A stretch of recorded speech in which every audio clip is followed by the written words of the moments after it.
Good morning, everybody, and welcome to Fullbeck Kart Club. We're in the heart of Lincolnshire on what is an absolutely splendid day here. The temperature's already going to be hot, hot, hot, and we're even hotter for round 3 of the Fullbeck Kart Club Championship. We are all live all day on Karting Live TV, bringing you all of the action from Fullbeck. My name is Joe Bradley, and alongside me is Nick Damon. Nick, this weather is absolutely perfect for a bank holiday weekend. I feared running round 3 on a bank holiday. We might have the typical British bank holiday, but we have not, have we? Snow, tempest, tornado. Hello, everybody. Welcome to Fullbeck. Once again, we've had 2 meetings here and 2 meetings of glorious weather. I think it's us. For once, we have brought the good weather back from the UAE. That's Clearly. What's happened. That's a good point. Whole day racing. Lots of varied classes, some mixed classes, some gearbox classes. Your good old rotaxes. We've got everything for you today. We're going to kick things off with Junior Rotax, and the Junior Max Championship has got Jaden Payne at the head of it after 2 rounds already, 208 points, leading the championship. There's the grid. It's mixed grids here. We'll explain what that is if you're new to Karting Live TV. Jake Richardson, Layla Bella out there, Joshua Alcock, Jacob Gaunt, Jaden Payne, championship leader, Elliott Smith, Rafi Heder, and then we've got a plethora of novice drivers. Archie Green, Josh Ahern, Austin Moth, Florence Walkington, and Aaron Berridge.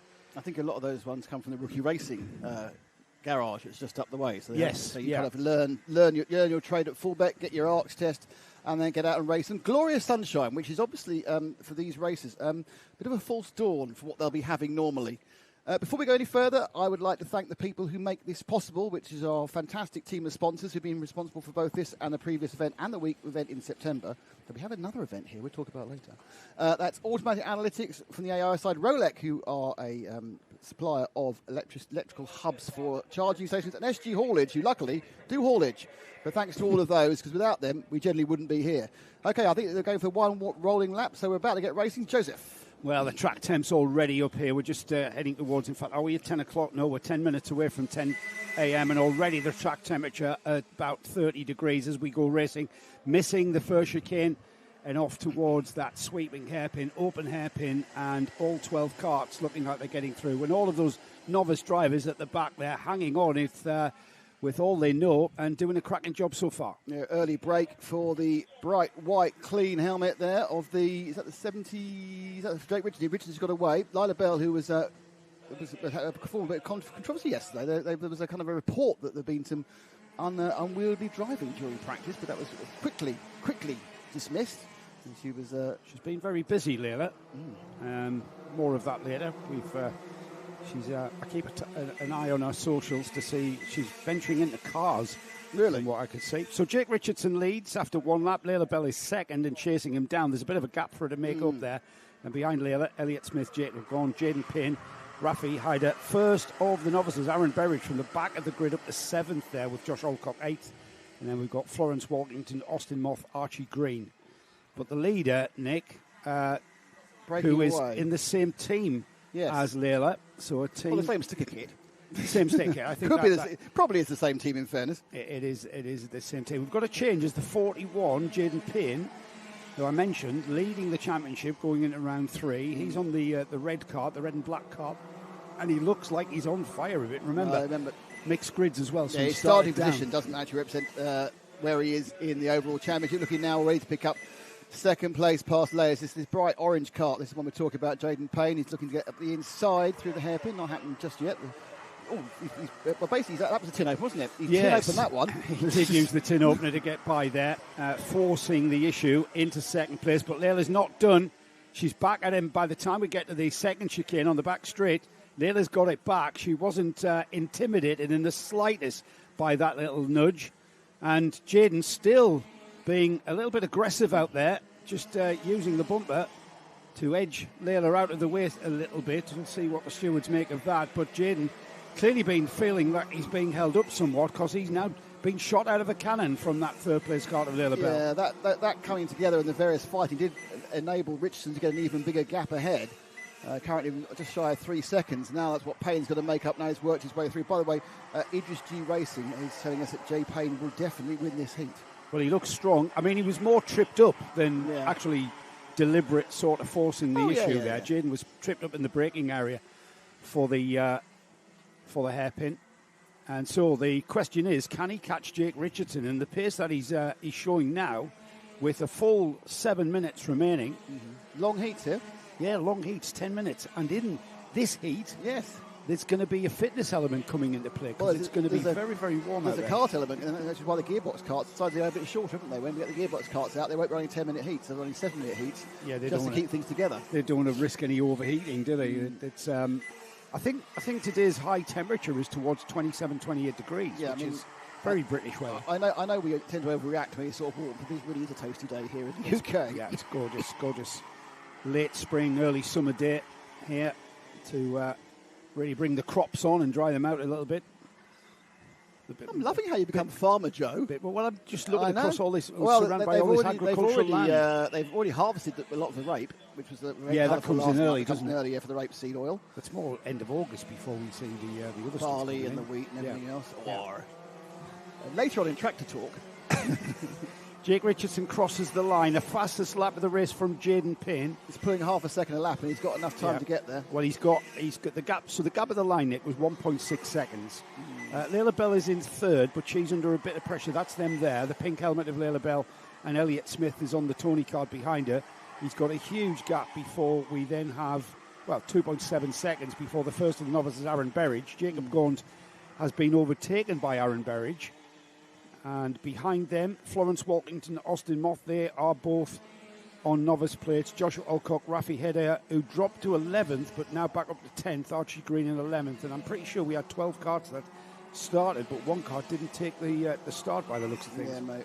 All sorts of problems can happen. Yeah, the novices, of course, these are not people who necessarily have never driven a race car, because obviously this is an MS UK, and so therefore you need to have a license. They could have done iCar. More importantly, they may have various amounts of experience in higher cars and also in indoor karting. You said a lot of information there, Nick, and you mentioned IKR. Do you want to tell people what you mean by it? There are two different types of kart meeting these days. This is an MS UK or Motorsport UK meeting, which means it's run under the sanctions and the rules of the governing body of motorsport in the UK, with all the advantages and, let's be honest, disadvantages that can bring in. The advantages being insurance, the disadvantage being a large amount of marshals and officials you have to pay for. And there's IKR, which is independent kart racing, which means you just say, I want to run a kart meeting. And as long as you meet basic health and safety, you're fine. So as long as you have the ambulances and stuff, it's up to you how many officials you have. We have officials at all. It doesn't matter. You can have scrutineering or not have scrutineering. It's all independent. Exactly. That's an event which you turn up. You don't need a license for. To do MSUK, you need an actual race license. That race license needs to go through an ARCS test, which is the karting test, make sure you know what you're doing. And then you have to have your novice license. You get there signed an X number of times, and then you get a full license. So, but whilst you are a novice license, on the whole, in the event, you will start from the back of the grid, regardless where you should be on the mixed grid. Is that enough? That was very good. Thank you very much. Yes. Now explain thermonucleodynamics. All I'll add is IKR's independent kart races are usually run to MSUK regulations and standards, but with less officials, and with usually less officials. So we're down to 0.6 of a second in first and second now to go up slightly uphill towards the second chicane, which is the left and the right. So it's the blue and white of Jake Richards. He's led since the first centimetre of this race. Payne's come through. When did Payne start? About 6th, 5th or 6th. He's come through. Yeah. And now he's on the tail with 3 minutes to go and a lap. So it's he's not times on this side, certainly. Jaden did start 6th, yes. And with, coming up to 3 minutes remaining, it's one thing. It's the old Murray Walker adage, isn't it? It's one thing catching the kart in front of your other car, in Murray's case. It's another thing passing, and the thing that Jaden Payne will not want to do is, once he's used that momentum to get onto the rear bumper, he doesn't want to stifle that momentum. He wants to make that move as quickly as possible, just to stop that loss of momentum, because then you can end up bumper watching, as we call it. Yep. You end up behind the kart in front, and you just end up watching the bumper and not making the move. But I think the move's coming, Nick. Yeah, I think he's going to get through as quickly as possible. Whether he's going to try the inside caravan, no, didn't feel quite confident.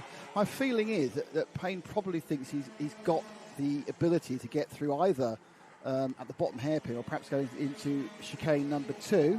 I think all hang out there was Richardson as he came around the end of the complex. They come down the straight, absolute maximum speed. Heavy braking before the right-left of the first chicane. At the moment, Jaden trying to get a decent drive, and it goes defensive, which it's going to be a long time. He was defensive for 2 minutes 15 in a lap, and then the over and under, it just got the drive. No, he looked over his shoulder, very much there controlled, and it still nipped out in pain, but no, he won't get through there. It's very much a single line through that second chicane, and glance over the shoulder by Richard. He won't have seen anything because he looked to his left, but to his right was where Payne is. And they come around Caravan Corner, they've got an overlap, and this is a really hard place to overtake because it goes to the left, and no, and so he couldn't do it again there. So Payne's had a good old look for the last lap, Joe, and he hasn't managed to do it so far. Yeah. He just needs a better drive out the first chicane, I think. Yeah, he's going to have to think about it now. He's kind of waltzed through this field like a hot knife through butter now. Jake Richardson, who is down in 8th place, having missed round 1. He's only done the second round of the championship, and already defensive driving. This is going to stop him pulling out, and there Jaden Payne doing the switchback, and we're going to see side-by-side into the chicane, and Richardson had the line, didn't he? He was, in fairness, if you're going back to the argument yesterday between Antonelli and Russell, actually he was passing a certain way. He had his front wheel past the front wheel. As Payne now looks at overlap, this is so difficult. He's going to have to back out, I think. Yeah, he does. I think another lap to go. But his overlap was there. But in fairness to Richardson, he toughed it out. He had the faster line, but he could easily just have backed off and let Payne sweep in front of him. Not doing that now. Coming in tight. This is not the best run. And this is really where Payne, I think what Jaden may need to do is just drop back into the entrance to the first chicane to get a better drive out of it, because he's being, as you said, he's bumper watching. He's been limited by the speed of Richardson as to his exit speed because he's so close. Well, he's not. It's not like he's following Richardson in his wheel tracks. Richardson is doing a great job here of defensive driving here, which he's allowed to do using the curb here. He knows where the passing places are, so good local knowledge here at Fulbeck. Into Caravan, and again the defensive line here. He's got to be careful here, because Jaden Payne, if he gets enough of that cart ahead of him, then he can go around the outside. But he's got on the inside. That's a great move. And that was more to do with Jake Richardson sliding wide at the paddock complex. Let's have a look at it here. So into the left and then the right, and then he just couldn't get the cart to turn, could Richardson. Ends up sliding wide, just understeering wide, and that allowed Payne, who had grip, to just get that cart down the inside. And now we see Jaden Payne. A lot of that, I think, Joe, happened because Richardson hit the curb on the inside, and I think, as I said, you have when you're going just as fast, but you have no grip at all when your wheels on the ground. Yes. And then, as you said, he couldn't make the second part of it because he hadn't any scrubbing his speed off, and then just drifted wide. So, opportunist move there by Payne. Just sat there for 2 or 3 laps and got through. Yeah, he was being very forceful though, was Jaden. Jaden was very, very on job. He was mission objective was to get past Jake Richardson, and he's finally managed that, and already pulling out a bit of a gap. The gap already 0.8 of a second. So Jaden Payne leading the championship after 2 rounds. He's only got a 6-point lead from Lydia McLaughlin, but Lydia isn't here this weekend, so he's going to extend that championship lead if that kind of performance continues. Yeah, I mean, he's looking like the class of the field, but we haven't seen everyone will build up to their performance during the day. We have now quite a strung-out selection. There's no real there's a battle for 7th and 8th, believe it or not. That's it, according to the timing. 7th, 8th and 9th seem quite close together. Well, 5th and 6th, there's a novice battle, isn't it? But there's a huge gap between Aaron Berridge in 5th and Austin Moth. This is the last lap anyway, so we've enjoyed the Jaden Payne through the field show. And Jaden comes in to take the victory in the first heat of the day. Second place for Jake Richardson, who led all but the last lap and a half. Third, Layla Bell had a very lonely race after what was a mildly interesting start. Then Elliot Smith, then Aaron Berridge. Berridge being the first of the novices. Then there's a big kind of wait for Austin Moth as the checker flag waves on the right-hand side. It's Moth will come across the line now. And then we have Jacob Gaunt. And then it's going to be Rafi Hyder. So really spread out in the end, this entire grid. So here is the grid of 2 senior karts lining up. And we only had one yesterday. Yeah. So one of these, and I don't know which one it is yet, passed his ARCS test yesterday. That could be the black number plate kart. Yes, that was 31, yes, the novice number plate. So up until yesterday, he was not a registered kartist. And so now he is. Layla Bell, who came 3rd there, Layla Bell Racing on Facebook. Layla's looking at some exciting things. The Junior Saloon Car Championship is where she's alluding to perhaps have a tryout. She's got a photo of herself in one of the cars. She's tiny. Yes, she is tiny. She might not be old enough. I'm not quite sure how old Layla is, but it's called Junior Saloon Car Championship, so it's there for juniors. So Layla Bell might be moving off and dipping her toe somewhat in the Junior Saloon Car Championship. So that is the first of our races, the first of our heats. 10 minutes and 1 lap, the heats in the Fullbeck Car Club Championship. So this next one is the test, isn't it? It's the big test, that most famous saying you come out with so often. It only takes 2 karts to make a race. Yes, it does. And we've only got 2 karts. Can they make a race? However, one lad is a complete novice. You say that. I actually, on Tuesday, I went down to the local indoor karting thing because a friend of mine is working there now. You've sneaking in some sneaky practice, have you? Electric karting. Still a kart. Well, it's very different. The instant torque on an indoor kart is very different when it's electric. Anyway, so I was actually going to give them advice actually about they wanted live streams and stuff. So I was giving them some advice. Not. It's just. Thank God for that. Not for us to do. Sorry, did I say that out loud? It's not for us to do. It's just for. Okay. It's not for us to do. Just a bit of advice. A bit of advice, yeah. Yes. Bit of advice there. So I've got more of this story, but I've had a tap on the shoulder saying something's wrong. Can you hear us now? Oh, fine. You just have to hear us by just being next to us then. That's how I hear you when we're in the UAE, because I don't use that a bit. Anyway, so the point about this is they hold what's called a super pole every Tuesday, where they ran, it's all about the individual fastest lap. They run like five runs, and they get 36 people every single night, every single Tuesday for it, this track. There's 36 people all trying to get the fastest. So like a sprint, It's basically you get 5 sessions, but it all comes down to what is your fastest individual lap on the day. And you've got the track to yourself? No, there's 12 on each heat. There's 36. There's three sets of 12. And it's about the fastest lap, not the race? No. Right. So anyway, what I'm saying is there were 36 people there. Some of them were very, very good. And if they came here and passed their ARCS test, they'd be very, very good here.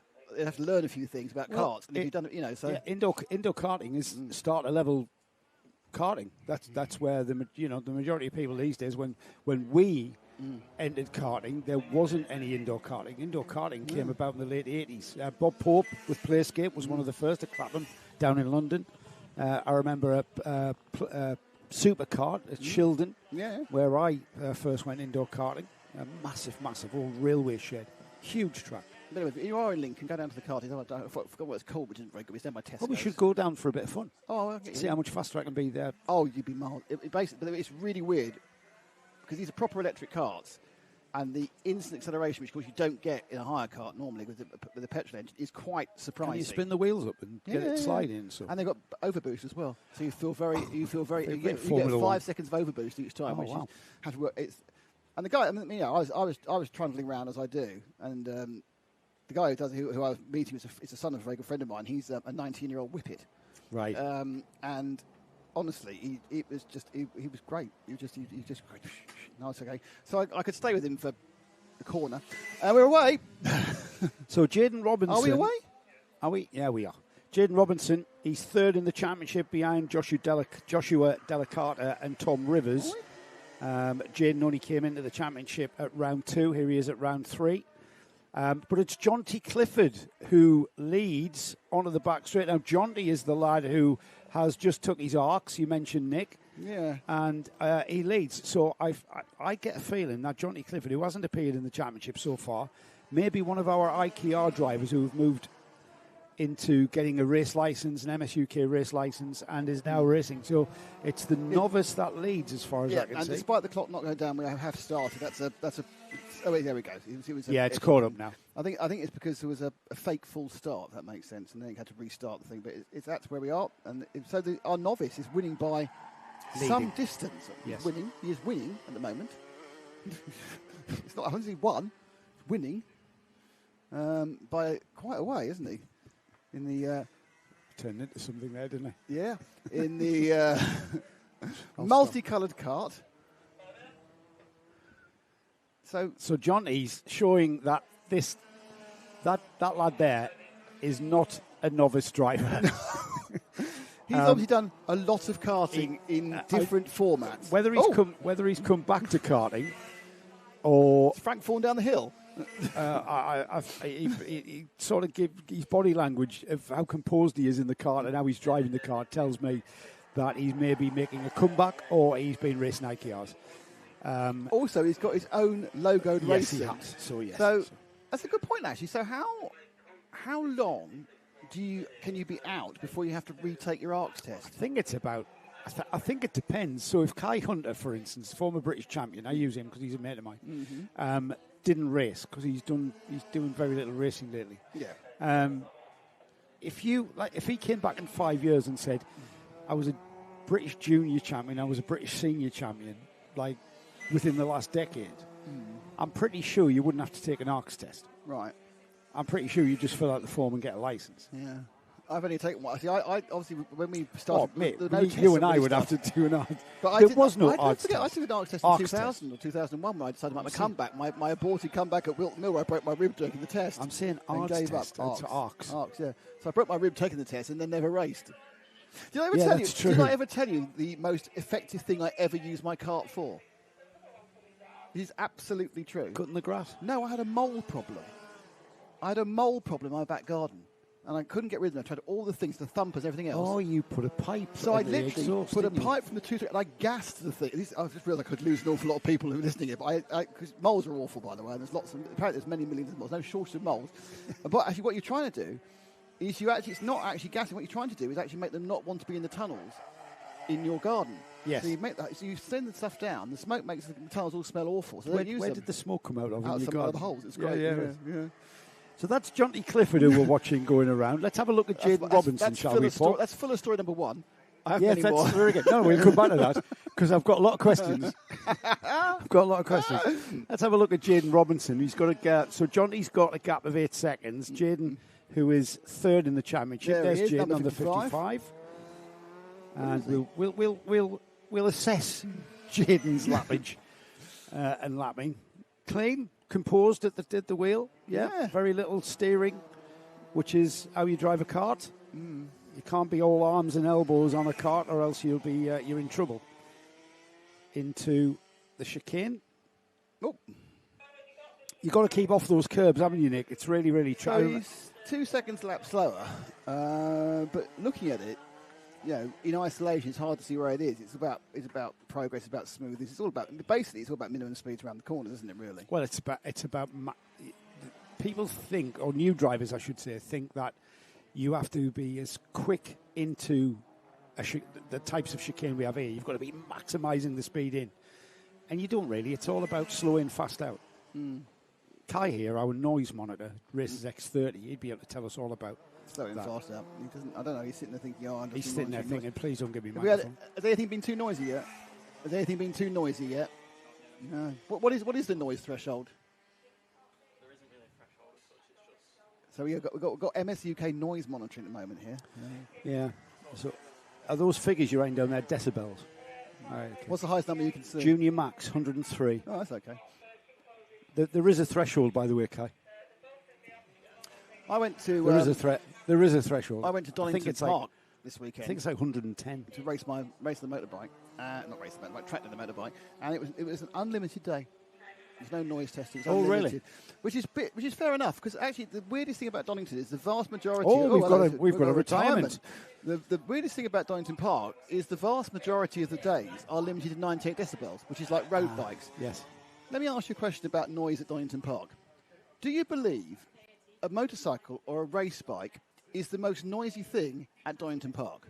No, it's a jumbo jet. Taking off it's a 777. Taking off from East Midlands Airport every 3 minutes. It's like, it makes no sense. They've got a curfew there as well. I'll tell you something also. It's really. Do you want to mention Jaden Robinson? He's winning. He's fine. No. Jaden Robinson has pulled in. All right. But it's really weird when you're riding a bike. You're pushing on a bike and you're trying to go, and a jet takes like that. All right. We've seen it in iRacing when you're doing Daytona, but it's like when it happens for real, it takes 10% of your concentration. As you know, I need that 10%. Nick, it would take 10% of your concentration. Like I didn't see a lamppost. You saw the lamppost. I said, what lamppost? I will show you my lap on. I've got my lap on my phone. I'll show you. And 105 on the crane of curves. Can you put it on the screen so we can all watch it? It's not. I'd be a bit embarrassed. It's not that good. Exactly. quite quick, and I wasn't, I was pushing some parts. Well, we'll put it on in the lunch break. What, 20 minutes of on bike with Nick Damon. Watch him wobbling around. So Jaden Robinson has pulled in, and John T. Clifford is going to win, and that means John T. Clifford is leading. And he's just going to watch the clock. Does she not know you're broadcasting? Does she not know you're broadcasting? You're going to need me to talk to her. Oh, you're not let you talk to Sam. Oh, there's Gaz. Gaz Bury on his way coming? Oh, it's a big party, isn't it? It's a big party.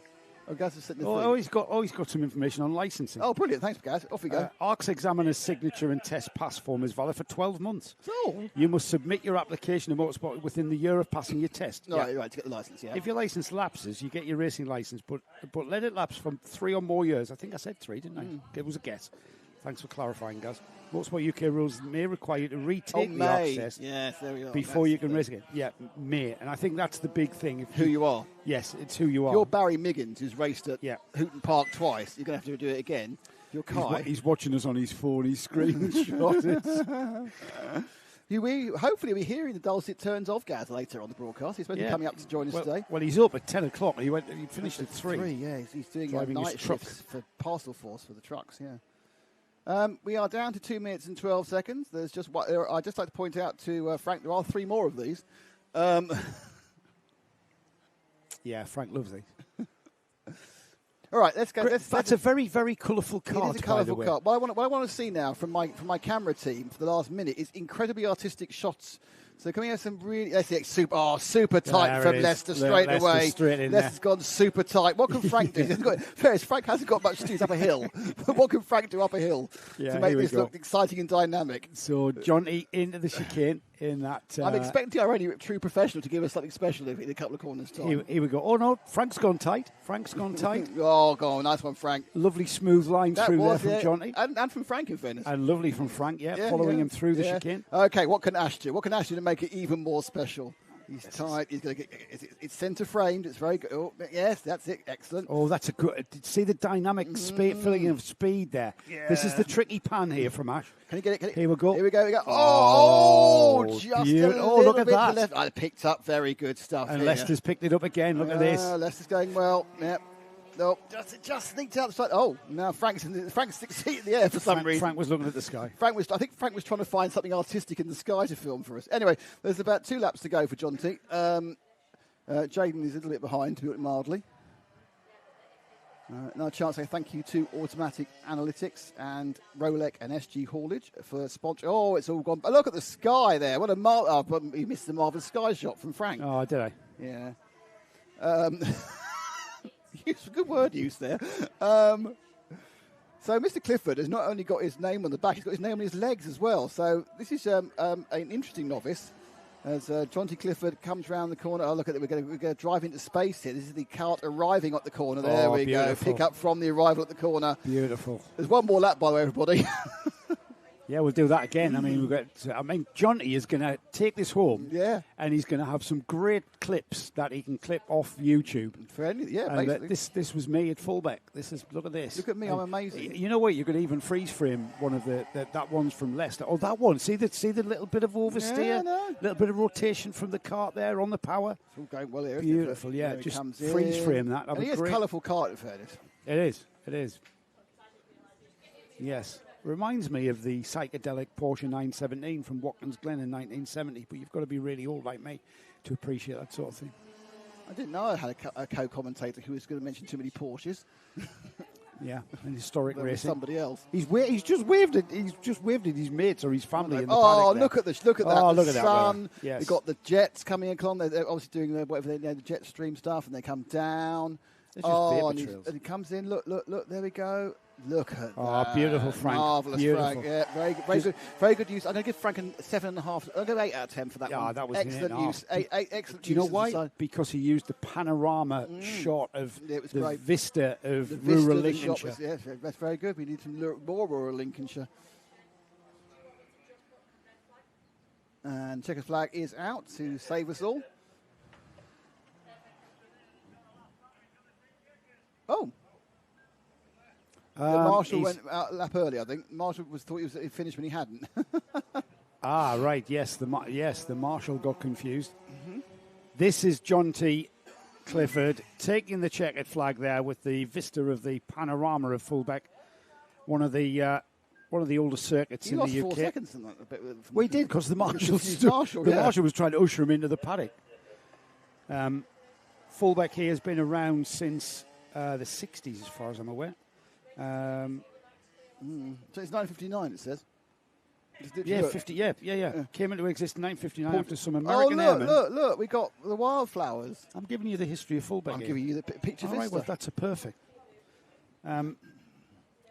It started off in 1959 after some American airmen with home-built kit. That's how karting came about. Raced inside the old hangars. And then in the 1960s, Fullbeck Car Club transitioned from the hangar racing to the runways, where the original circuit was laid in its current location. Chicanes were added as time moved forward, but ultimately remains close to its first laid format. So basically, we had this huge long straight, the top hairpin, where Frank is, and then all the way back down. And out the caravan corner on the left. Yeah. There's some smoke out of these babies. This is the Gearbox Karts, the 250s. This was RAF Fullbeck. So, yeah, old school track. We've now got some old school karting for you, where we've got the 250 Nationals. Just running 7 minutes, these guys, because they're a little bit concerned about the temperature on these more, should we say temperamental machines? A little bit more sort of, what's the word? Delicate. Yes. Anyway, so this is a nice fat grid of 250 Nationals. Well, Jack Bliss isn't here, and he's leading the championship after one round. That might be that my alpha results haven't updated because we're missing round 2. Oh, we were definitely somewhere in round 2. Yeah, we were there. Yeah, absolutely. Perhaps it's under some sort of massive, abeyance or. We've got recent Tim Woods out there. Tim Woods is currently on the second row of the grid. Reese Woods, whose father, whose son? Do we know? I think Tom's going to be the older one. Tim might be. Do you reckon? No one young is called Tim, are they? So that's an old name. Okay, we are going to have a grid start, which is always a bit of a laugh. Do not forget that in a month's time we'll be here at Fulbeck for the Gearbox Festival, Joe. A whole day of Gearbox racing, and all sorts of different gearboxes, 125s, 250s, all sorts of things. KZs. More classics and KZ. Oh, KZ, yeah. So here we go, Nick. The red lights go on, the engine revs rise. I love standing starts. It's Claudia out there who's given the go-ahead, and we get going. 0 to 60 in 1.5 seconds, heading down towards Frank Camera position and into turn 1, missing the chicane, of course, in these Gearbox karts. Already, Jack Rolfe has taken the lead. We've got a great start, great launch. Second place is the 4 of Tim Woods. It's Rolfe from Woods into the second chicane for the first time as they shuffle themselves around. Third place is the 33, then the 27. So it's Jason Tucker's moved down to third and Reese Woods has moved down to fourth. All of the field into caravan and out. It's the number 24 of Jack Rolfe that leads. Jack looking down the championship table. He's in 8th place in the championship after one round. This championship table just hasn't updated, I'm afraid, so I can't give you the current standings. But we are crossing the line with Jack Rolfe leading. Tim Woods, the number 4, into second place. Jason Tucker, Reese Woods, Martin Smith, Justin Parker, Nathan Caddick and Paul Gunter.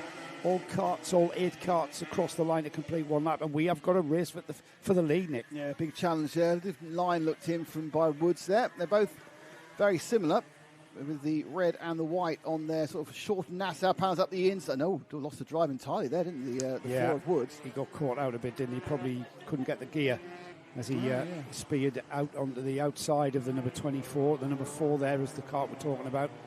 I had to look down the outside at Caravan. Now he's gathered his thoughts. Now he's off after that number 24.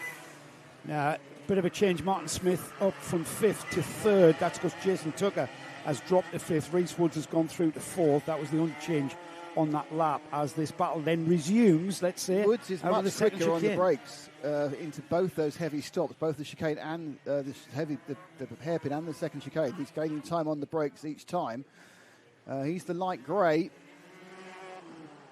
I think they're both on light grey races, and it helps. It's a red and white helmet anyway. That's the 24 of Jack Rolfe, and it's the white helmet of Tim Woods in the 4.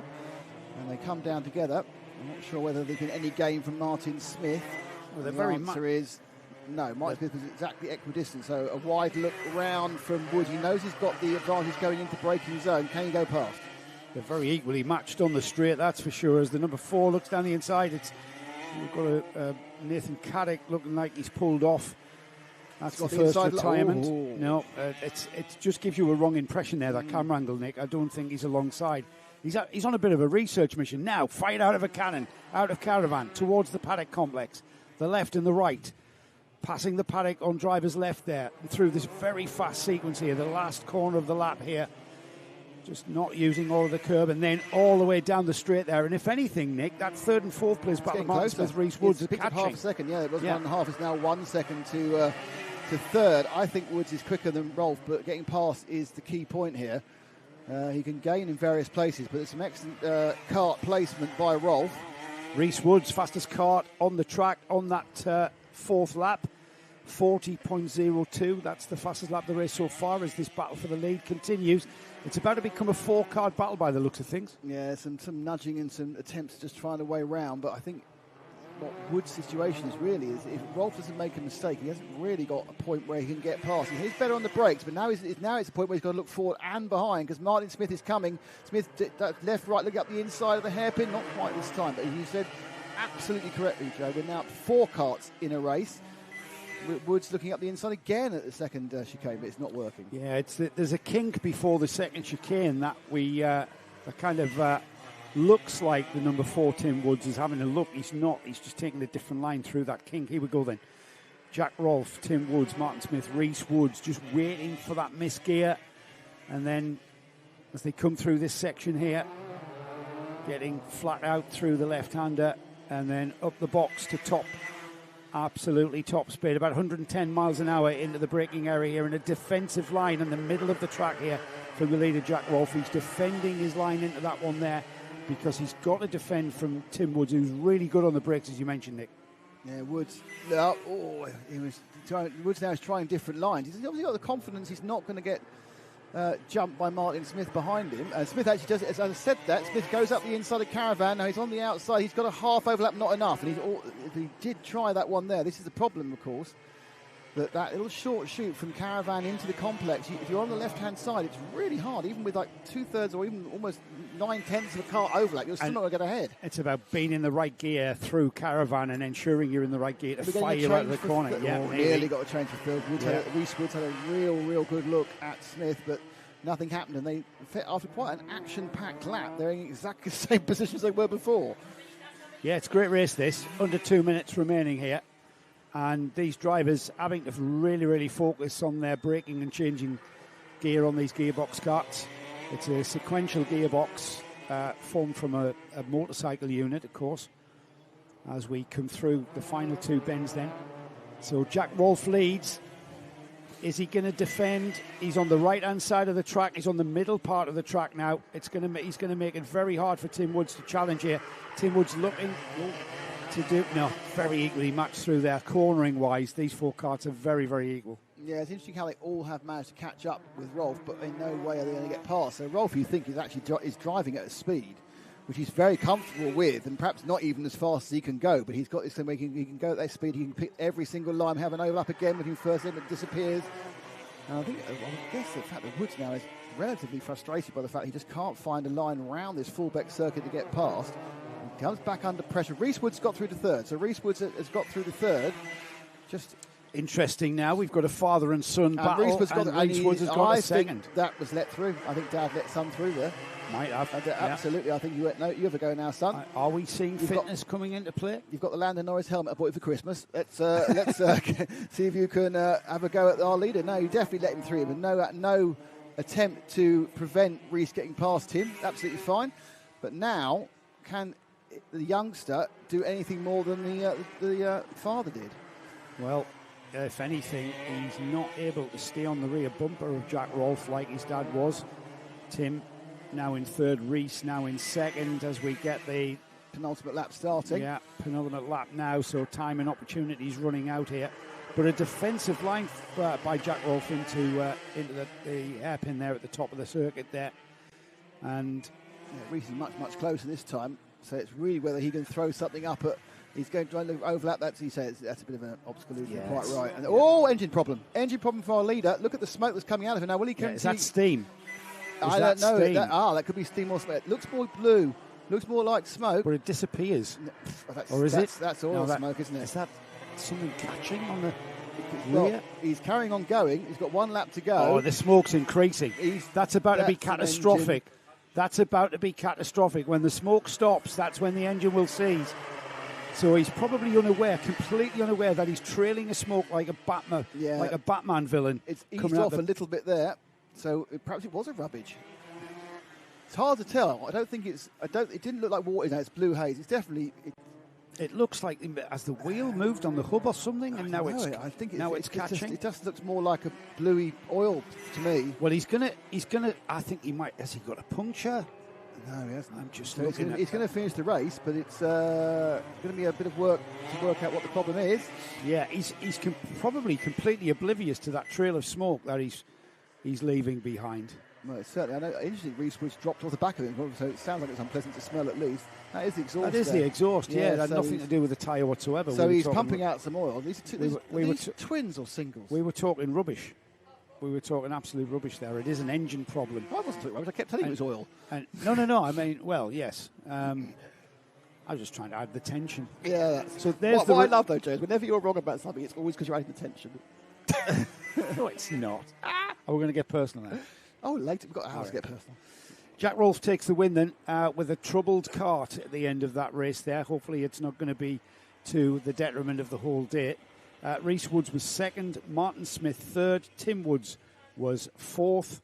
Martin Smith getting ahead of Tim Woods there on the final lap, Nick, I noticed.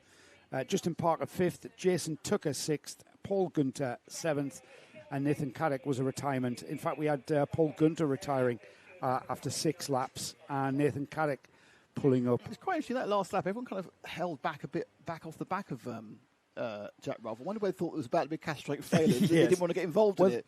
Probably they would get their visors would have been smeared in oil. And they're obviously experienced, as the number 11 gets a kind of a little push round by the 33. So he's just pushing him back to the paddock. So as we said, the 250s, which a lot of them are quite old karts and quite old engines, they've gone for a shorter day today in race time because of the temperature. And that is why there was a request to reduce the length to 7 minutes. Yeah. 7 minutes and the finals are 8 minutes because everyone else's finals are 12 minutes. So I think perhaps being proven it's quite a wise decision already. So what we got next, Nick? It is the Minimax 950s. Is the Minimax on their own or is the Minimax on something else? Minimaxes by themselves, yes. There's 5 or 6 of them, I think. Yeah. And again, the man who makes the Lando Norris helmets has made some money. Another Lando Norris helmet out and sold. Off they go to start their formation lap. 5 karts in the field. Charlie Ford, Eva Jones, Sam Dixon, Archie Gaunt, and novice driver Arthur Jardine. This is Arthur Jardine. Is it Arthur? That's what it says on my screen. It says he's novice. So. Yeah. So the Minimax Championship is being led by Idris George, who's not here. Kasim Iqbal is second in the championship. Kasim not here as well. Oscar Dudley is third, and Arlo Atwood. So 5 fresh drivers to the championship for round 3, making it all. There's a lot of for 10 rounds as well. There's a lot of training that goes on at Fullbeck. A lot of rookies and learning courses, and so a lot of people actually learn to kart or get their first kart experience here and pass their tests. So it's interesting. I think you get a constant train of people who come and do the first couple of meetings here, and then go back to where they live. It kind of acts as a hub for a large part of the country here. And away they go. And it's a clean start by Ford with the fluorescent yellow nose. And he takes the lead and soaring on the steering wheel of the kart in second, which I think is Dixon, but I'll confirm that in a minute. Have we got 2 Lando Norris helmet? No, one's just yellow. All right, okay. So the leader hasn't gone the full hog. It's not. It's gone by. It's Dixon leading in the blue and white, and the yellow is Charlie Ford. So blue and white looks like a KR Sport livery on the leading Sam Dixon's kart. as we come out of the paddock sequence, or the paddock complex, I should say, into the final turn. 1 lap completed, 10 laps and 1 lap are these heats, and it is Sam Dixon who leads the way forward. Charlie Ford, Eva Jones, Arthur Jardine, and Archie Gaunt are your 5, and they're staying together, Nick. These are drivers that are just finding their feet in the sport. Yep, and don't forget, Arthur, of course, is a novice, so we don't again. He probably isn't going to have. He won't have years of experience doing other things because he hasn't got years of experience of living. So, but yeah, I mean, a lot of people have done karting. These are what's mini max? Is it 8 to 10 or 8 to 11? 8 to 12. 8 to 12. So 12 is when they can move into juniors. Right, into when can they go to Inter? Is Mini Inter? Yeah, Mini is Inter. This is 10 to 12. Micromax is 8 to 10. And this is also called Intermax, isn't it? This is Intermax for this weekend. Confusing. For this weekend, this is called Minimax, but this is also Intermax in other series. I wish the MSUK would formalise the name of this class. Max would. Well, Rotax Max. Rotax would, yes. Rotax should do really, because you know, on the RMC, which we cover, it is obviously known as Minimax. But on the NKC, it's known as Intermax. In the UKC, it's known as Mini Inter. Oh, well, at least that's not confusing. No, not at all.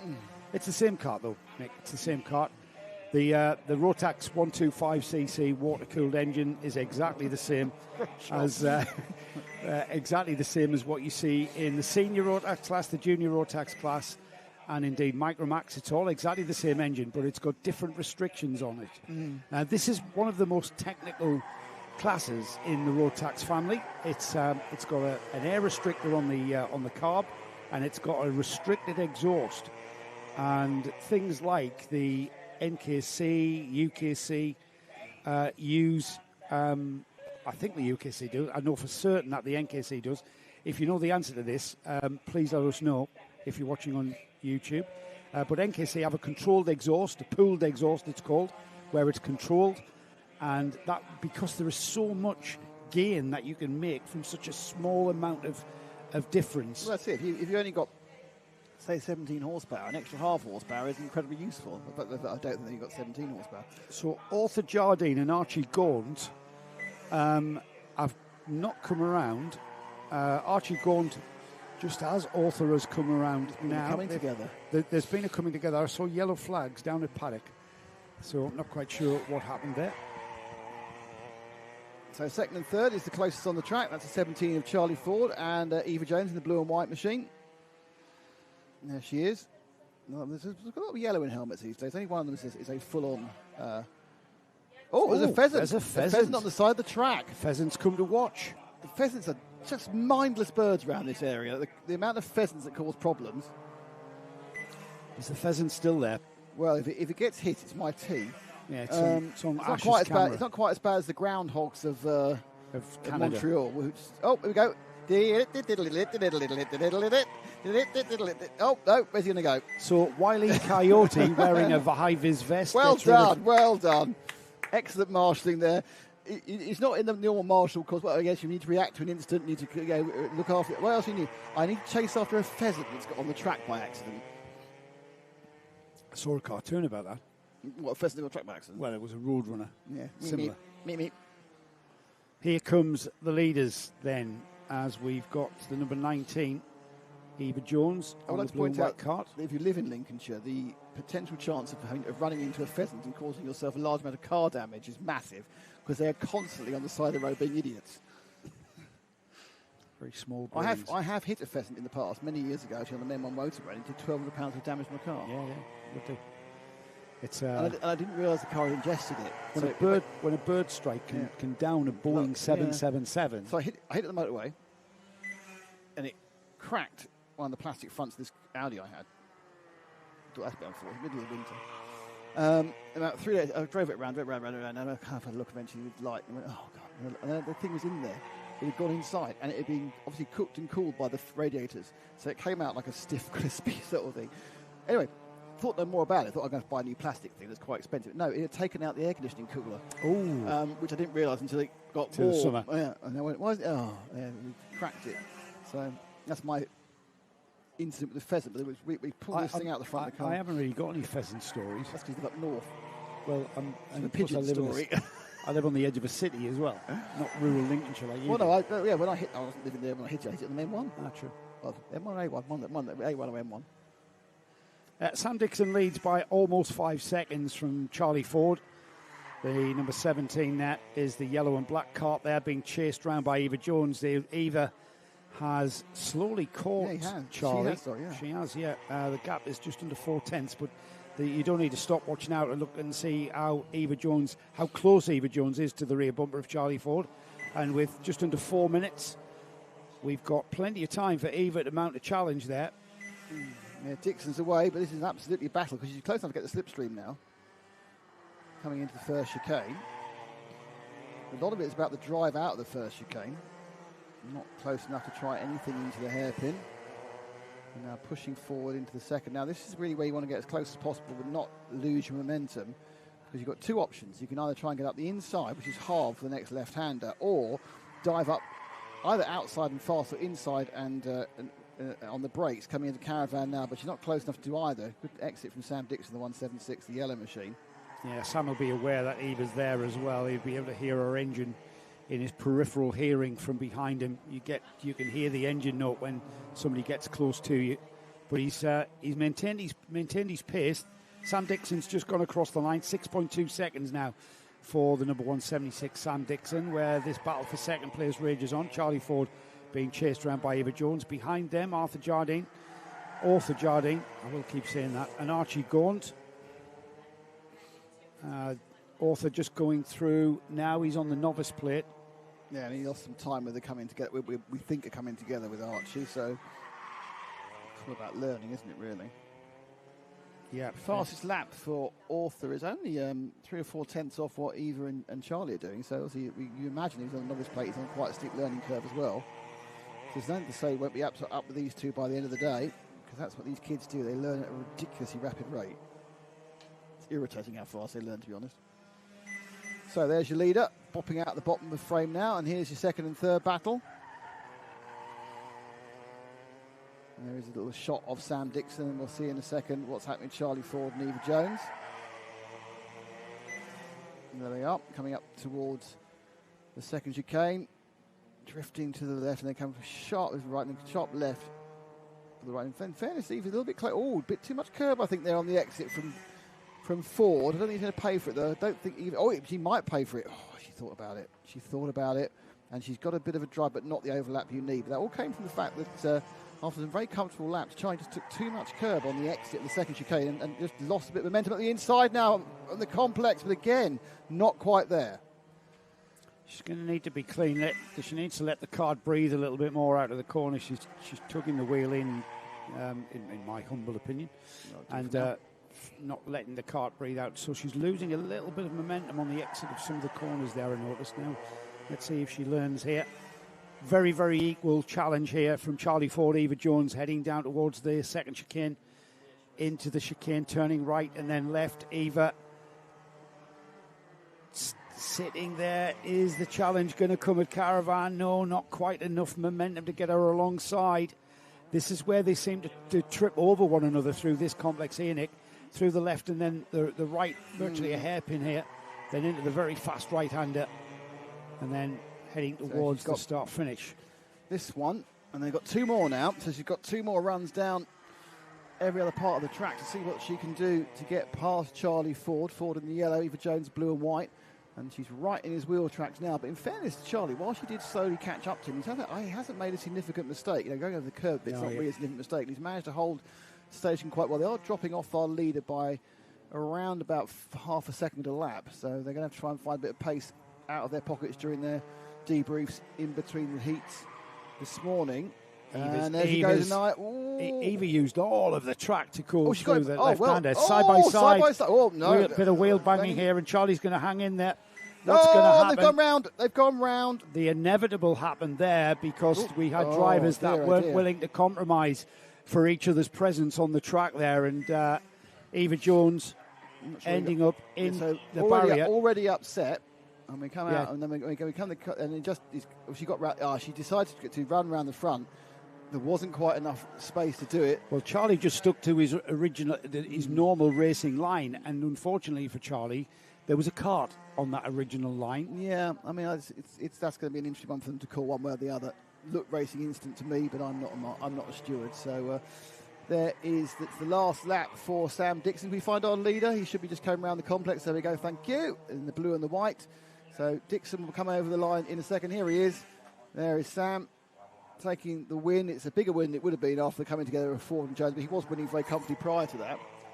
So that's a victory for Sam. Ford is second. I'm not sure whether Eva actually did. I think Eva did manage to get going before Arthur after being turned into the barrier and then left stranded. But I think she is going to come over in third. As we see the waiting Bambinos. Eva does get third. 14 seconds. Arthur gets fourth, and it's Archie Grant who will be fifth. Archie Gaunt. No, it's Grant. No, Grant. It's Archie and Arthur. Archie and Arthur. Sounds like an old-timey music hall act. Archie and Arthur. Archie's just going to cross the line to complete his lap. Archie Gaunt. His fastest lap was a 49.8. So he's getting quicker all the time. So next up is going to be my Bambinos, our youngest drivers. Our youngest drivers out next. Yeah.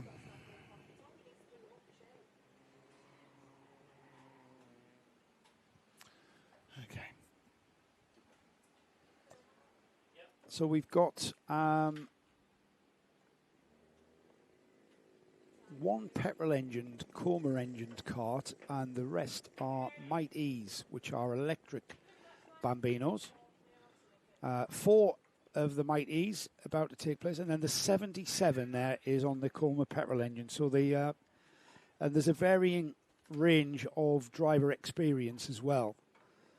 As we have the electric karts released, they will make no noise other than the sound of the tyres on the track, 4 of them being released, and then the Coma is released onto the back of them as they come through. We've got EJ Dira, Harry Florence, Astro Matthews, and Archie Watkins with Lewis Ainsley through as well. I need to have a look. So 4 novice drivers, EJ Dira.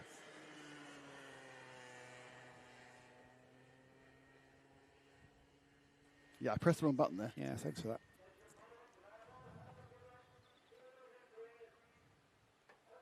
So Might E Championship has got Astro Matthews in it.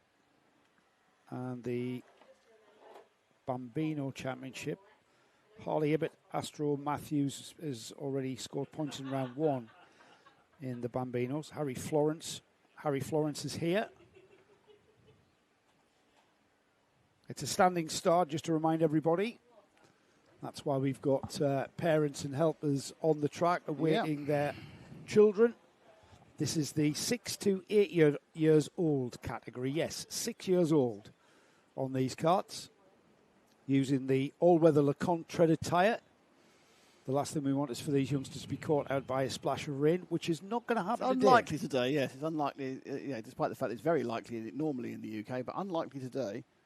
As we go, look at this, Frank's giving us an excellent bit of... look at that. That is not typical English skies on the bank holiday weekend, that's for sure. Can you imagine how busy the beaches are going to be tomorrow? The thing is, the beaches are always colder. Yeah, it's true. Everybody heads down to the coast. We don't live in Florida. No. I live on the northeast coast. Everybody goes, oh, let's go to the beach. And then you go down there, it's blowing a hoolie. Here we go, and they're away. The Coma is at the back, and the 4 Mighties are running from Dira and Florence. Just trying to see, I think it is EJ Dira. Oh, they leave the chicaning for the first lap. Yeah, might as well. These Bambinos are... They wound up to bits eventually, don't they? Understandably, the slowest karts here this weekend, but they are for 6 to 8 years old. The Mighty Bambinos have been become very popular, haven't they? We first became aware of these karts as a class in the car championship. There's a Mighty O plate at Larkhall, which is an interesting place to hold an O plate, to be honest. But here we go, and it is Is it Jira who's leading the 26? We're trying to see that this is the second and third battle. Third there is the 79 of Astro Matthew, which is a fantastic name. Isn't it? Calling your son Astro. Yeah, I know. It's a really cool name. Yeah, he's got a lot to live up to now, hasn't he, really? He's going to have to like be surfing and play a guitar. And to be in that, I just wanted to mention the Might E powertrain, the electric motor that drives these karts, the battery pack that makes a part of this kart. It's the official powertrain for Motorsport UK Bambino racing now, and the car championship has effectively become the British Championship for this class, and it was the place where we saw our good friend Nick Tandy, the Le Mans winner, Porsche works driver, won all the major sports car races, Daytona, Sebring, Le Mans, you name it. And he started off his son, Felix Tandy, who's now on the Vera Tools Driver Academy thingy that I saw. The Vera Tools and thingy. This was Nick Tandy saying, he wasn't going to take any this karting seriously. He was just going to have this one-off race, and now he's racing pretty much every weekend. Doing two different club rounds, isn't he? No, so Nick's a professional race driver for a living. He's always travelling. Team owner. Well, he is now. Well, yes, of course, Joe Tandy Racing. Yeah, of course. Has been around motorsport for a long time. And he was saying that because of the time that he didn't have to prep and fettle the kart, this was perfect because it's basically plug and play. And then he started talking in terms of refining the kart, and it is effectively plug and play. You basically charge them up. The organisers regulate how much power output you've got, and you basically get the right tyre pressure and send your child off in it, and away they go. And it's a great starter formula, and they are great way to introduce these youngsters to karting. And by the time they come out of 2 years of Bambinos, by the time they get to Micro Max or the other cadet classes, they've got 2 years of racecraft underneath them. And this class, your driver has to drive smoothly because they haven't got much power. So it's all about smoothness and feeling that momentum where it becomes second nature to drive the racing line. To maximise these karts, and then Nick starts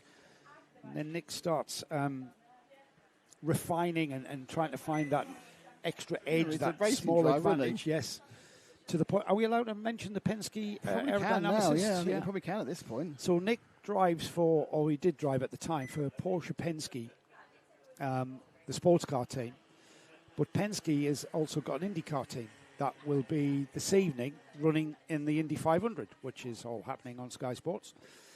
Full live coverage there this evening. So he had the Penske Indy. I know you've been on Sky Sports. Have you been on Sky Sports? You don't have to like an advert for them. Have you not been on Sky Sports F1 yet? I was on a complete separate channel on Sky. Were you on Sky Sports F1? I was on Sky Sports F1 Digital Plus. There's not a thing called Sky Sports. There was. F1 there Digital was. Plus. Sky Sports F1 didn't exist when you were on Sky. I was on F1 Digital Plus. Yes. On Sky. Nobody cares, Nick. That was 30 years ago. It wasn't quite, but nearly. Anyways, can I tell you the story of the Porsche aerodynamicists? Go on then. So Nick has the Penske IndyCar aerodynamicists run the numbers on his Bambino kart in the Penske wind tunnel simulator, and finds areas of side pod height, NASA panel angle.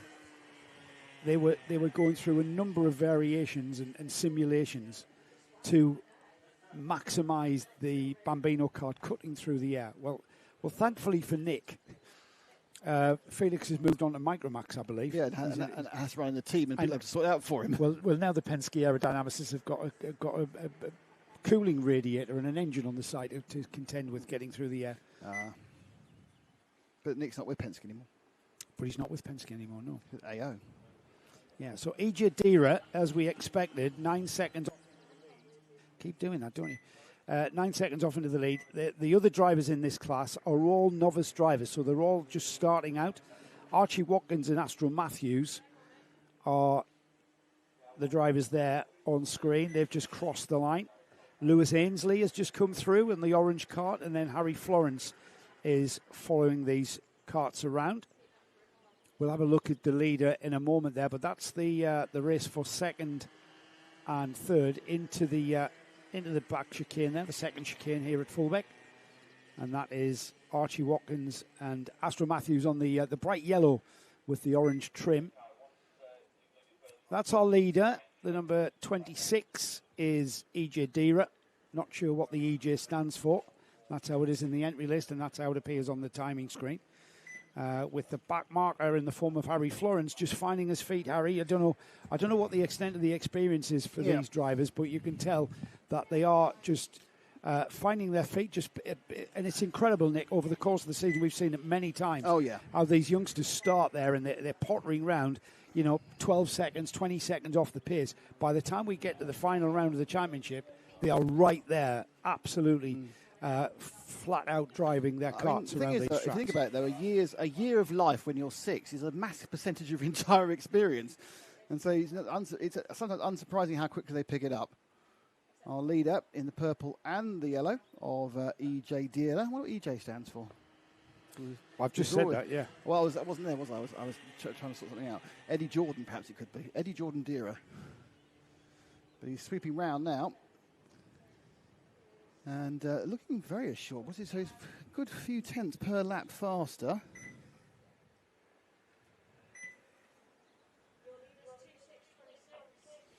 So he's running, but his best laps are 1:01.96. He's about 2.5 seconds faster per lap than anybody else. So he's just doing a bit of lappage as he goes past Henry Florence there.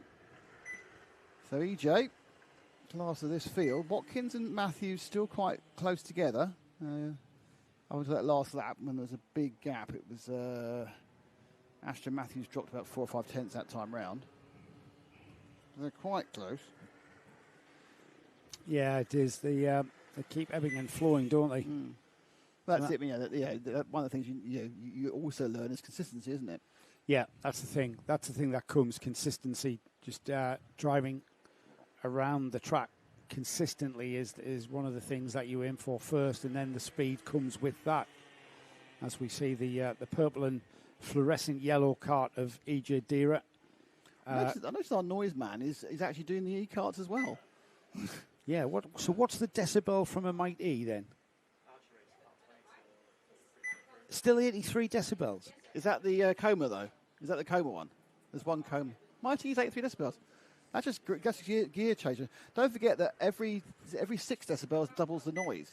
Decibels is a logarithmic scale, not a normal counting up scale. Hang on a minute, I fell asleep there. What was that? Decibels is not a normal, 2 decibels is not, 11 decibels is not one bit more than 10 decibels, because I think 16 decibels, it's like a logarithmic scale. So 6 decibels is twice as loud. Fascinating.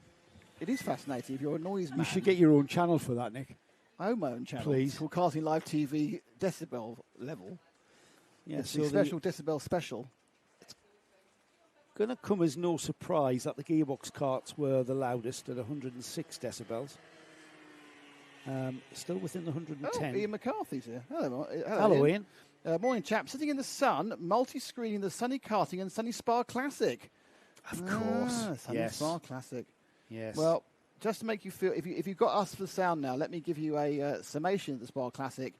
That's old, that's expensive, that's a Porsche, that's broken down. This is where you need to be. The Lincolnshire countryside looking absolutely splendid in the sunshine here. 27-degree highs coming up after lunch. Do you think Spa's managing having some rain? Apparently it's also nice over there. It's beautiful over there, yeah. I watched a little bit yesterday. Weird thing about Spa is, I don't want to talk about whether this is global warming, but the last 4 or 5 times the weather's been quite good. Oh, shut up about global warming. We're going out there in September. We are. We'll get rained on now. It could be. Could be anything. Absolutely rained on. Yeah, could be anything. So that is EJ Dira on his final lap, about to go on to the final lap, I believe. Has he seen the last lap? Or this is not the last lap. No, it's 9:22, so this is about to start his last lap now. Here he goes then. One more lap for the Mighties and the Bambinos, the Coma engine Bambino.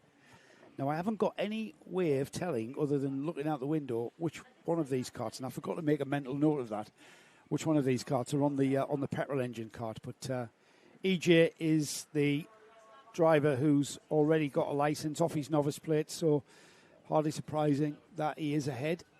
So the rest of the field come through. What's that thing that says? What's the thing after the name? It says novice, FK. Oh, there it is, man. And BAM. Yes. So is it Lewis Ainsley who's on the? So it's Lewis Ainsley who's on the coma. Mm. Yeah, I think. Might be wrong. No Army engined Bambinos in MSUK. The groundsman's quite particular on that one. As we've got EJ about to take the first checkered flag of the day for the Bambino classes, and he will take the win. And then we wait a little while for the rest of this Bambino field to come through. Claudia's recovering from her night out in downtown Lincoln. As Claudia pushed the boat out in Lincoln. 4 a.m. mid. And yet she was at work. Is Lincoln still open at 4 a.m.? Not as good as Sheffield, apparently. I was hardly surprised. Lincoln's like a county town. It's not a high benchmark. Hang on, there's a massive. There's loads of students in Lincoln. Surely they were out having a good time, weren't they? Oh yeah.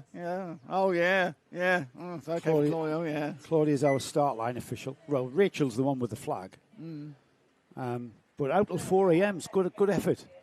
Yeah, if I was out effort. If I was out to 4 a.m., I wouldn't. I think Gaz was working till 3 a.m. You know. Yeah, but he's special. Yeah, it's true. He's very special. That's one word for him. So checker flag flies. That is all of the field across. It's EJ Dira taking the win at 27 seconds to Archie Watkins. Astro Matthews was third. Lewis Ainsley takes fourth, and Harry Florence, the novice, finding his feet there, young Harry. Look, is it cadets and next? Driving, it's Honda Cadets, driving around the track and just learning all the time. It's Honda Cadets next. We've got, I think, I saw 8 karts on the entry. Yep. Healthy edition of Honda Cadets.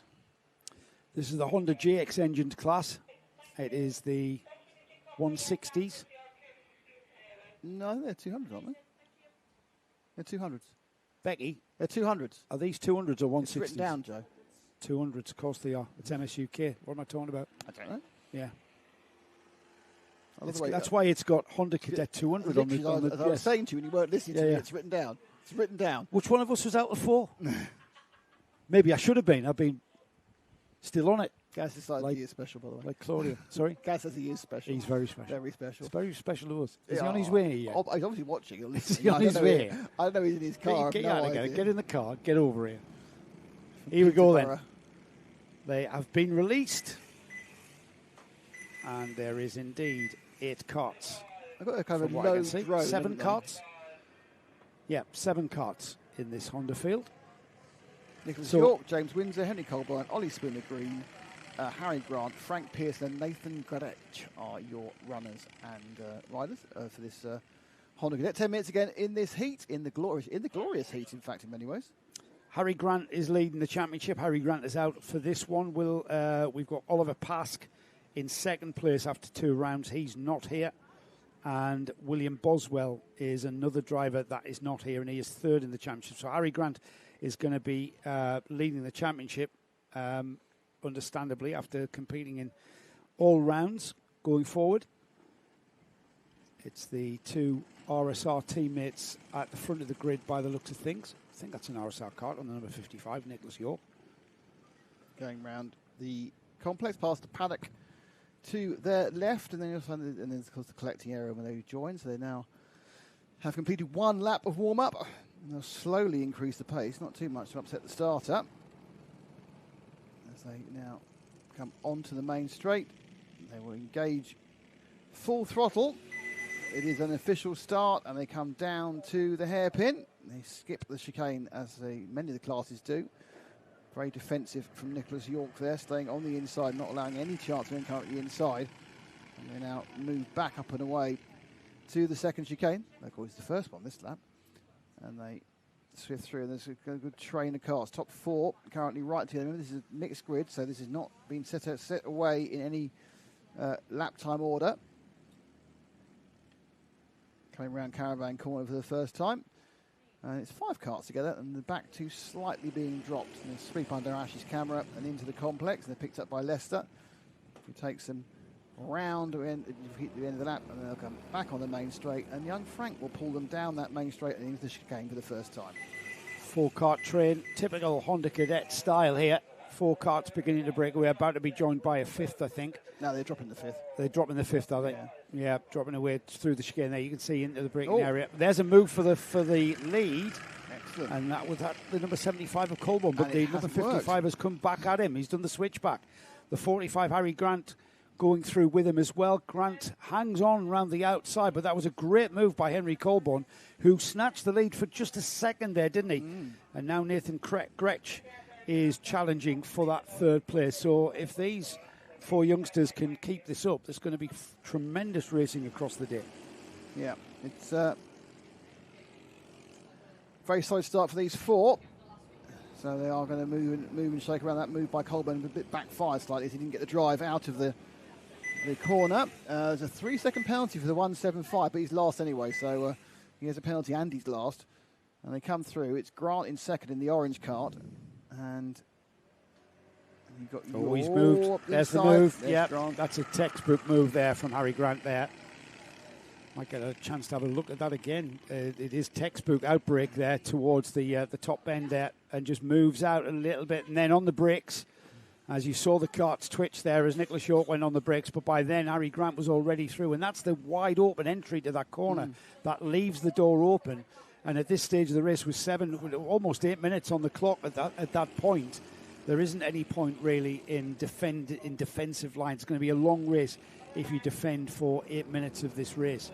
Now we've got the number 45, Harry Grant, who was also the championship leader in the Honda Cadet 200s, leading from Nicholas York. But Nicholas York there right on his bumper, almost couldn't see him there. Oh, he gets it all wrong there. I think he hit the curb there. Absolutely oversteer slide that he caught, and now he's under pressure from Henry Colburn. Yeah, it's all ebb and flow here, and Colburn really trying to get up past York into this second hairpin, but York actually now using the advantage slips in his trail back onto the tail of Grant. So it's the yellow and blue. That's the second place kart, the blue and white, or turquoise and white. Up the inside, so you have a beautiful move there in the caravan by Colburn. Just saw a little bit of weakness of the exit of the that left-hander, and just off he goes into the complex. And Colburn picks up second place. He hangs on to it because there's no immediate comeback on that short run into the complex.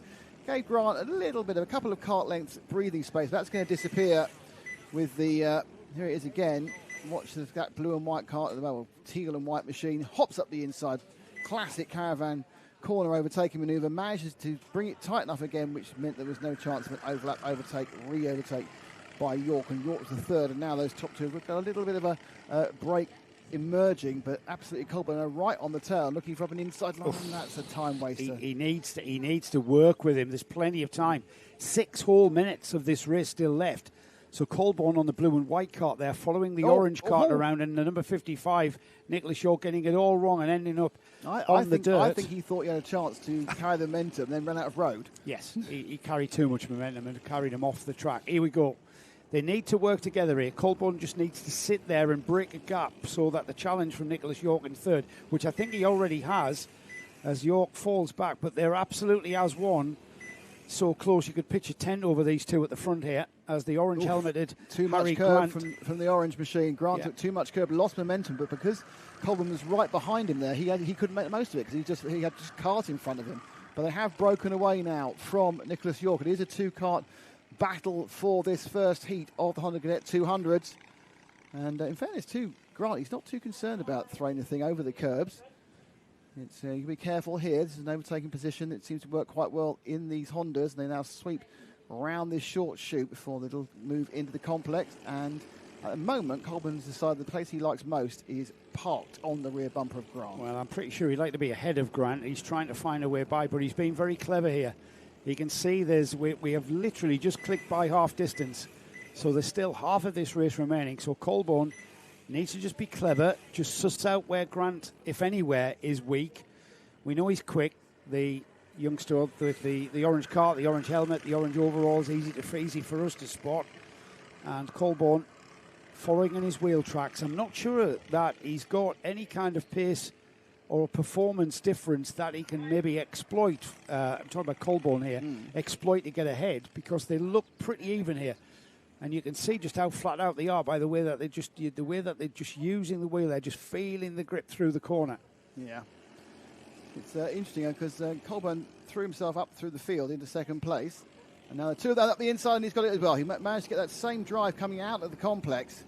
Not even quite sure how that one happened. It must probably be very similar again. Just carrying too much from Grant, couldn't get the thing turned. Grant just couldn't understeer out to the outside of the paddock complex there, and Colborne looked like he had the grip. Let's have another look at it. Let's see if he hits the curb. No, he doesn't. He had a little bit of oversteer in the left-hand bit, which threw him out for the right-hand bit, and that's where Colborne was able to exploit that. But it really is knife-edge stuff, isn't it? I think Colborne looked to have made a mistake on the entry curb, but got away with it because I think it was a slight misjudgment or this car just didn't do quite what Grant wanted to do. But he's not being dropped, so it's not like now Colburn's ahead, he can gap.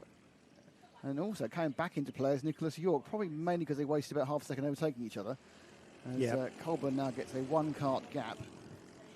Colburn just needs to get his head down, focus on hitting those apexes and the braking points. Harry Grant, likewise, has to stay on the rear bumper of that blue and white kart, and he's not doing that.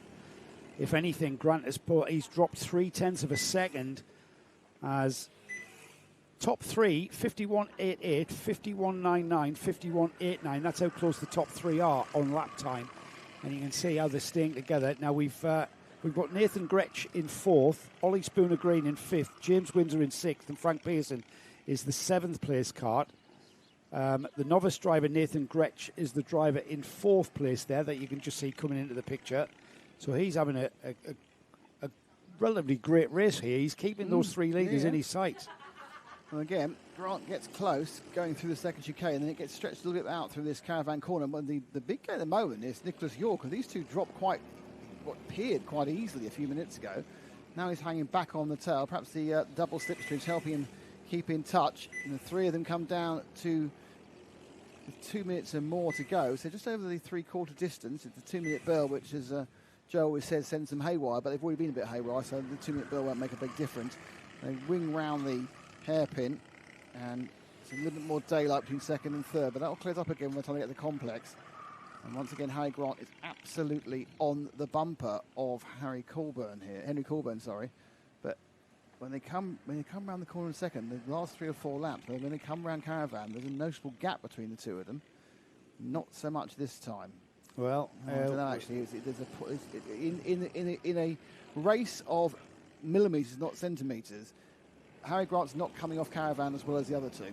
Well, the thing is, the pace has slowed a little bit. 51.99, 51.92 as the personal best 51.80 for Harry Grant in second place. They're being joined by Nicholas York now. York's got the fastest lap time. So, yeah, York has been it was on lap 7. We're on a lap 11 now, so a few laps ago. He was faster than both in the last lap as well. So there he goes, looking at the outside. That's not. Oh no, it's no, York that's down the inside for Harry Grant and back into the lead. That surprised me. Yeah, textbook overtake into the chicanes here, and Henry Colborne kept his head, didn't fight it too hard, had to let him go.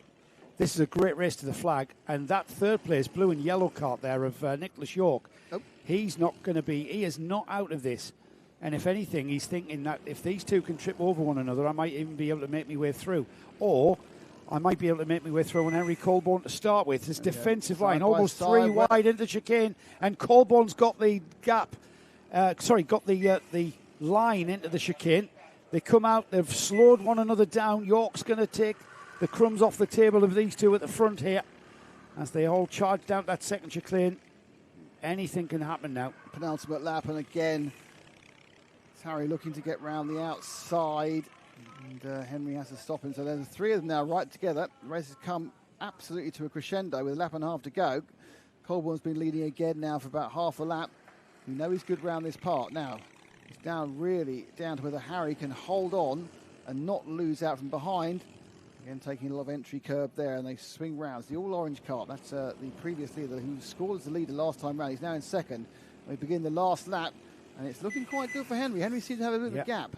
Last lap board flies then as the drivers went underneath the board at the start-finish line. Colborne looks over his shoulder. The orange cart is there, and they're driving all over the place. This could play into the hands of Nicholas York on the yellow and blue cart in third there as they head down to the chicane for the final time. York goes to the outside. He hasn't got enough room to make any kind of move there, and it's line astern, Colborne, Grant and York there through the left-hander and towards the hairpin of Caravan. Maybe the last opportunity here. No, not enough space. If Colborne can just keep that momentum through this last sequence of bends here, he defensively drives. That's going to slow him down, and it's going to be this section of quarters here through the right and then the final left-hander here. And then I think it's all going to be Henry Colborne's at the end there. Oh, and they're coming together. Well, Grant went to the left, and then Nicholas York filled the gap, and then Grant came back to the right. But that was filled by that blue and yellow cart of Nicholas York there. Yeah, 3 of them cover by 0.2 of a second. York's got momentum in the blue and yellow cart to pull just a little bit alongside the orange cart. Hopefully no damage and no drop down there, but that was a...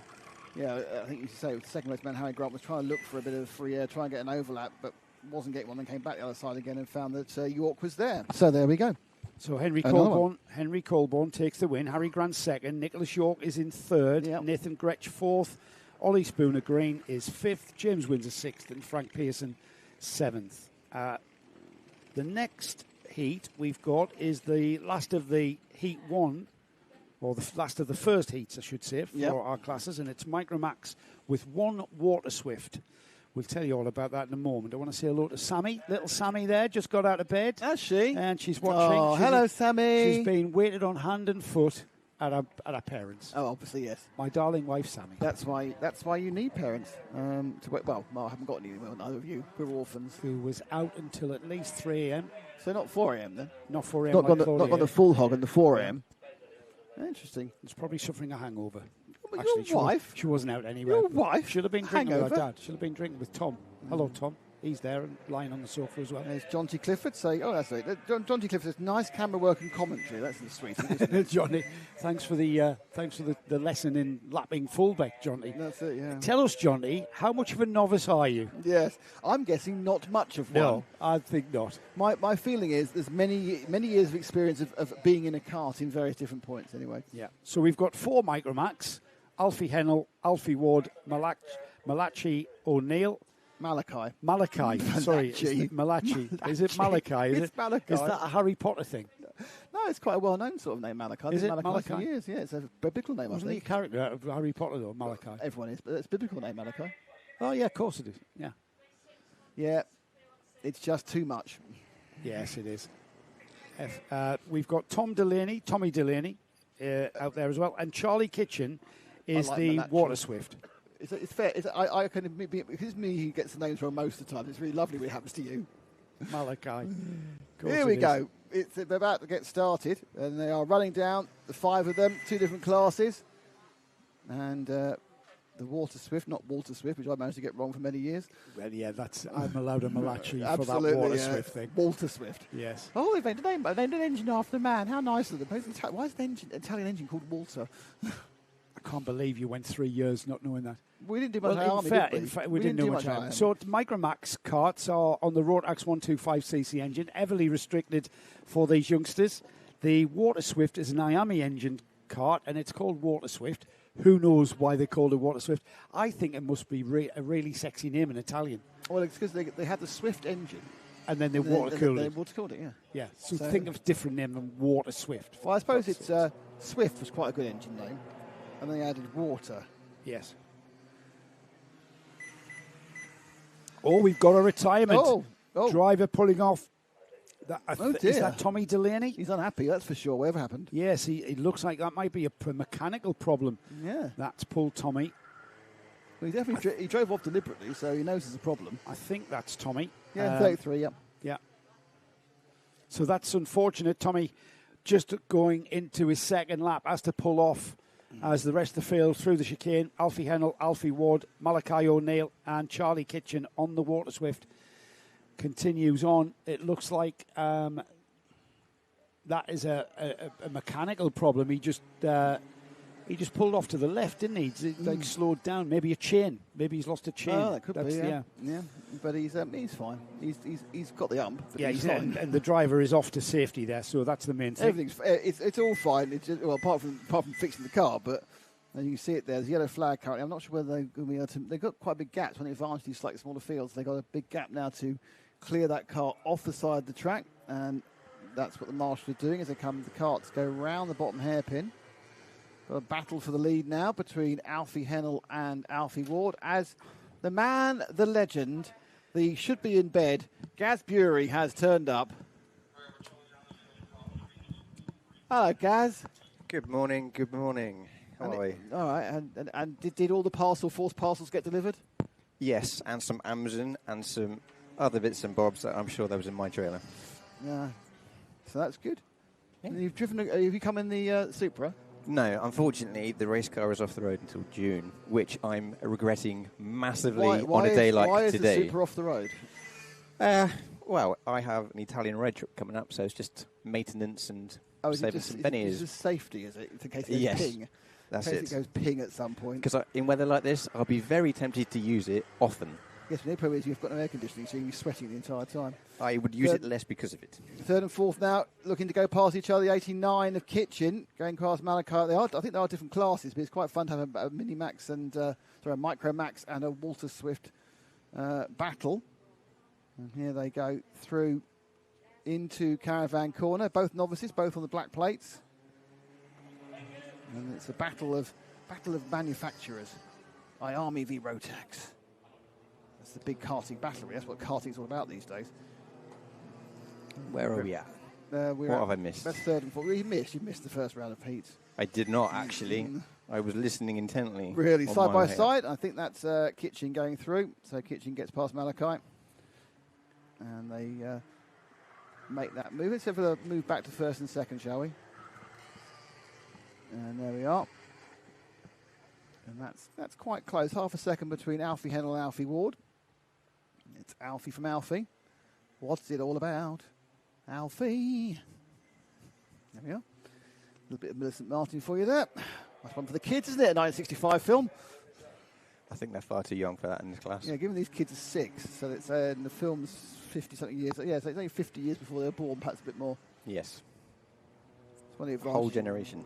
That's about 3 generations, 50 years, isn't it? Give or take, I suppose it is. Yeah, well, it depends. You know, I don't really know what a generation is. Is it 20 years? Is it 17 years? Undefinable. It's true. Joe's turned up. Oh, that's an excellent idea, Joe. Best idea you've had. Yes, I was going to get something a little bit more flavourable, but I realised it's not 12 o'clock yet. And I have to come to work. Well, you're going to have a beer where you're at 12. I might have to. Beer o'clock. It's been a very long 3 days. But here we are. Here you are at Fullbeck. Yeah, what a glorious day. 2 things that hit me when I come in the paddock. Stone? It was more than one. The sense of fresh grass and petrol. Nothing better on a Sunday morning. Fresh grass and petrol? Fresh cut grass. Don't you like to feel the smell of napalm in the morning? Yeah, almost the same. So top 2, it's Alfie Hennell from Alfie Ward. We're just halfway through this one. 10-minute heats in this Micro Max and Walter Swift restricted final heat of round 1 here at round 1 of qualifying for round 3 of Fullbeck Kart Club. Thank you all who are with us. We go. The next race will be the juniors again, and many of those will be together.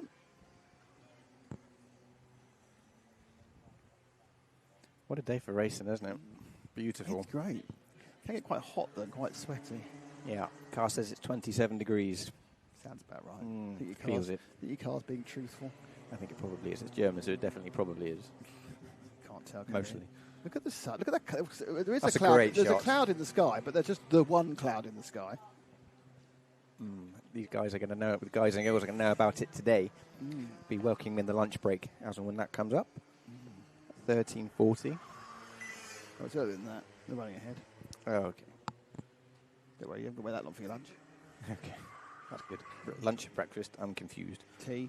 It might be all 3 at this rate. That's right. So the top two just coming back together a little bit more. It's a sort of a Tony kart, I think. It's a grubby Tony kart, or slightly rubberized up the sides of the Tony kart. Is it? Yeah, it's Tony with a couple of extra stickers. Is that second place man of Alfie Ward? The Tony kart pinstripes often end up looking grey on camera, but it is green and white. And then leading is a lot of flory yellow there in Alfie Hennell's machine, and they are a lot closer. 2/10, and it's now moved for the lead, but not really that confident move. More just put him in the wrong part of the track for Alfie there, but Alfie Ward, sorry, they're both Alfie.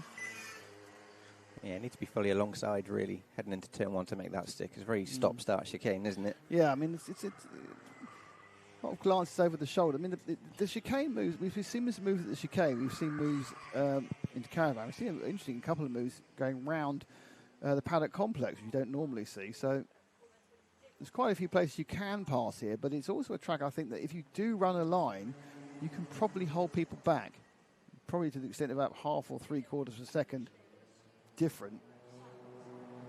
And there's these 2 minutes 20 to go.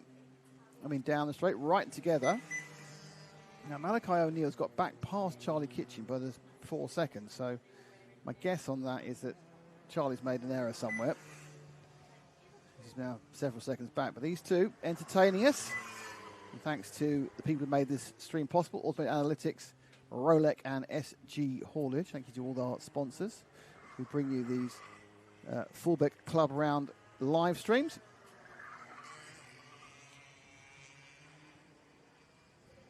And move into the move for the caravan corner. And nothing is doing at the moment. In fact, Ward's just being stretched back out again. He got within the 10th, and now he's back out to 3 or 4 tenths. Plenty of time for that to change, though. There's plenty of time. I think obviously, the advantage of being behind for Ward is he's going to get a bit of slipstream advantage. He's not. I think he should probably sit in the wheel tracks of Hennell for a lap at least, and just get that free 2 or 3 tenths. And he's always slightly overcurved that one. Got away with it though. You can tell these kids are young and have nice fresh backs, so don't get completely destroyed by doing that. I remember them days. Oh, we all remember that. Actually, I don't. So long. I don't even remember them so long ago. A whole generation ago, or 3 generations ago. Exactly. Yes. Apparently, A long time ago. Long time ago when I had a functioning skeleton. So now Ward's got himself a little bit closer again with Hennell. Being very careful. He seems to be quite in control. It's going to be really about Ward making a move. And across the line, there's going to be 2 more laps to go. And they come through the complex. It does seem there is a little bit of ebb and flow from about 1/10 to about half a second. And then again, quick round that final corner. And the gap is 0.279, a few hundredths faster over the lap. But at no point really did you feel, Gaz, that Ward was going to be able to make a move. He's not really showing all that much intent, is he? He seems quite happy, or that he can't get alongside. I mean, I think they run fixed gearing, don't they, in Minimax? So it's all going to be about... It's very fixed. I mean, it's about the lines. See, that's an optical illusion that's been catching us out all day. But yeah, he certainly took a tighter line. He's now within at least two kart lengths back. It's going to be a massive lunge to get up the inside here. Not done it. Hasn't tried to go side by side. But yeah, it's probably that Alfie's at absolute maximum attack. He just needs an extra couple of tenths he hasn't currently got. But he might, they'll go away at the end of this heat. They'll think about things. These kids learn every time they're out on the track. And quickly, don't they? Amazing some of the ability they bring to each junior round they are at. Again, another move. Thinks about it, and he's cost him. He's into the wall. And he got side by side in. I think they had a little bit of contact. I don't think that'll get called. But we got them again? Yeah, it was the front left to right rear. Just rotated him. So he goes out. He's looking. He comes across. Yeah. That was always going to happen, I think. But what he does have in his favour, though, is 12 seconds to third position. So he's still going to be second. Yeah, he's lost nothing by giving it a go, has he? He's still second on the last lap. I'm sure he's on the radio moaning to Toto Wolff right now about not being let through. But he pushed me off. Well, that's how it's going to be. That's naughty. I think that's that one. I'm sure that will be reviewed by somebody, but I don't think that's going to result in any issues for anybody. Racing incident, I would have said. I've got 100%. Absolutely a racing incident. No intent. Here they go across the line, and it is Hennell who takes the provisional victory in the combination Micromac and Ward Swift. It's Alfie Ward who's second. It's a long wait for Malachi O'Neill. Kitchens has been catching him back up again. So Kitchen did have an error at some point and lost a few seconds. Now he's got a bit of pace. And Tommy Delaney, who is scored as 5th, only managed to do 1 lap. So that is the end of the first round of qualifying. And just to remind Frank, there are 3 more of these. Brave. Yeah. So we are a little bit ahead of time, thankfully. Have we got the 250 to pack out before lunch break? Yeah. We got another. This is the end of the first round. They've got another round of heats, and then we start the lunch break. Then we have lunch break, and then we have the third round of qualifying and the finals. Plenty of time. I'm just trying to find the results. I've spoke to one of the drivers on my way in where to find their championship tables. Anyway, I don't know. And that's what normally is the case. I do know, except I'm not very good at working an iPad because I don't have Apple. This is very difficult, as I'm probably demonstrating. You don't have Apple? No, I have Android. I have a real phone. Can I just point out that that's the kind of statement people who don't understand the glory of the Apple infrastructure and the Apple ecosystem, which basically is a chance to spend way more money than you should do on stuff. But it does work. That is a key point. It does actually work. I have to say I am of the type where I just like things to work and I don't care what it is. Technology is not my friend. That's what I've got people like you for, Nick. Sorry, my friend, am I? Well, on the occasion where I have to be, yeah.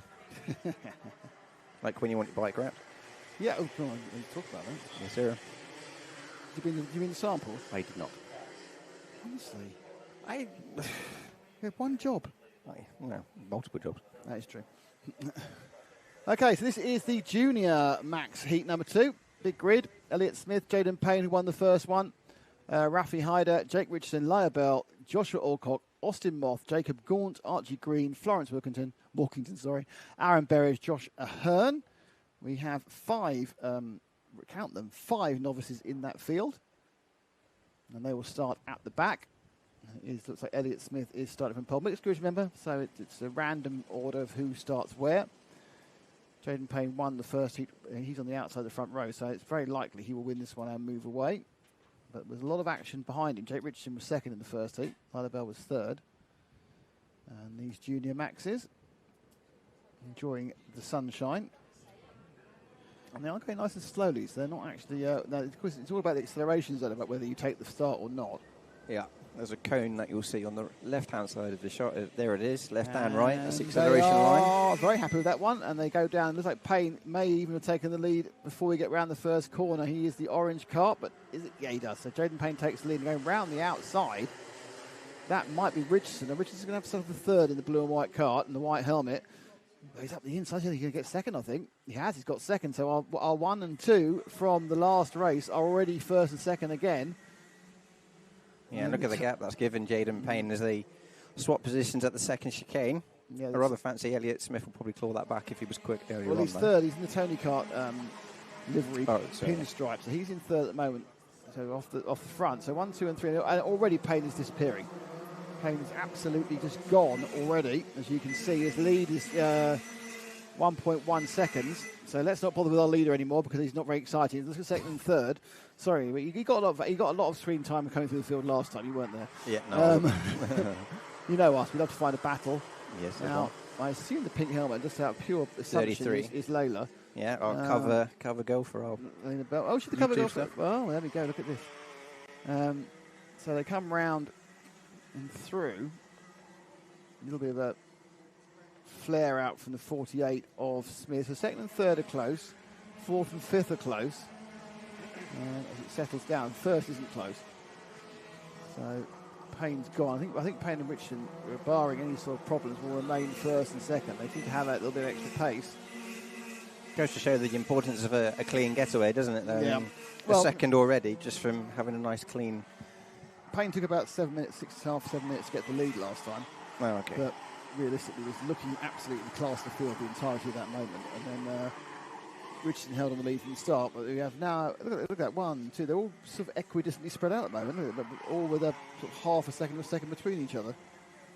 Yeah.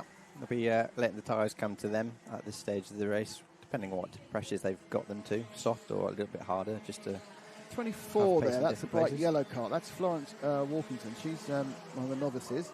currently running, not the last time round. I think she might have dropped a position just because of where the rest of the karts are. They come down for another lap to be completed. It's quite scrappy towards the back there, actually. Walkington is ninth. So you look at Gaunt and Alcock and Florence Walkington. Just drop back and pick up that sort of field about 7th, 8th and 9th. It starts with the kart with the red helmet. So drop back another couple, Frank. And one more, and one more. There we go, those three having a bit of a scrap now. White helmet, 3 white helmets all coming through together. Red kart. These are novices, I believe, all of them. Yeah. Is he actually 2 a novice? No, it's not. Josh Alcock's not. Oh, and look at it. Alcock's gone round, and he's going, well, I've got on camera, now I've gone round. Can't believe it. Just got myself a picture. Nick's found us for a bit of action, and I've fallen off the track. Have you been punched off the track or fallen off the track? Or he's been... Oh, he was wide anyway. Yeah. I think he might have had a little bit of help. I think he got a side-by-side. But I think he basically took the rear and he couldn't get it back. So, agreed. Here's the next action pack area, which looks like... Is that Lila going for 4th? This is 4th and Smith. 4th and Smith. 4th and 5th, which might be Elliot Smith, but it's certainly Lila Bell. It's the 33, actually. It's 33 and the 48. Yeah, so that was Elliot Smith dropping out as Bell there with the blue and white. She's taken 4th place. And then now she has to go and chase after Aaron Berridge, who's running in 3rd. Smith has dropped back from his initial... I think he was at the front row, wasn't he, to begin with? But he's dropped back now. And it's Berridge who's moved through. And he is being chased down now by Lila. Lila is the penultimate race. The blue and white car just going over the line now, turning right onto the chicane. Pink helmet. She now needs to try and move forward. Gap last time round. She's only a second behind Aaron. Pulling away, isn't she? A little bit. They're gapping it slightly. Florence Walkington has moved to 7th after the issues we saw for Josh Alcock. That's that yellow car in the background. And they sweep round again. Interesting to see how much curb they use for that entry to the second chicane. Yeah, it's a good point. Some of them seem to enjoy using it, and some of them seem to lose momentum by using it. You kind of go, I would have said normally that's, there was a too much curb environment there. However, I don't know if it is. Back when I was racing, if my seat wasn't gliding over the curb. Back when I was racing. That was the same time before they invented television and everything else. It was, yeah. Not even in black and white. Oh dear. Missed the braking move. You can't do that. You have to. You can't just miss it and then carry on. You have to kind of let the person back through again. Who was it? That's Josh Ahern, I think. 58. 82. 82 missed it. 82. I'll look at his lap time. Don't know. Josh Alcock. Who was it? Was that one there? No, you're right. It was 58. Austin Mothie missed the chicane. I don't know what's going on there. I don't know. It's not our job to police the lower regions of a junior max final. We can speculate. We can speculate he's going to be in trouble for doing that. Yeah. Well, it depends if he lost any time or not. It didn't seem to be inspired by anybody else. He didn't get taken out of the track. He must went in there and thought, I'm not going to stop. Locked the rear and thought, I know where. We've all been there. I was there at Snetterton when I was doing 160 miles an hour down the straight. I thought, I'm not going to make that corner. Luckily, I knew the time that run off. I've done that Estoril and Portimao. I've been barreling down the straights both times, and they both got tarmac ran off, and you feel quite safe. You go, not making that. So you just break it, so you just don't worry. But you are hitting quite heavy speed. I was going to say, so if you run out of talent, it's not as noticeable as what you're saying. You have to decide. I obviously am quite a conservative motorcycle track rider, but you decide the places where you can have a go because you know you've got a safety net provided by the track. Yes. And that's what you do. You go, no, okay. I am pleased to see that the bike is coming back every time you're off on track as well. I know, so far. It's good, isn't it? Things happened. Yeah, it's more of a risk where the trailer vehicle will get back. Yes, with your Land Rover and all the wheels attached. Have you brought that today? Is that what I saw down there? Yeah, down there, yeah. Look later. Shouldn't like a Land Rover. I took the Land Rover because the entrance road to Fullbeck. Another reason why. Yeah. So where are we at the moment? Let's go and we can find. Let's see if we can find 3rd and 4th. That's 22 Berridge and 33 Bell. They are. I don't know where they are on the track. I'll be honest with you. Oh, there's 22. That's marvellous. Tony Kart. Berridge has got a bit has edged out from Bell. Still Payne leading by 3 seconds. Richardson second by 3 seconds. 3rd place man was Berridge. His 4th place Lila Bell with the pink helmet. All a bit equidistant, isn't it? And actually Bell has slowly dropped Smith behind her. Oh, here's the battle. It's the Rafi Haydar Florence Walkington battle there. The black cart against the fluorescent yellow cart. That's the big battle on track now as they come down to the hairpin. Glance over the shoulder by the blue helmeted Rafi Hyder. And he comes back up the hill again. Florence not taking any... she's done well this one. She's moved through the field quite nicely. These are both... These are both... No, Rafi's not. Rafi's got a glider. Florence is a novice. As we discussed earlier, the level of lack of experience of novices is quite difficult to ascertain these days, because obviously there's some other karting you can do, like IKR or indoor karting or outdoor hire karts. Yeah, for sure. Plenty of times where they'll say novice, but their experience could be umpteen weekends at their local circuit or indoor karting. They know how to drive. Yeah. The sticker on the front doesn't really say. It's like IndyCar, isn't it? This says it's a rookie, but they could be an Indy Lights champion. Or a Formula 2 champion, as it's Mick Schumacher, who we setting off into the Indy 500, of course, starts in about 6 hours' time. So all defensive line there by Hyder as he tries to keep Walkington back. Hyder's got a kind of a interesting kind of livery. It's kind of like almost like the stars and cut out of the side by side. That's a difficult move there, Walkington. That's not going to work there. Florence looking for the difficult move. They come back round through the complex. As close as they can be, these two. Still a couple of minutes to go. 1 minute and 33 to go. Walkington goes wide, looking to make a sweep round the inside the first chicane. Not on. Good line taken there by Rafi. Soon to be defensive. He's going to white line it, isn't he? He's going to try and defend. He kind of swept, really, more than anything else. And then came back. So, again, looking at it, it's very difficult. We're back up now with the 22 and 30, because suddenly, even more interesting is that Lila Bell is making a move for third place. She's closed up that second. She dropped to the 22 of Aaron Berridge, and they come round now and start the main straight again. So they've got a couple of laps. They might even have 3 laps to go, actually, because it's 54 seconds on the clock, and they're not the leaders. So they're going to have 3 laps. And now, here we go. It's third and fourth. The 22 of Berridge and the 33 of Bell fighting hard. White helmet from pink helmet. And they sprint up towards the second chicane. And in fairness, I think Richardson may have made a little minor mistake, which lost him that gap. He doesn't seem to be under any immediate threat from Bell. I think he knows that she's there, though. She's been lapping a couple of times quicker over the past couple of laps. So, yeah, he's very aware that she's there. And the look over the shoulder always is the giveaway. You start making mistakes, you start looking from behind rather than what's happening in front of you. Yeah, they're going to get 2 more laps. So it's 2 more laps for this last place on the podium, which there isn't, of course, in the heat. A heat podium doesn't exist. But Bell there, looking if she can see a gap through. But so far, Rafi Hyder mounting some sterling defence.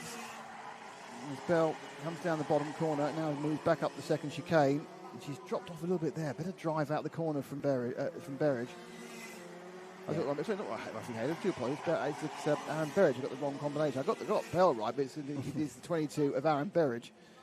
Well, she can't take me anywhere. Honestly. You've not even travelled far either. No, I know. Yeah, it's little things like the drive out of the corners can be down to where the tyres are, what temperature, what pressure you've got the tyre, what gearing you're running, all makes that subtle difference to keep the kart from behind you. I think it's fair to say also, there are also points where people probably just have a bit of line as well. They'll be taking a different line that will just enable the kart to get squared up first and therefore get the full power on. Yeah, this gap is stretching slightly as we come to the last lap. So shall we see if we can find our leader, Jaden Payne? I don't think this is going to happen here. So Payne in that orange kart is quite a long way further forward. He's about 10 seconds forward. And there he comes. There we are. He sweeps under the left. About to go around the complex now. Picked up on Leicester's camera. This is Jaden Payne. has led since the first corner. Didn't he off the line and comes across the line. And Payne takes another heat win. And he takes it reasonably comfortably. He looks like 5 or 6 seconds. Ahead of Jake Richardson's also, I think, eased off a little bit, knowing he had second in the bag. Third and fourth are, as we expected, Berridge from Bell. Smith, who started on pole, dropped back to 5th. He's quite pleased with that. The Hyder and Walkington was very, very close. And that's a lapped car, it must be. Yeah. Oh, Moth. Oh, dear. Something's happened because Moth has come through. And there's Walkington. So it looks like Hyder and Walkington had to come in together on the last lap we didn't see. So there has been an instant last lap between Walkington and Hyder, and that has resulted in Hyder not finishing the race, and Walkington comes in 7th, and Austin Moth, a big gainer on that when he picked up 2 positions. So, it's controversy to for us to enjoy at the end there. So Payton from Richardson, from Berridge from Bell, Smith, Moth, Walkington, Gaunt, Alcott, Green, Hyder, Josh Ahern. That is your Junior Max round number 2. So next up will be the Senior Max. Rotax. Senior Rotax. Did I see that there's only 2 of them entered? 2 perfectly formed. I have no idea what he's doing. Yes, it's a perfectly formed grid of 2. Yeah. I'll set it up, shall I? So, Joe's missing out on his job. No, Joe's basically saying he's made the coffee. I've made the coffee. I'm just waiting for a brewing. Apparently, I'm Nick Damon for a minute. Who's going to beat Jaden Payne this weekend then? Well, given his performances, that last one he's kind of circulating 3/10 to 5/10 quicker than everybody else. So it's a tall order. Leading the championship as well here at Fullbeck. So he's on. I mean, all right, we're only at round 3 of 10, and whether or not he's got other kart tracks to be at, that maybe clash with the Fullbeck Kart Championship. We'll wait and see. I've got our 2 senior Rotax about to be released. The number 31 showing a novice plate. And we suspect he may not be a novice the last time through. We can investigate at lunch. Talking about Jonty Clifford. Yeah. Now then, Jaden Robinson was a kart that had to pull into the pits with a problem. So he's obviously rectified that problem, and he's able to come out for his second heat. These 2 circling together. It's a beautiful day here at Fullbeck. Sun beating down, highs of 27, 28 degrees, would you believe? It's going to be 30 degrees tomorrow, Nick, in your car park. Yeah, it's very, very... it's even going to be 26, 27 in the northeast, where I'll be tomorrow. Hello. There he is. Nick's back on the handheld. So these 2 coming through, 2 cuts, and then Jaden Robinson and Jonty Clifford.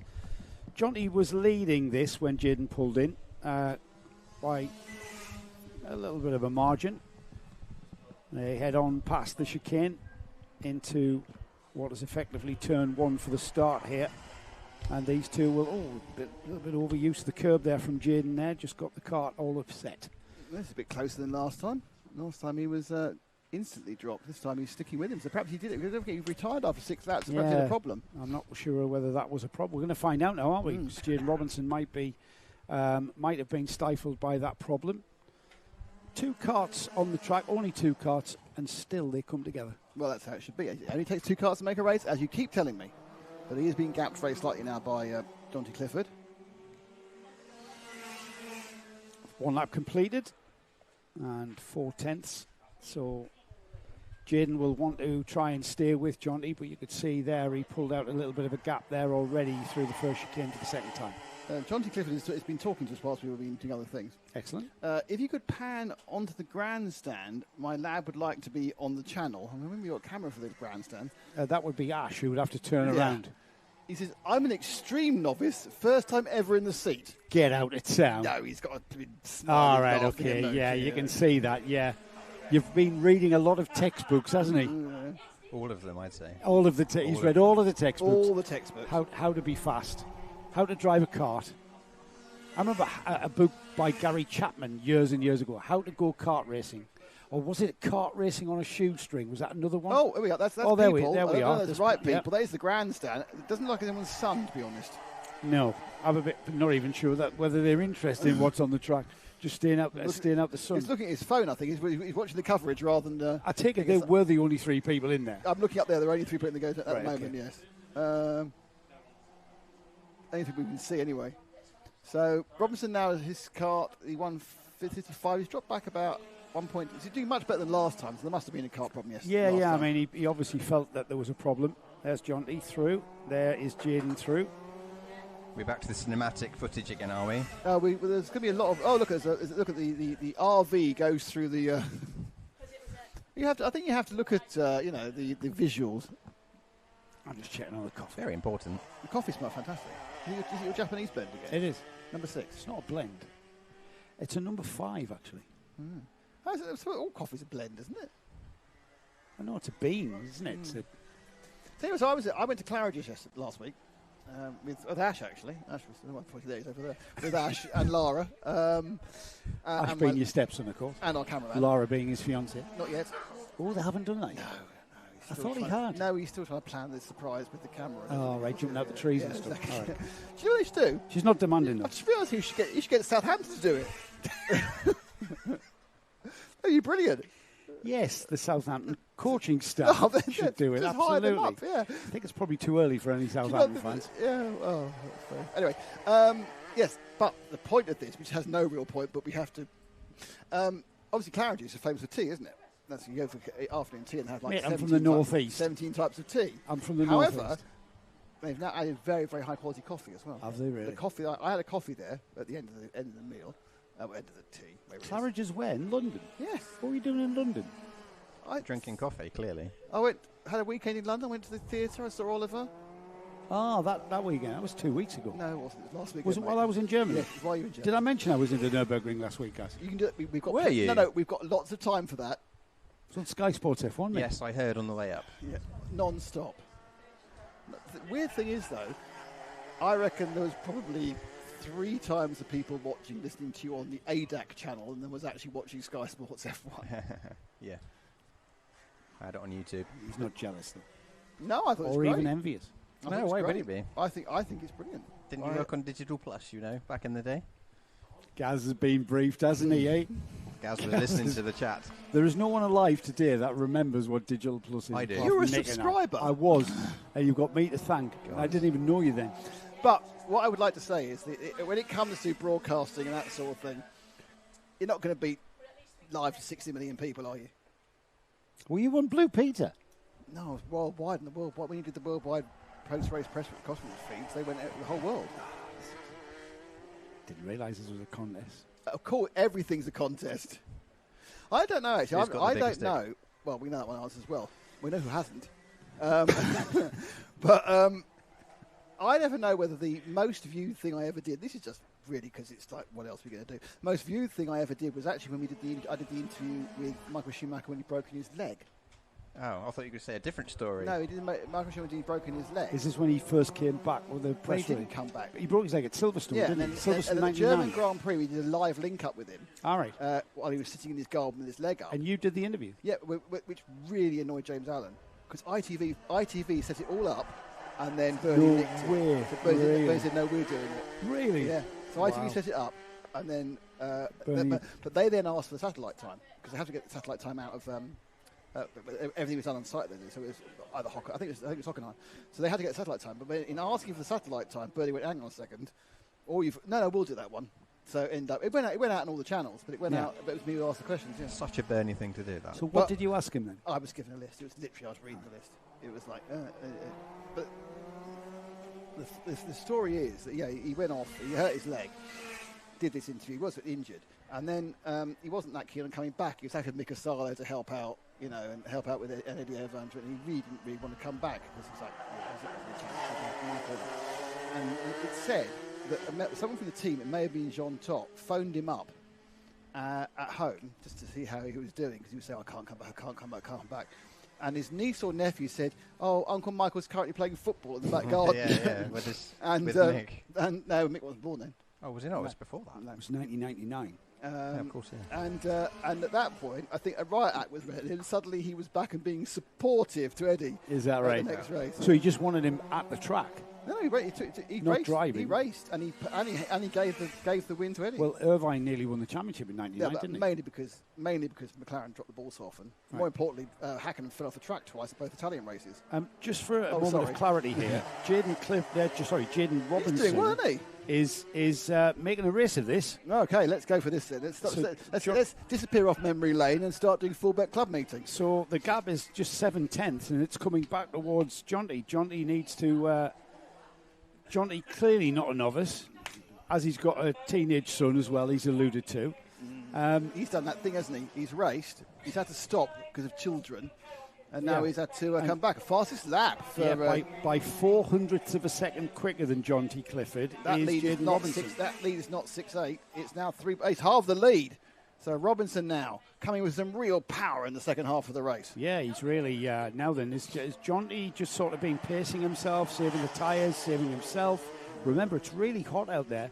Now he begins to hear the engine in his peripheral hearing. He can hear the engine getting closer. And now you can see just how close Jaden Robinson is. And if anything, he's right on the bumper there. Robinson's really picked up a massive momentum. Now, whether Clifford's got the tyre pressures wrong, or whether it's just the fact that Robinson's just eased himself into the meeting. Well, that Kart has switched itself on because now, as Jonty Clifford seems to have responded to the presence of Jaden Robinson. He got a much better run out of Caravan into the complex. And he's just now going, hang on a second, I didn't really like you being 3/10 behind. You go back to 8/10, that's fine. But it was more, it seemed, it may be a little error by Robinson in the exit of Caravan that dropped the time. He's now going to try and claw his way back up again in a minute and 33 and 1 lap. Yeah, he's throwing the kart in, isn't he, Clifford? He's not hanging about, throwing the kart in on the brakes into that second chicane. A little bit smoother through this left-hander into Caravan, which is a tight hairpin. And then Robinson looks a little bit closer there, but it's a big arse now to get back. That half second he lost last lap is probably going to prevent him getting onto terms with the 3 laps we've got left or so. Well, let's see where it is, Nick. It was a tenth of a second. It's 500's taken off. Yeah, it's shaving. It's ebbing and flowing now. Jonty Clifford has took control back of the lead. And Robinson does get those 3/2 for being in the tow, but actually, no, it looks like, I think Clifford, I don't know whether Clifford was just, as you say, just having a little bit of an easy few laps and had too many easy laps, I don't know. Well, I will say that just comparing lap times from another championship last year that was here, the NKC, they're lapping on pace. So this is very much on merit by Well, remember Robinson. The NKC's on a Maxxis tyre, though. They're on a Mojo. Oh, yeah, of course they are. I forgot about that. So they're on a Mojo D5. Oh, right. So there's a good kind of 6-7 tenths here in difference in tyre, if I recall correctly. But it's hot tarmac, and that's slower again. Yeah, true. But the Mojo does respond better in the heat. Falls off a cliff, though, very quickly. Yeah, well, it can do with if you get the pressure slightly wrong. However, these two have been very close. Penultimate lap, he took 2 tenths out, Jaden, from Jonty that time.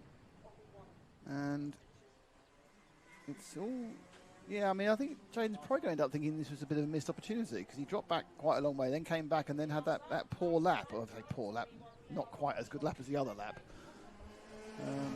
But let's just give him confidence that he can... oh, look at that. That was a marvellous entry into the complex there. It's going to cost him on the exit there, isn't it, down the straight? I don't know. I think he's okay. He's lost the toe a little bit, hasn't he? He's closer. That's not half a second. He's right on the tail for the last lap battle here. So Clifford now, who had cruising to an easy win in his second heat of the Senior Max, is under pressure, but I think it's just a bit too far for Robinson. Yeah, he's got a bit of pace as Jaden. Jaden's found pace. That problem in the first heat took him out of the heat to go into the pits with a problem. He's rectified whatever that is, and he's finding pace. I just not taking anything away from Jaden Robinson here, who's finishing right on the rear bumper of Jonty. Jonty Clifford now having to defend a bit, so maybe he's overly managed the pace to the end. But here they come. They're side by side through the final turn here. A little bit of compromise needed, boys.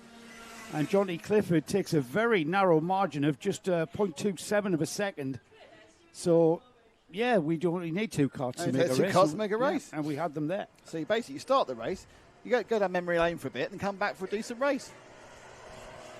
Great stuff. Good drive by both drivers there. Everyone loves an exciting end, as they say. Fair play to them both. I mean, a little bit of a fist bump as they exited the first chicane to say well done to each other. That was quite good. Look at the weather. It's ridiculous. Oh, this isn't England. This certainly isn't Bank Holiday England. Well. What are you doing tomorrow, by the way? I am going to work. Oh. Not until 9 o'clock.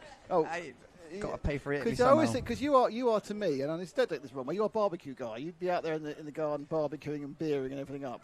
That is me all the time. The problem is I have to go to work to stop me doing that because I'll always be drunk. And Rachel says that she wouldn't deal with that anymore. So there we go. Enough. Well, the riot out was red. Yeah, we all get. We all get in trouble with the wife. It's fine. How do you take your coffee? Oh. Right. Do we have all our runners and riders? Because we had a slight problem for our winner last time, 24, with smoking. I think he's actually up and running though. So Tim Woods, Martin Smith, Reese Woods, Harker, Jack Rolfe, who won despite appearing to have an engine issue. Yeah, I saw that. Did he rectify that? Was it just oil Well, smoke? Was it something wrong? No, it was smoke from the engine. But oh, okay. who knows? I mean, the thing about these things is it may be it had an engine issue, but you can get the top off the engine, sort out piston ring in a few minutes, as long as you haven't bore scored it. And even you have, you can carry on going and just lose some compression. It's like, you know, this is what these things work on. This is proper lump hammer engineering. Yeah, for sure. It's as basic as it gets, isn't it? These are very complicated machines, but they are run on a more clubman basis. But that is Are they doing the chicanes? They can't be, surely. Doing the second chicane. All right, okay. So you've got the Birol R11 there of Nathan Caddick. I think Nathan was the driver who didn't make the trip last time around. Everyone else did. And they come in, and obviously it is the glory of a standing start. And we'll just find out. It looks like it's Tim Woods who's going to be on pole. And he crawls into that position, runs in there. And you've got the 56, who doesn't leave. Martin Smith. Thank you, Joe. These are going to go like a rocket, aren't they, when that green flag goes? There's a problem with the 27. We're going round again because there's an issue with the 27. I think 27 had lost the engine. So they go round again. The 27 being difficult to identify at the moment, he hasn't started. It's Reese Woods. So Reese Woods, I think, came in second, didn't he? Oh, he's not starting. So Reese is a victim with the Lando Norris. Kart just died on the grid, and he's not even going to try and start it. Let's see. Look at the crowd. Look at the crowd for the Gearbox. They're all there. You've got to love Gearbox karting, haven't you? Something very pure and exciting about it. Shall we get Mexican wave going? We are on the PA, though. People. We're not on the PA. We're not on the PA. It's going to be a big shout, isn't it? Oh, they've got him going. Off he goes. Has he got time, no, to... Are they going to put him through the cut through the first chicane? Nope. He's going to go around and catch up to the field. Gives him the advantage, though, doesn't it? Last to the grid, always has warm tyres. Yeah, you want to get some heat into the tyres before he gets to start. Especially on a standing start. It depends whether the issue is one that's been cleared or just temporarily sorted to just get them going again.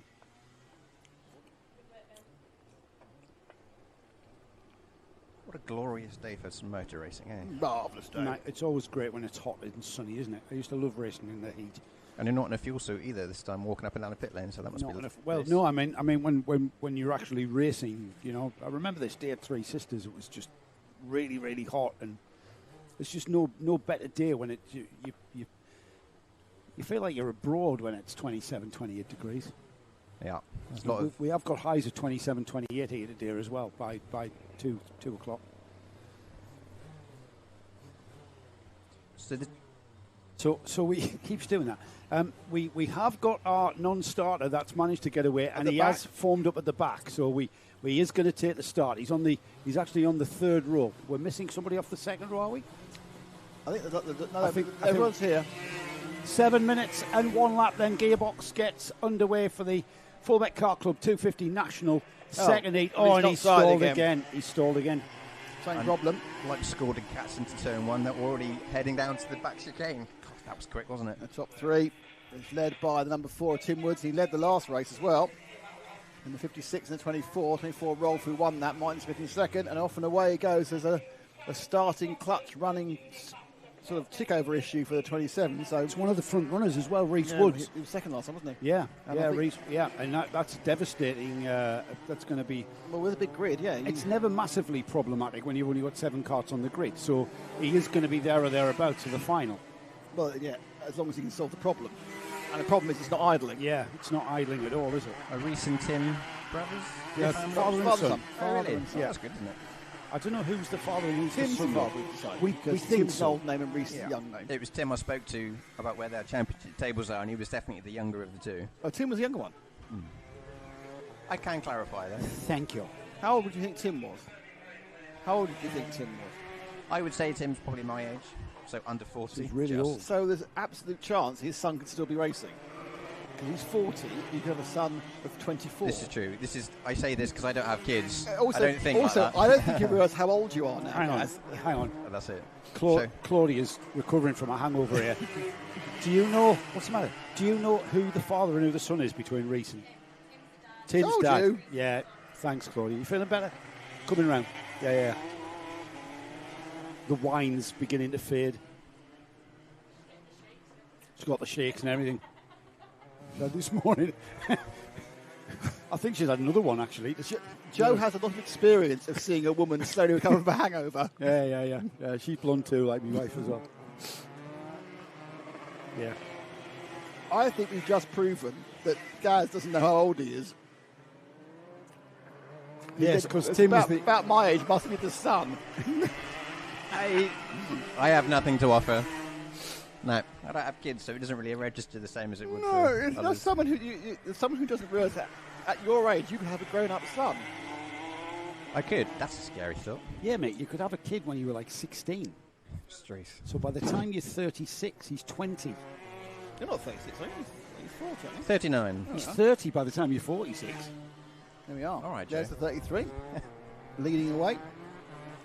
There's the number 11 down the inside, Tucker, Nathan Caddick. 11. Just gotten down. So Nathan Caddick there for 6th, into 5th ahead of Justin Parker. And just coming through. And that was a caravan. The number 130 there, just pulling gears. Pulling out. So Tim Woods, Martin Smith, Jack Rolfe, Jason Tucker, Nathan Caddick now up to 5th, Justin Parker 6th.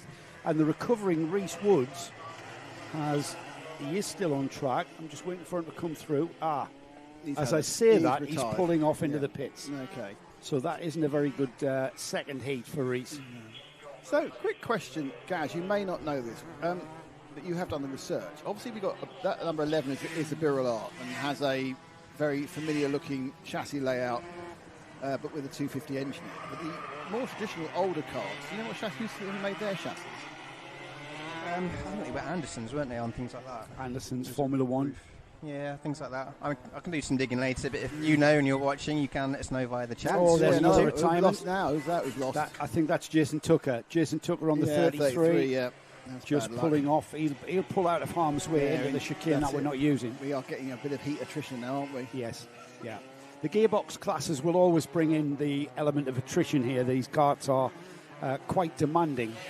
Your leader, by the way. To keep running right. The number 4, Tim Woods, continues. Martin Smith and Jack Rolfe, who won the last heat, but this had a very smoky engine. Whether he's had to change engine, which is why he's a little bit lost in performance, or whether in solving it he's had to change something, I don't know. But the three of them get away. Woods from Smith from Rolfe. And don't forget, I have warned all our new listeners, if you tune in, same bat channel, same bat time, this time next month, we have the Gearbox Festival from Fullbeck. Yeah, really looking forward to that. And the cakes. Lots of cake. There's going to be lots of all cake. the Gearbox classes. You say KZ2s, which I suppose is the most numerous these days. We must talk about for that. Sorry, Joe. What's the date, did you say? 27th, 28th? I'm not here. I'll be Formula One-ing, sorry. Oh, driving the truck. He's literally now managed to drop that one in. See what I did there? That was Yes, good. I felt left out from earlier. It's so the 27th and 28th. The 28th being our live day, 27th being our setup day, and our cake day. We're going to talk about your favourite cake coming next in the interval between this and the next race. Marvellous. Whilst we watch Tim Woods continue, that's the number 56 Martin Oh, it was Smith. off. Woods is retiring. Is that the was Woods leader? retiring. That was Woods retiring. He had the red Nassau panel. So the two Woods, father and son, are going to be very soon reunited in Parc Fermé, which is not where they wanted to be reunited at all. Wow. That has left the number 24, the number 56, Martin Smith, in the lead of this race, inheriting the lead with just under a minute and a half remaining. Wow.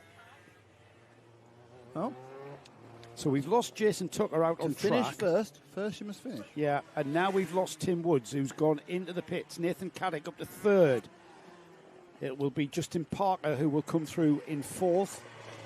As we try and get a grip on where our leader is. I don't know. No, he is. No, he's not. No, that yes, is. He is. No, he's not. That is the number Don't know. 130. Who is that? No, that was Martin Smith. Martin Smith coming up. Oh, yes. He's Justin Parker now. Just he's about lapping. to put a lap on him. Yellow flag, so he won't be. Oh no, he changed his mind. There's definitely a yellow flag down at the marshal post into the hook. We got somebody else. Why is that then? I think because there's a cart off at the first chicane, but it's out of the way, so I'm not sure the yellow flag was relevant. Well, Here we go. I think the 24's out as well. I think Jack Rolfe's gone. Dropping like flies. Well, there's the 56. I think Jack Rolfe's out. Nathan Caddick's Jack through. Rolfe is out. Jack Rolfe has retired as well. So we've only... Just stay with the leader, camera people, because no one else is consistently going around the track. Yeah, so we've lost 4 carts out, and Jack Rolfe has pulled off. We're 5 down now. Yeah. We have two carts rolling. So Oh, no, Justin Parker's is a long way behind. Yeah, Justin Parker's a lap down. He's not taking the conventional racing line, is he, Martin Smith? Very No. shallow into the corners, lack of curb use. I know the carts are slightly heavier, but... I kind of think he's just trying to get to the end. Attritional. Maybe a job for you guys when you have a bit of time, when you go for a wander. Why do gearbox carts not run on what we would call a conventional textbook racing line into the chicanes? Now, it may be to do with bumps or something on this track. It may be to do with cambers, something like that, but they don't seem to be taking the optimal line into the chicane. Conservation of momentum is not as important because you've got a low gears to get you out, punch you out of the corners, and therefore it's more about median speed rather than minimum speed. I can ask. Yeah, I think so. Yeah. That's a one. That's 2 just in front of our box here as we continue. Just on the left there, 2 drivers recovering their cart. There is 24 of Jack Reece Woods. That's Rolfe, that is.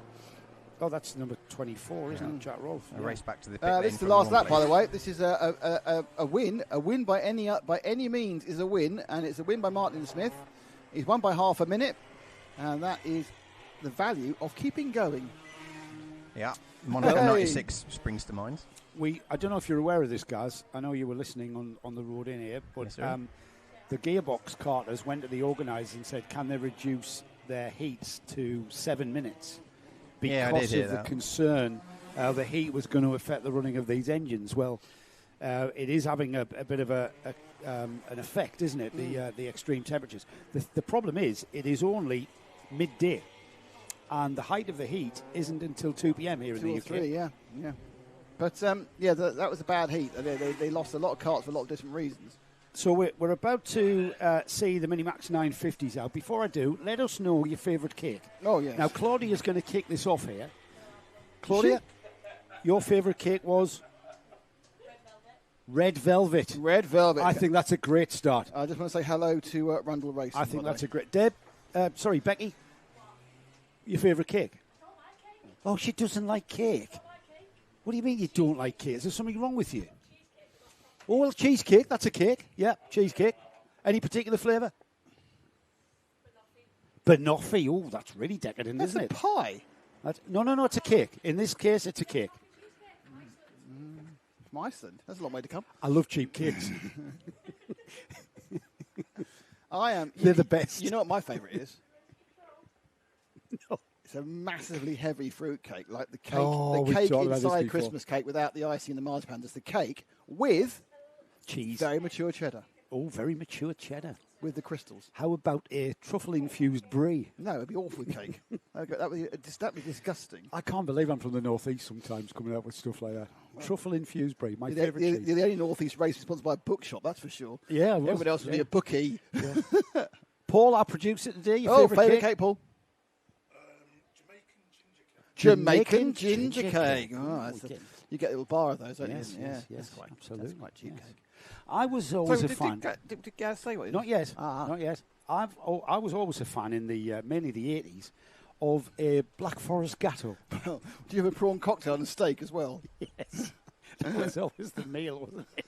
The first date meal was a steak with prawn cocktail to start, a steak and chips, and then a Black Forest Gatto. Like a peas port and Michel by some horrible sweet German wine. Right, guys, we'll come to you in a moment after we've had a look at the grid for our Minimax 950. Sam Dixon, Archie Gaunt, Eva Jones and Charlie Ford, and then we've got the novice driver, Arthur Jardine. Don't get caught out like I was. Your favourite cake, guys? You'll be shocked to know with a body like this, I don't eat cake. I just don't. ADHD, do you think I need more sugar? You said that with a body like this. Now, you've implied to the viewers that you're massively overweight. You're not. You're a skinny little rake. I am. you're kind of non-existent almost. I am happy to drink the beer while you eat the cake. Okay. That sounds like a fair deal to me. I could have made something. I don't really trust people that eat Sorry. cake. Could have made something. There's two people. It doesn't have to be true. I'm making a point here, right? There's two people I don't trust. I don't trust people who don't like cake. I don't people who don't like dogs. I love dogs. Well, that's fine. You're in them. But if you don't like dogs, you don't like cake. I go. Here we go then. Let's get this second heat for Minimax 950s underway. As they come out the final turn, head towards the start, the lights go out. Oh, the left-hand lane was way behind, wasn't it? I'm not surprised the left-hand lane was way out. Well, it started. Has Rachel started this? Has she started this? Yeah, they start, yeah. Yeah, she has. She was shaking her head. Rachel on the start gantry there was shaking her head. Yeah. So maybe a little word in the Intermax. It was just. It wasn't really. It wasn't a fault of the guys on the odd number, but the even number, the first on the even number, was hung back too much. They don't need to here. This isn't one of the tracks which is a real disadvantage to be on the. It's not. The side. No. We've seen a couple of tracks recently where it's like a nightmare being on the wrong side. Yeah, Alain as well. Alain is really bad. Certainly with the international configuration. Yeah, really bad. You can get the first four on the odd side through before the first person comes through on the even side. People sat at home wondering where Alain is. I've never raced there. That's part of the UAE RMC. Yeah, and you can race there. Just enter. United Arab Emirates. Literally, jump on a plane and off you go. Yeah, absolutely. Well, not for a while because it's the start again in September. Yeah. Well, there is that, and it's way too hot here at the moment. Yeah, we're too hot there. You mean? Yeah, well, both actually, but mostly mostly there. It's not way too hot here. This is perfect. It's nice. We've got the leader 176. That's the Sam Dixon blue and white of the. It's kind of got a cosmic livery on that, like it's almost Chaos Sport. But is that a cosmic? Again, it's our blue and white. Our blue and white racer Eva Jones in fourth, is looking to move forward. She's trying to get past Arthur Jardine. Now, Arthur is a novice, and he got straight from fifth place up to third because he's on the odd side of the grid. There it is. It's nice to see a Lando Norris helmet on a junior driver as opposed to a Senna. There's a lot of Lando Norris helmets around. It's nice though, isn't it? You see so many of them in a Senna rep or something like that. It's weird though. Why is it that even prior to last year we won the championship, you have all these successful karters like George and Alex Albon who had huge karting careers, or even Lewis, but they don't get any replica stuff. Lando gets it all. Well, isn't that because they keep changing their helmets? No, George had that blue helmet forever. Has he? Yeah. It's a bit boring, though, isn't it? Well, it's a bit boring. Well, I prefer. That could be a lot of things to do with George, couldn't it? Really. I just prefer a simple. I mean, even Lando Norris's helmet is quite simple. It's quite squiggly. Yes, it's the bright yellow. It's two colour. It's two colour, isn't it? I suppose. Yeah. We're distinctive. Here we go. We've got a race on our hands for third and fourth, haven't we? Yeah, it's either trying to get past. Eva's got past Arthur apparently, according to that. No. Arthur's still there. Oh, it's swapped back round again. Sorry, these two are having a right old battle. Arthur with the Lando Norris helmet and the red and yellow nose cone on the machine, and they're up the inside, or attempt up the inside when even the blue and white. Heading down to the second chicane through the kink there.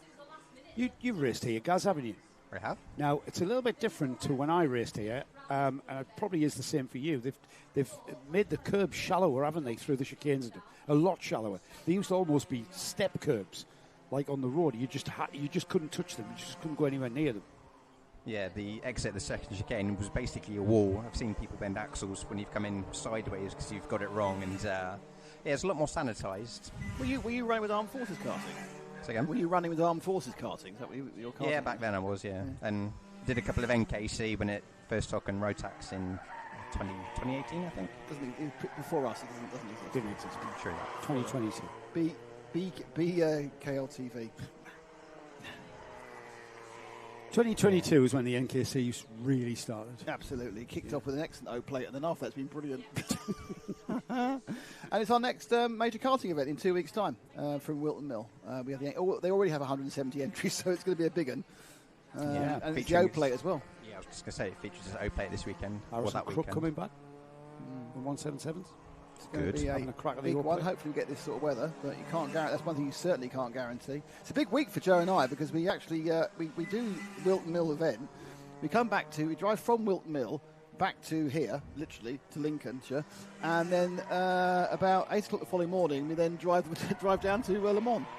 Oh no! For the big Le Mans event. So we are doing our thing at Le Mans for Radio Le Mans. Joe and I will be. Well, we actually don't know. It's a strange new set of people, so we assume we're on the pit lane, but who knows? I'm not sure they're strange. They're just different people. New. Different people. Where else would you be if you're not in pit up lane? the inside. Beautiful move there by Eva. Yeah, no wheels. Didn't Eva's race end up in the barriers yes, last it did, time? but not with Orphan. She got through. She got through after a long run. We got any of that again? Yeah. That was a great move there. She absolutely used the tin opener to dive down the inside. Hangs onto it there. And couldn't quite keep it to the right. But she got it. I think Arthur thought to scratch the better part of the valley there. Went quite right. He backed out in the left hand into the complex. So well done with the pair of match. Good racing. Yeah, because that could have ended up in tears. It did, and it actually did the previous round, but not. It wasn't with. I think she was with Archie at that point. Anyway, the point about this is she's now moved into third. Lead is Sam Dixon's got 3 seconds over Charlie Ford. Charlie Ford's got 2 seconds or 2.5 seconds over Jones, and that's third and fourth on camera. Our other runner, Archie Gaughan, is back a further 8 seconds from them. So yes, so we're going from Milton Mill to Le Mans. And if you want to see, Karting Live TV gets taken over for the weekend by Studio Vision for Radio Le Mans, so you can actually see people commentating. It's like, well, man, everyone watches podcasts now, so we're kind of ahead of the game with that. We've been doing this since 2015. Video so basically, we've been vodcasting it, not realising we were actually ahead of doing something different. Pioneers. For 10 years. How many viewers do we usually get for watching? It picks up to 3,000. The commentary box and radio. It's always during the race. It's always 1,000, and then it'll peak up at the start and the end to about 3,000. It's quite an interesting insight, though, isn't it? Because if you don't do this, you don't really see what's going on and how much work there is for the commentator. The really interesting thing is, I shouldn't say this, but off the way. If you're listening, if you want to watch Radio Le Mans, obviously you want to listen to Radio Le Mans, yeah? Why else would you do it? It's actually higher quality audio off YouTube than it is off the. Didn't say that. Don't tell Tim, but it is. Also, because obviously everything's slightly delayed. If you actually do have a visual feed on TNT, whatever it is, you can tie up the timing because you'll have the time there, so you can actually sync it. We've got an exhaust. Or you do what I do when you guys are working, and it's a case of you have it on the TV so you can watch the race on mute, and you listen to RSL. And you time it all up. Anyway, so we've got a crunchy exhaust, have we? I think we have got Archie Gaughan, who has a very loud exhaust. So for some reason, a problem has ensued. This Eva Jones, Arthur Jardine, has settled down now. Eva in full control of what is third place. Meanwhile, the leader, Sam Dixon. You find 176, Paul? Just going through the. He's on the bottom hairpin now. He's heading towards Frank. There he is. Frank's got him. The blue and white. He looks very relaxed. I mean, I know he's winning by miles, but he looks very relaxed. Well, you do have to look relaxed. He's not relaxed though. His head's gone down behind the wheel. He's been well trained. He's still maximising the run here. He's been told what to do, and he's doing a good job. Leaning outside to lift that rear axle as well. That's not necessarily a sign of tiredness. Oh, I have Lester's come in with his cake, by the way. All right, excellent. Yeah. That is our leader. He's leading by 4.4 seconds last time by. Charlie Ford is on the chasing number 17. There's the number 15 just coming out of the back chicane, the second chicane. I'm pretty sure it's Archie who has the strangely sounding exhaust. We'll confirm that. The gap to Charlie is 5 seconds now. Our sound guy's gone as well. Right, here's Archie. Let's have a listen. Archie's coming out the paddock turn now as we continue watching Sam Dixon on the screen. No, that sounds all right. It's fine. Yeah. It's rectified itself. There was definitely a raucous exhaust. It gets banged slightly and banged back again, I suppose. Strange. Anyway, that's our leader. He's got quite a way to go. I suppose let's just hold for a few seconds, give Charlie Ford a bit of camera time because we've got 4 laps to go and there's nothing happening in this particular one. Oh, he missed it. That was him. It was that flash a second ago. So Frank holds his shot. There we go. It's the yellow one. That's Charlie in the bright yellow. A lonely second place. The battle for third is still, it's kind of looking promising, isn't it? But I think that's settled there. Eva Jones, Arthur Jardine, he is on the novice split, but as we've explained here, that not necessarily inexperienced because there is an IKR championship as well here at Fulbeck. And entry-level karting, you find your feet before you venture into the land of MSUK licensing. Your turn for the still, Gaz. No, you're all right. as we continue using all of the curb there. Nice, letting the kart breathe there from the number 17, Charlie Ford. Sorry, I thought you said as we continue using all the chairs. I thought you were going to say. Anyway, actually went. Yeah, I was kind of like conjoined a sentence into another sentence there, didn't I? Without a pause. Yes, using all of the... Oh, using all the available seating areas within the... within the commentary box. I think this is settled now, barring any kind of mechanical issues. Sam Dixon's got a gap of 6.6 seconds. He will see the last lap board. He's just coming out the second chicane as we continue watching Charlie Ford's progress. We watch the battle with Eva Jones and Arthur Jardine. Archie Gaunt is just coming out of Frank shot now, or just going into Frank shot, I should say. It did sound a bit off, but not very off. Yeah, it sounded worse than that. Off. It's kind of settled itself down. I think it's obviously gone loose, and depending on where it is, and it's not quite attached. It's interesting, because considering how restrictive those exhausts are, actually them falling off doesn't make the things any faster, because you obviously need the back pressure of an exhaust to run a two-stroke. Here we go then, final lap then for Sam Dixon. Look at that, just working the wheel there, finding the grip, just getting the car to turn. And as he heads through the kink and into the second chicane on the back straight. What's the name of this left-hander coming up, Gaz? What did we call that? You called it Buttons quite frequently. Did we? Even though he's never raced here, because he was in the southwest. But it's short and punchy, isn't it? And it sounds good, so I think Buttons is a good name for that. Into the paddock complex here, just running by on driver's left here. You've got the paddock area where people come and spectate. And then across the line will go Sam Dixon to take the win in the second heat for the Minimax 950s. Well done. Charlie Ford comes out the final turn. He takes second place. And then this battle for third has settled down completely there, as Eva Jones will take third place from Arthur Jardine, first novice and fourth place. And then the final runner is Archie Gaunt. So, Important news on everybody's lips. What is Leicester's favourite cake? Leicester's favourite, and he's interesting. He's gone a little bit with Becky. He has said mango and passion fruit cheesecake. Oh, cheesecakes. There's a lot of cheesecake vote. I'm not sure if that's mango a cake. and passion fruit. No, we've decided it is. Okay. Because Becky doesn't eat cake. But, so they've got 2 cheesecake votes now. Claudia had a lot of cake last night. Yeah. But she can't talk about it. Was it cake? Wine. Wine cake. She had a lot of wine cake.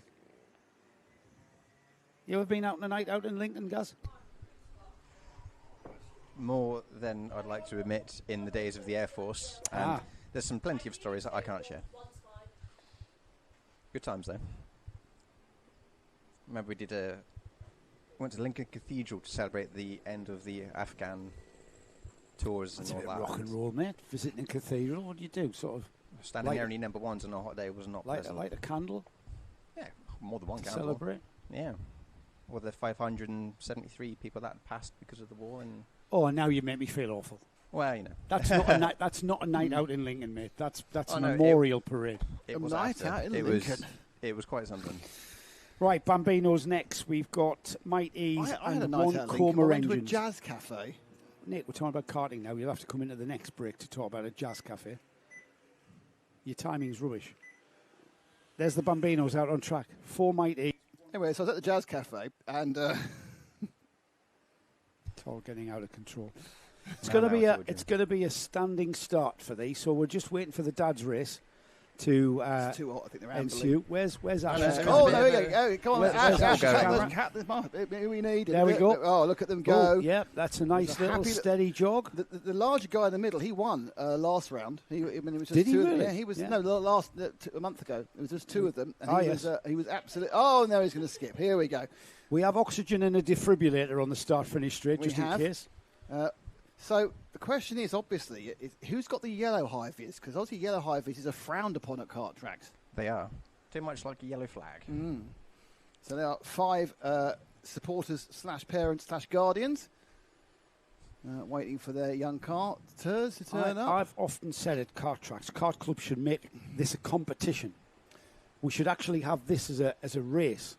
We should have numbered tabards. I agree. Like greyhounds. And we could have an entry list. Different colour tabard each, like a greyhound. We could have an entry list of who's represent. Could have the same number as their their kids on their carts. Deere there. There's his dad with the Mercedes top. It's 79. Who's 79? It's Astro Matthews' dad, yeah, but who's the larger guy who skips. Right. A fist bump. Also, the yellow bib is Harry Florence's dad. Or guardian. Or team manager. Yeah, or team manager. Or all of the above. We're not allowed to run in a team, so he's not a team manager. Not? No.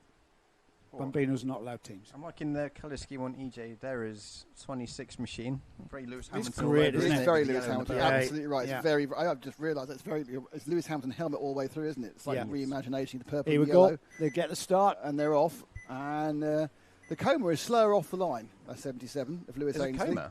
Yeah, Well, remember, Lewis Ainsley's it hasn't got the electricity oomph, the torque of the electric motor. And remember that we've got 4 novices apart from EJ. EJ is the only driver who's off his novice plate. So no surprise that EJ will eke away from the rest of the field. The other drivers, though, they are gaining pace, they are gaining performance and experience. All good. Why am I just seeing the past on my timing screen? Yeah, it's a great starting place. Now, isn't it? Now Mighty E's come into fruition for young drivers to get a hand on karting. Certainly, like you were saying about Nick Tandy earlier on, it's good because it takes a lot of pressure off if you don't know anything about karts, just to get them running, doesn't it? And get the kids out circulating and learning racecraft and so on. Yeah, I mean, 6 years old to 8 years old.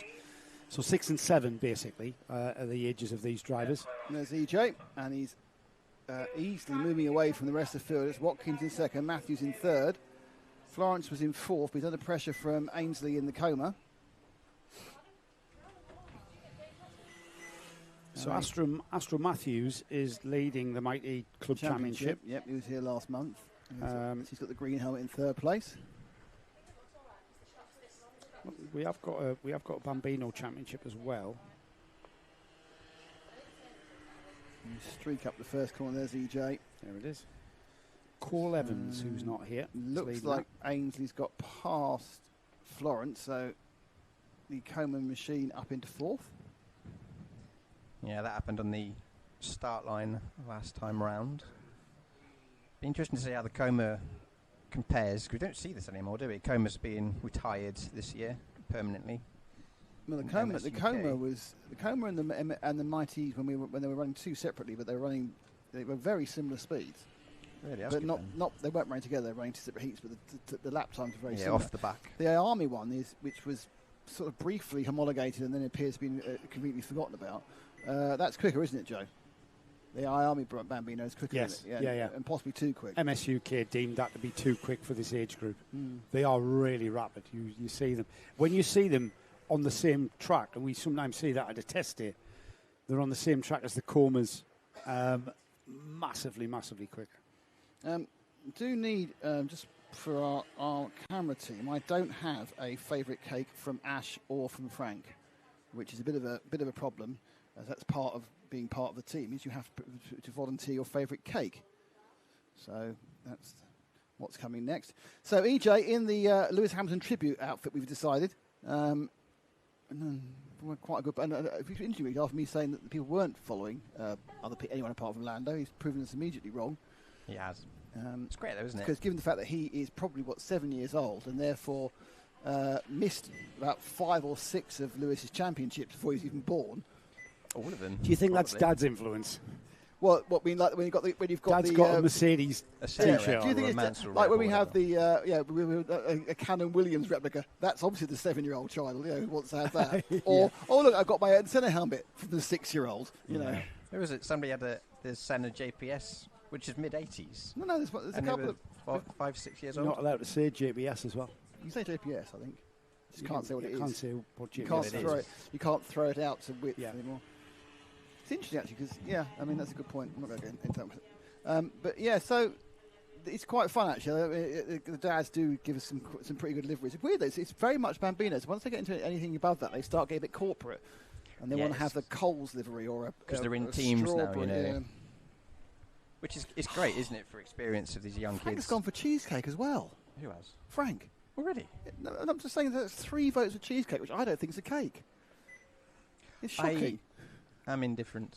I don't eat it, so it's all lost on me. So do you have any sweet things?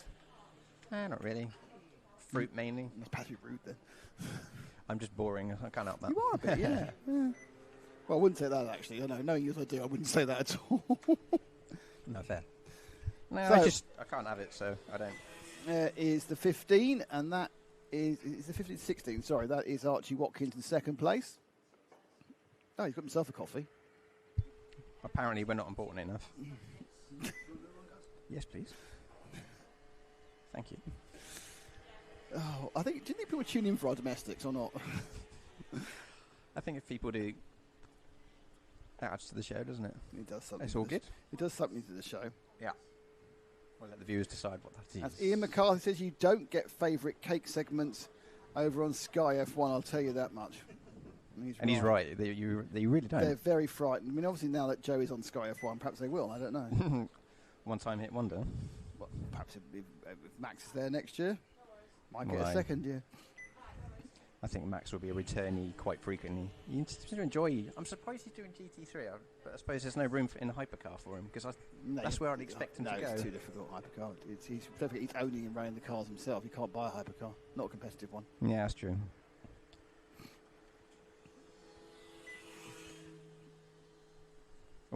Oh, thank you. Thank you, Uncle Joe. Well, let's get us refueled before our lunch break. So Dara now has a 7.7 second lead from Archie Watkins. Ashton Matthews now 10 seconds back from that. Lewis Ainsley with a coma is 9 seconds from that. And Harry Florence is 6 back. And on screen at the moment is Archie Watkins. Archie Watkins, yes. We've got a bit of an outfield entry here from Reg Woodcutter and Galashiels. He's gone for Battenberg. Is that because that's the cake that's most related to kart racing up until the end of this year? I'm not really sure. Until last year, we had a Battenberg flag, of course. Mr. Woodcutter in the borders of Scotland there has gone Battenberg. It's not even a Scottish cake, that is. Well, now Frank's got 2 votes now. Has he? He's gone for a cheesecake, but now he's gone for Black Forest Gatto for a non-cheesecake cake. So he's literally gone straight back to the 70s. So the Black Forest Gatto was his primary entry because we're talking cake. Yeah. It's a kind of a subclass, the cheesecake thing. Well, it's just to allow the timekeeper involved. Well, don't forget, we've also had we get these votes from other people as well. It's like... Now, I think Ash hasn't told us what his favourite cake is because he's keeping it to himself. But I think it's carrot cake. I don't know for sure. It's not, which isn't a cake either. Well, it's a bit like Charles Cheesy Green saying why do you call you like cheesy? Because I like cheese. Oh, what's your favourite cheese? Cheddar. It's like boring, wasn't it? It's like entry-level cheesing, isn't it? Entry-level cheesing. He's cheese level 1. My cheesemon is evolving, and now he likes level 2 cheese. It's like a stronger Wensleydale. Exactly that. Mature, extra strong. Under 3 minutes remaining then for the Bambinos. And they have managed to get themselves, I think, equidistant around the track. Yeah. I'm looking out the window, and I can only see one car at any time out the window. Yeah. 10 seconds through the field. 11. It says 11, 10, 10, 20.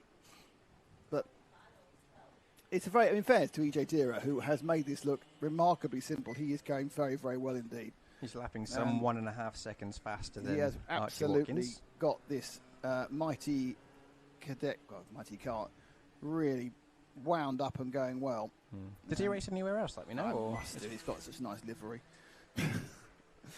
But no, he doesn't. We aren't covering youth karting this year, so we don't really know if he's doing stuff with TKC or any other clubs. Yes, we are. We're doing junior rotax. That's not kids karting, though. That's oh, you mean underneath under 12s? Yeah. We've got Intermax as well, I suppose, but we don't do cadet or of course. mini and part of the NKC. Mm-hmm. And we haven't got Bambinos in the UAE either, so there he goes, flipping through. He's got a couple of minutes to go. He's running laps at 1:02.15 fastest lap. So his fastest lap is 1.4 seconds faster than Archie's. Archie's fastest lap is just shy of 2 seconds faster than Astro's. So between first and third is 3.25 seconds a lap. And as they're looking for a bit of lappage now on Harry Florence. Harry does not get in the way. And swept past there by EJ. It'd be quite nice actually if EJ's friends, family or father just told us what the EJ stands for. Yes. Elton John. Brilliant. That's brilliant. Elton John. Why not? Elton John Deere. That's what it is now. I think it sounds No, it's not. We're not going to call a kid Elton John. No, well, someone called their kid Reg. You've got momentum, lads, so steady. Yes, he's the only licence holder here off his novice plates, is EJ. So, understandably, he's quick. He is quick. I think he's quick for. Well, looking at his lap times, the Kart Championship have never been here with Mike, or the Might E Championship have never been here. So I don't know where we'd find a record. Did they not come here? It was the year before. We've been here. We were here with the Kart Champion the first year we did it. You think so? Was Might E part of that then? 2 years ago? I say we were here. We weren't here with Kart Championship. Are you sure? Because it was the day that I come up and stood in on the Saturday, I think, and did some comms with you. Oh, you might have just triggered a memory. The first year, that was 24. Look at the first year we were doing Saturday afternoons as well for them. Just watching EJ's laps there, he's using all of the track. He's using a lot of momentum there. 62.1 is his fastest lap of this heat. He's just gone down around in 62.3, so he's consistently what you need, isn't it? on the pace here. Might be a bit longer this time because he lapped this lap, didn't he? No, he's done his 62.5, so that's pretty good despite getting past that. Absolutely. So he's on his final lap here now, is EJ Dira, as he continues on. Getting the thumbs up is the number 25, Harry Florence, the novice, continuing around. There is EJ into the... I think it's important that, people who I think it does seem actually it's quite nice that most of the people in the Bambino class are very, very supportive of their charges. It seems to wane a little bit when they get a bit older, to be honest. Sometimes that's when the karting down comes in. It doesn't seem to be really involved in the Bambinos.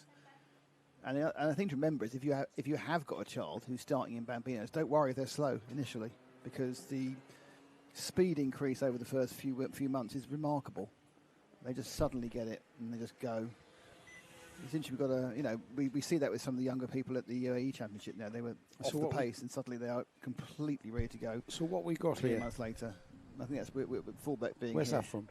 So that's 2024 I'm showing you there, Joe. That's Mighty E here at Fullbeck in the Kart Championship from a couple of years back. So you can see the relative lap times. Yeah, because I'm pretty sure I did the Saturday with you. Ralph Martin's fastest lap, is that in the final? Yes. In the final was a 63.3. Blimey. Don't know what tyres they're using in comparison. They're on LeConte as well. Okay. They're on at the same time. The thing is, what we don't know is whether the Might E's were the same now as they are then. Because don't forget, I think they haven't changed. They can tune them up and tune them down. Yeah, I'm not sure they have. If they wanted to get, and it's the same for everybody because it's a very carefully controlled speed controller. They aren't anything like as fast as they could be. They're limited to a exactly set amount of watts of output.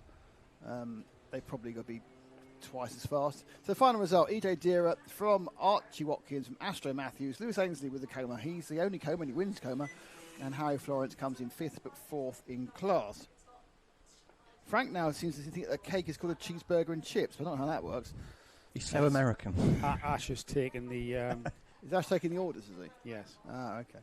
Interesting there, going back to what you just said about Bambinos. I did read that the Mighty E was looking at doing a senior version, so that'd be interesting. Well, they're doing cadets. Mighty Cadet's out. Are they doing that now? It's out, yeah. They're running them in TKC. Oh. They want to run... I'm not even sure whether they're going to skip into equivalent of and go to junior max type speeds. I mean, it's the problem they had with the cadets, believe it or not, when they ran them, is they upped everything, obviously, but up power, and they were having the kart was completely reliable, was absolutely on the speed they wanted it to be, but it was for some reason causing massive interference with the transponders and the timing loops. And they couldn't. And they had to get the bottom of that first. And they had a number of. I remember them running some practice events, and they couldn't get them. Couldn't time them because it was having problems with the transponder. And it's a, there's electrical interference which is quite common, and you need to get capacitors at the right point to take out that interference. They had obviously they've sorted it out now because it's running in the TKC, but initially it was a problem for that. EJ Dira is currently 7th in the Kart Championship after a couple of 3 rounds, isn't it? Yeah. So that's why EJ Dira is doing what he's doing. He's at the front end. He's at the sharp end of the Kart Championship group, which is the most competitive Mighty in the country. Yes. Luca Pede's leading the championship. He's come on again, isn't he? Ed Pede's kid. Start 6, you're okay. Start 7, bang. Yeah. So EJ Deere just getting some valuable seat time, isn't he, this weekend, and experience? Yeah, absolutely. That's what you need when you're 7 or 8. Every minute in the car is a minute of a very valuable minute of learning. Okay, so we're now going to the Honda Cadet 200s. Ollie Spooner Green, Harry Grant, Frank Pearson, Nicholas York, James Windsor, Henry Colburn and Nathan Gretsch are your 7 runners. They are on their warm-up lap. They will come round. And this, I think, is the last one before lunch. No, there's one more off this. There's one more off this. So I wonder why they're getting watch-based lunch. What's the word for it? Orders. Thank you. Ash is now suggesting one of us goes and stands in the queue. Can I? Do you want to? No. Well, have we got a complete set of orders in it? I have no idea. Who did he text? You? Or it's the group. Does Ash want to stand in the queue? Is this the one I'm not part of, so I won't have the orders? Yes, I would have to write them down, guys. Here we go then. Let's go racing for the Honda Cadet 200s as they come out the final turn, head towards the lights. The lights do go out before my very eyes. And we are racing Ollie Spooner Green, Harry Grant, Frank Pearson, Nicholas York, James Windsor, Henry Colborne, the winner of Heat 1, Nathan Gretsch. They all head into turn 1 and it gets very crowded down there, doesn't it? Yeah, it's all very, very busy, but they've come through relatively cleanly. There's a bit of move on the outside there for 5th or 6th. But once again, it's that orange machine that lights the way. The 45 card of Harry Grant. Behind him, it's the 75 of Henry Colburn. So it doesn't matter where they start. They work their way to the front as soon as possible. 3rd place, is that Nicholas York in the 55? It is again. So those 3 who were our contestants last time are once again, despite where they were in the mixed grid, back there again. Now, the 4th cart, haven't quite got the number on that one yet. One of it's the 175. 95. It's 95. That's Nathan Gretsch. Oh, Nathan had a problem in the last heat. So there's a chance that he's actually managed to get the car up and running. And he's now on the back of that. But it's those top 2. Grant from Colburn. Grant in the orange. Colburn in the teal, really. Teal and white rather than blue and white. Their first, second. Then nailed together around the hairpin as they start the second lap. And then straight back up. I don't think he really... It looks like a little... It is a bit of a hill. It's up a little bit of a hill into the second chicane. And they're trying to gap York, but Nicholas doesn't want to be gapped, to be honest. No, it's getting a bit fraught, isn't it? Early stages of the race.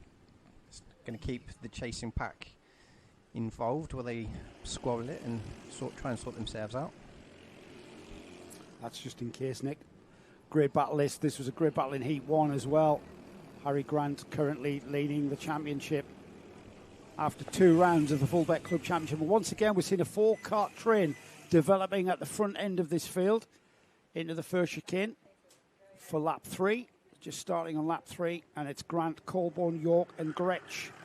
A little bit behind is Ollie Spooner Green, Frank Pearson and James Windsor. We've missed, in all this lunchtime, we missed the confirmation that carrot cake is Ash's choice. Yeah, I saw that. We didn't say it for our audience of millions. Left them hanging on the edge of their seat with that one, brothers.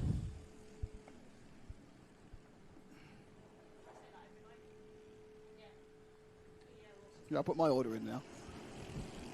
Excellent. You going to go? Yeah. At the checkout side. It's always important to get the food ordered in earlier. An army marches on its stomach, but a TV crew just moans it doesn't get fed. Here we go. Challenge for Colborne. Looking down the inside, round the outside. There's going to be tears almost there in the chicane as Grant held on. He's tapping his helmet. Don't be so foolish. Don't be so foolish. Come on, let's go. There's 7 minutes of this, so it's an early move by Colborne. I think that York was Grant was absolutely saying, what the blinking heck are you doing? Rather incandescent with rage there, wasn't he? Well, but but that's perfectly fair move. It's racing. That's the definition of a race. You want to be in the lead, and Henry Colborne wants to be in the lead. And there's no reason why I can't be lead with 7 laps to go, or with 7 minutes to go, or 3 minutes to go. Colborne wants the lead. But I think that Harry felt it wasn't a clever place to try and get past, and was also putting both of them in danger of being overtaken by Nicholas York. And if you go for it into one of the chicanes, you've got to make it work. He's going to do it again. If you don't make it work, you're costing both of you time and potentially ending up with one or both of you in a barrier. This time he settles behind Harry Grant through the chicane. doesn't waste any time, and that has dropped Nicholas York off the bumper. So if anything, Harry Grant's tactic of let's just work together, that was the tap of the helmet, that's what he meant. Let's just work together, let's build this gap, I think that's and then we can duke it out. I don't think that's what he's saying at all. I think he's saying, what are you thinking of? Yeah, He's tapping his head going, are you insane? Not let's work together. They are only kids though, Nick. So. And they are. That's the sort of thing kids think, and that's the sort of things kids do. You know, I'm not saying he has any expletive involved in that. I'm just saying that he wasn't happy with what was going on. Now, Nathan Gretsch in 4th place actually got the fastest lap of the race just last time round, 51.9. So he is trying to catch back up again. I've been dropped by a couple of seconds. That's a 4th place kind of yellowy cart. You can see they're coming towards us. So now it's a case of being a bit more sensible for a couple of laps, whether Grant can hold on to Colburn or whether Colburn can hold back his ambition. He can't, and this is a better move, but I think as he went for it, Grant just came across enough to take away his ability to go right round the inside. So Colburn again, he's going to look round, get past Grant. They'll go in as a train here into the second chicane, but it's all kicking off, and certainly Colburn would rather be leading than be second. Yeah, definitely. I think a move into that hook, you need to be fully alongside really because of the nature of how the corner is and where the line is. It's a late apex.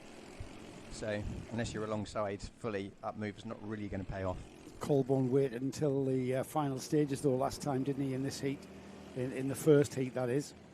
So Grant is fully aware that Colburn is there, looking to the left, looking to the right, goes to the outside but not alongside as Grant takes the corner through the chicane. Nicholas York looking like he wants to get involved with this lead battle as well. However, Nathan Gretsch is not that far away from him as well. So with 4.5 minutes remaining, still a lot of racing to be done, and it could well develop into 4 karts coming together towards the most important part of any race, which is the last lap, of course.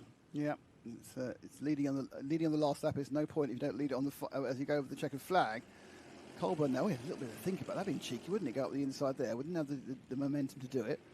And they come round the back end of the paddock complex. And it's another lap which we scored with Harry Grant leading.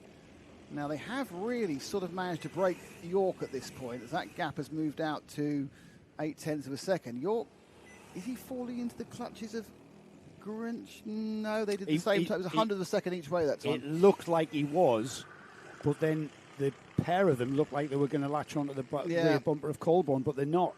And if anything, these two now have pulled out a lap there that has pulled that gap again between second and third. But one ill-advised move that doesn't work, and they'll be back together again. Yeah. That's typical Honda Cadet 200 racing, isn't it? It's so close. And it's a momentum formula, this Honda Cadet class, isn't it? It's all about keeping the speed, because they haven't really got the power to punch out of a corner if you make a mistake. So it's all about gauging that entry speed with you and maximising your exit speed, because that's where you gain the time. At least it's 8 horsepower or 11 horsepower. I know it's not as much as you think it is. 11, I think it was, when I was chatting with James Purchase at Access that weekend. Yeah. So, and now it's a better... Oh, that was a much better move. That was a good move. He made it positive enough, moved out, prevented Grant coming back and taking the second half of the corner, and he's taken the momentum all the way through the second chicane. So, we saw it before, though, in the last race, and he doesn't disappear in distance now. Grant just blacked to the back of him, so it's a clean overtake. Well done. Textbook. As I said, you need to be fully alongside at the apex, which he was, right there. Blocks him off, leaves him out wide. See you later. Garrett Grant, though, he was able to use that momentum around the outside and not really disadvantage him massively. However, go around almost a full lap and just look at the lead that Colburn has pulled out. Grant was the holder of the fastest lap on the previous lap. Now that's still the case with a 51.79 on the previous lap, and that just wasn't enough to hold Colburn back. Now he's got to compose himself on that orange cart and get back on terms with the blue and white cart ahead of him and maybe have a challenge, because there's still 2 minutes remaining. Still a lot. I mean, the thing that Grant needs to do is he needs to use the slipstream to get back on. Those free 0.2 of a second he needs to use to get back on Colburn's tail. He did drop off. I think it was a bit like last lap, and now he's getting right back on the tail again for another push forward over these last 3 or 4 laps. Leaning forward as they go into that short chute before the complex, and they are probably be a little bit closer, but perhaps you just want to see a bit of a watching brief. Here they come then. 10 laps completed. Colborne leads, and Harry Grant looking racy behind him. He darts to the right and then looks back in. There's a great scrap for third as well, as Nicholas York has now been caught as the lead is about to change as Grant goes down the inside. Wow. And a bit sort of emulates Colborne's move, doesn't he? Yeah. Completely copybook. Yeah, but there's now side by side again, but that must be a little bit galling for Colburn. It took him a number of laps to get past. He's led for 2. And then he gets completely taken away. He overtook the Grant. Yeah, he's got to do all that work again now, hasn't he? But with time running out, it's going to get to the point where it might be a do-or-die effort. I mean, aside from that loop, was it turn 3, isn't it? The hook at the end. Well, he's made a mistake. He's gone wide. That's going to cost him some momentum into the chicane over the start line. They've got 2 more now, so they come across with 2 more. What has happened is that Nathan Gretsch has got past York on that lap as well. Can't cover every move, unfortunately. And obviously, the move for first and second is more important than move for third and fourth. Now, can Colburn catch back up again? Because as you rightly said, Gaz, he over-curbed it going round the complex, lost 3 or 4 tenths. Now he has to settle down, just allow himself to be dragged up with the aerodynamics, but he's only got 1.5 laps to get back up and find a place to make a move. Yeah, for sure. I think coming through some of these chicanes, he's just not close enough. We might see a do-or-die effort, as I said, through Caravan, which is where we are right now. Defensive by our race leader, the 45 of Harry Grant. Holds the white line. Quick glance. Oh, yes, he's nudge. Still there. Yeah, just a little love tap. Hello. Hello, I'm still here. I'm right behind you. There's a lap to go. I'm in position now. I've slipped through my way right to your tail, and there will be a move made at some point. Now, is he going to try and go? He's going to white line it. Now, this is interesting because that's going to make both of them slow on the way out. That's a way too tight line for Grant. Now, is there enough space for Colburn to carry the momentum Yes. he will get? But he's on the wrong side now. And as you see behind the battle as well, but it's all about these leaders, and it's not quite enough. And Grant, quite cleverly, despite taking an unopportune or unideal line into that first chicane, holds the lead still. Yeah, he's certainly trying to box him off, isn't he? White lining it in most of the braking zones as they go into the Caravan. This is going to be the last opportunity realistically for a lead swap on this final lap. But Grant defended there and allowed Colborne to take an optimum line, but it's not quite enough as they head to the paddock complex for the final time. Rachel, our start line official, readies the checkered flag, unfurls the checkered flag. Who's going to be? It's Grant who makes his way through, and it's going to be side by side across the line, but it's going to be Harry Grant that takes the win by 0.05 of a second from Henry Colborne. We lost someone on the last lap. Nicholas York was third. Where is Nathan Gretsch? He's gone. He went off at the. I can't see it, but Second chicane. Second chicane, but I saw Marshall running to help him. So, Nathan he went off there, and unfortunately, the gantry is right in our way of seeing it. So Ollie Spooner Green finishes fourth. James Windsor fifth. Frank Pearson sixth. And Nathan Gretsch, after running fourth and challenging for third pretty much the whole of that race, ends up off the track and a retirement from this one. I think he's spun. I just look out the window and he's in amongst the tyres. But that was a great defensive display, wasn't it, by Harry Grant to take the win on that Heat 2. They're coming in, so they're going to have to rescue that Kart before they can release his final set of drivers, the Micro Max and Walter Swift. So I'm going to leave you with this, another cake. This one's from Trevor Cardboard in Hull. He says chiffon cake, which is a hybrid that uses vegetable oil for moisture but relies on whipped egg whites to achieve a fluffy, tall rise. Where the hell are you on Sunday Kitchen?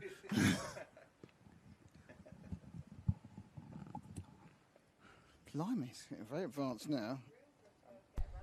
I'm learning an awful lot about something I don't eat today. Well, you see, this is the point. You see, you should eat it, and things you better, wouldn't they? Well, quite possibly. It's much like the other weekend when I was with you guys. I learned about fox watching and oyster catchers. Always something to learn at Karting Live TV. Oh, no. Oh, dear. That's not good. That's fine. Can Frank... Okay, so we got. I think we've got an ambulance on the track. I think it's okay. It's just a precautionary check on the lad who Nathan Gretsch. So we'll keep an eye on that. We won't show you obviously because it's fine, but there could be a couple of minutes. They said we were running ahead, and this is what always happens. Yeah, he's nodding his head with the paramedic, so he looks okay. Yeah, I think sometimes they have to be careful about moving people who've had a little bit of a coming together. Yeah. Being a minor, that have to be careful. Here's the move. The move for the lead in the last heat. as you say. I mean, I do feel you and Joe use the word textbook rather too often, because I've yet to see a textbook which any of these things are written down in and pictures involved. It's one of those hidden ones in the secret section of the library. The secret section of the library, yeah. Much like Harry Potter, the restricted zone. I think Harry Potter's restricted. I think you can hire Harry Potter relatively easy from a library. As in the restricted part of the library. Might not be in the Stonewall Library, apart from that in most libraries, but that's the rescue trolley is going out to Nathan Rich's cart. Nathan himself, is he out the cart yet? I can't see. They've got very small pictures. He was buried in the tyres, so I presume, because he was circulating by himself, wasn't he? No, he was not. He was in a battle with Nicholas York. They were battling. And, so my guess is he's been speared. Either he's overcooked it or been slightly speared in the tyres, in which case he's probably shook himself a bit. And that's possibly. Not nice. Going through these inflatable... Well, not inflatable, are they? They're full of foam, aren't they? Water-filled? Put your teeth back in. Oh, no, the ladders... Oh, the brolly just fell off the cart. Nightmare. It's all going wrong here. The brolly's fallen off the cart. I think that's Nathan getting out of the cart. So I think he's been checked over, I think. I mean, if you have a kind of a bit of a bang, it's, you need to make sure you've not had a concussion, make sure there's nothing wrong with the neck and that sort of thing. So this is very, very wise precautions for young kids. So well done to the medical team. And we'll be up and running, I would think, in 4 or 5 minutes.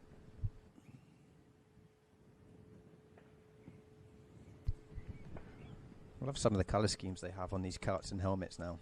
Centre rep at the back, as always, there's a centre rep somewhere. Everyone's got access to such lovely colours, haven't they? There's all these paints you can buy and everything. The world of custom everything. Everything's custom. Well, you're responsible for that. You're blooming wrapping, The amount of unpleasantly wrapped cars I saw. I was in London last weekend. The amount of unpleasantly wrapped cars I saw was amazing. I don't think fluorescent purple looks good in anything. So that's just me. I was going to say it's taste, isn't it? But, I mean, there's so many options for wrap anyway. You know that. You've seen my swatches. Well, no, I haven't because you didn't bring them. You saw them last time we were here at Fullbeck, which may have been a year ago. But now you're supposed to bring them. I'm going to show you. I might show you my video of my Donington trip. I might not show you actually because you won't be impressed because it's like a bloke wobbling around Donington. Whereas I think other people will be impressed. Why wouldn't I? Because you're used to seeing MotoGP on board. Yes, but then there's MotoGP with extremely talented riders, and then there's the normal punter that go and enjoy the sport. Bunch of idiots last race. It was quite something, yeah. They were a bunch of idiots. I'm not sure. I read a few things, as you always do, on the Facebooks and the comments. The Facebook. Yeah. Alex Marquez that was a huge off, wasn't he? Did he break his neck, I think, or he broke his collarbone or something? Vertebrae, yeah. But he was interesting. There was pictures of him walking out of hospital the following day. I mean, obviously he can't ride, but you think, oh, that's amazing. Yeah, it was a horrible accident to have, though. Not his fault. Yeah. No, it wasn't. That wasn't not Pedro Costa's fault. It's one of them things, isn't it? That's one of those problems. If a bike suddenly slows down, cause I think his gearbox went on him. I don't know. Well, he had to be pushed into. He had to be pushed into the pits, so he had no drive. Is that what it was? Yeah, I think his gearbox literally just went ping, so he lost all drive. Yeah, he won't be in neutral. Because that's not where it is. No, it was that human error factor of him going, "What on earth's just happened?" Puts his hand up, and at that point it was over, wasn't it? Alex was just too close. Oh, it wouldn't matter. There's nothing you could do because he's just suddenly going 180 miles an hour to full chat, nothing. And so the closing speed almost instantly comes 60, 70 miles an hour. So you're a MotoGP fan like me. Acosta to Ducati? Yes. 100%. There's a vast number. I'm sorry, but if you're a karting fan, I apologise. We'll come back to karting when this one starts. But if you're a MotoGP, and the reason that you hear hundreds of rumours about rider changes, they're all actually true, but they can't be announced at the moment because there isn't officially a 2027 season yet, because they haven't signed the Concord agreement with Liberty Media, so they can't announce someone's riding for them next year because no one is yet entered. No, nothing exists at the minute. The next year does not exist. So as soon as they sign that contract with Liberty, which is unsurprisingly, they're arguing about money. Shock. You will find there'll be 20 announcements the next day because it's the big year. Because MotoGP have a big swap every other year. New rule changes with aero and such like, and new engines, 850 engines. Yeah, so it's interesting. It's a really weird thing where they're going, everyone knows what everyone's doing, but it's not officially announced by anything. Yeah. Like every team's changing. Some big riders, outside Marc Marquez, all the big riders are changing around. Yeah, Martin to and Yamaha. Bezecchi's staying, I think. Fabio's going to Honda. Yeah. Bagnaia to Aprilia. He's damaged goods. He needs to. I don't know whether he's where Acosta to Ducati and such like. So that's like 4 pretty bit. No Moto2 riders are being announced to move up though, which is interesting. I'll tell you why they aren't being announced to move up, because Liberty Media want them to stop signing Spaniards and Italians. Yeah, but then if that's where the talent pool is, it's what it is. You know, what can you do? But money talks. Yeah, I mean, MotoGP has always been like that. There's always been a huge Spanish contingent, hasn't there? Hasn't it? That only happened if you go. Alex Crivillé was the first really big Spaniard dancer, like 2000. Don't forget, it was dominated in the 500s by Australians and Americans. Yeah, that's true. Kenny Roberts and so on. It was Italians and Brits at the start, and then it became Americans, and then it became Australians and Americans, and then it became Italians, and then it became Spanish. I sit corrected. It's just I'm older than you. Quite, yes. But if you go at the early days, it was lots of Brits won, lots of Italians won, and actually some Germans as well. Schwanz, Cadalora. Well, Cadalora didn't win anything. Say again? Cadalora didn't win anything. No, but he's a name that you know, and he was Italian. Yeah. But, you know, I'm thinking more Giacomo Agostini. You're going all the way back. Well, MotoGP's been going... Well, Moto Grand Prix have been going longer than Formula 1 Grand Prix. By about a year or 2 years. It's 1946 or 7, something like 40, that, wasn't it? I think it's 48 against 50, I think it is. Mike the but Bike anyway, and such like. Duke and the world's greatest motorsport component, which is John Surtees, the only man to win a world championship on 4 wheels and 2. Yes. Here we go.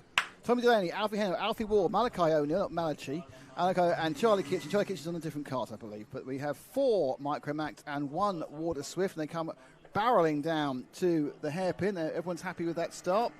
Here we go. Nice and clean. Through the first corner, skipping the chicane at the start of these races, just for ease, because it does get quite congested. Even with 5 carts, it can cause problems. Wide by our leader through the second chicane now. Alfie Hennel recovers that to carry on. Oh, he's gone wide again. Oh, it was Thomas Delaney. My apologies. Yeah, the 33 there. You're going to find mistakes in these younger kids, and he's now holding back the... Is that Malachi? No, it's a 49, that is. Alfie Hennel's back in the third, yeah. So a good lead out for the Tony Kart. It's the 97 across in the the lead. line now as Ward takes it, and he glances over his shoulder. It's the Alfie show it wasn't, but now it's Tommy Delaney who put second. Hennel third, Malachi O'Neill's in fourth, and Charlie Kitchen in fifth. And they come down a little bit closer than it was last time, but the battle is second and third at the moment. The orange machine of Delaney and the flory and green 49 of Alfie Hennel. It amazes me how much curb they use in these short chassis. That cannot be comfortable. Their kids don't care. No, that is true. They don't wake up the following morning with a compressed spine and crying. No, that's us. That's us. I get that from looking at them and sitting awkwardly on the chair. Yeah, I get that. Yeah. I did a couple of sessions of indoor karting. Banged me ribs, but I was quite pleased after my Donington track day, which I did about an hour and 10 minutes on the track. I didn't have any reaction at all, apart from slightly sore hands. Not used to it. Well, normally on crawling over the bike, because I'd done one 2 weeks beforehand, I'd done all those stretches and got the thighs and everything else which you don't use, the muscles you don't use for normal life, which you use for crawling over a bike. Yes. I say crawling over, I'm really a little bit of an old man. It's crawling by the end of the day. But these three powering up that hill into the second chicane, and it's Ward who's got himself a little lead, 3/4 of a second, from Delaney and Hennel. Malachi O'Neill, that's our battle here with Kitchen. Malachi in the 55 and the Lando Norris helmet has Kitchen the Water Swift. This is a battle again of the engines and the iArmy. You can tell the iArmy because there's radiators on the other side. So the iArmy is on your left-hand side as the driver if you are, and then rotax on your right-hand side as the driver. That's one of the easy ways to tell an iArmy from a rotax. That's the same for the entire generation of all the armies and all the rotaxes.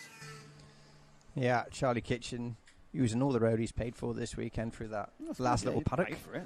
Yeah, might as well use it. It's all it's it's like like. road tax, isn't it? They paid for it. I will use all those potholes are mine. Not in my car. You've got no suspension in your car, have you? Is it lowered?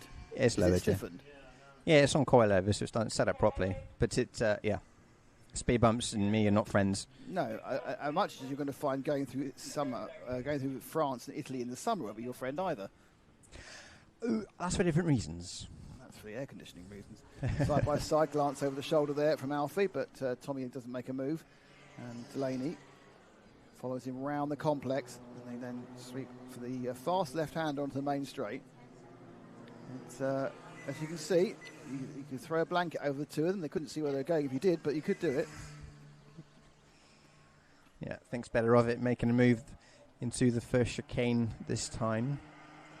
He's looking menacing there, isn't he? Just picking his moment to see where he can be quicker. Young 112, regarding the comment about the Air Force, I think it was talking about you, wasn't it?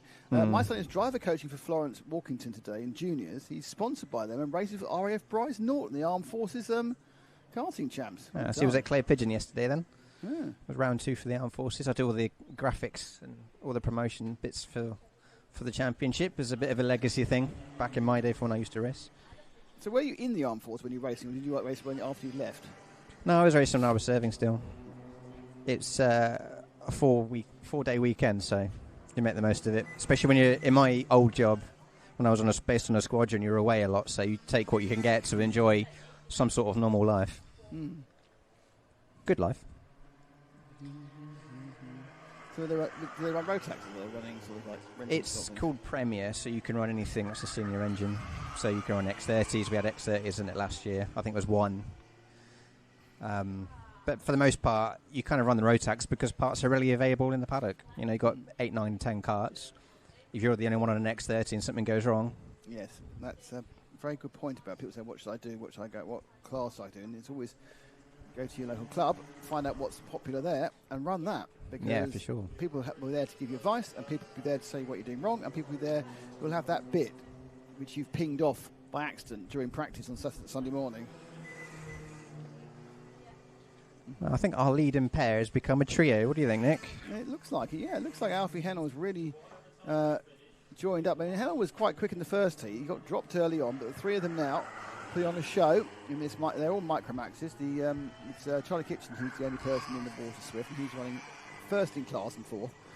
So the three of them turn into the second chicane all together in heat 2 here. This is the last heat before lunch of the race day round 3 here at Fullbeck. The sun is out, the sky is blue, and the rapeseed has been harvested.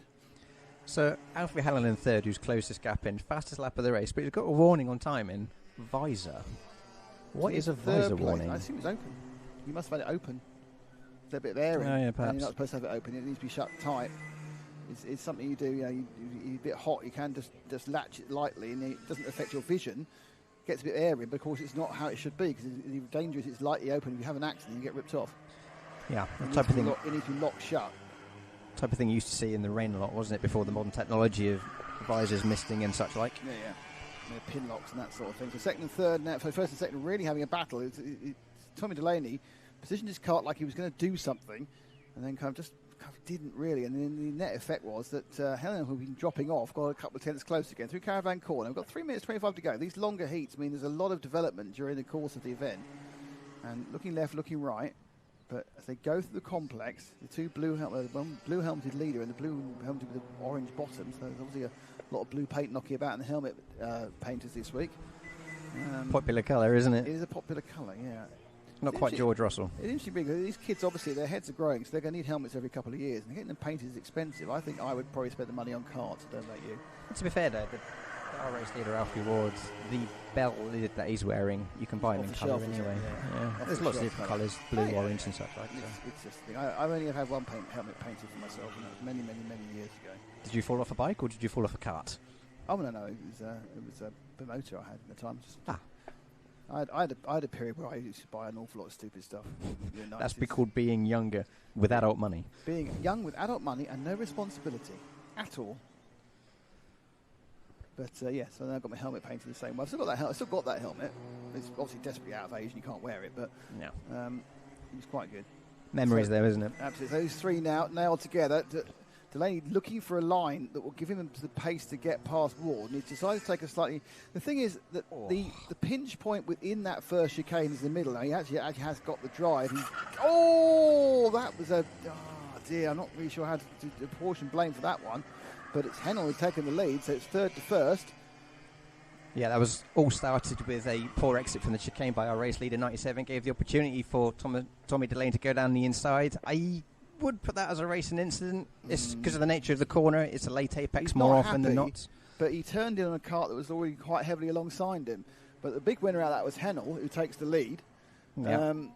Delaney has looked quicker than him, but he's going to have to catch up and get past. And he's obviously not got a nose cone, which is quite good news. But it is bad luck for Alfie Ward. But I'm with you. I don't think that was.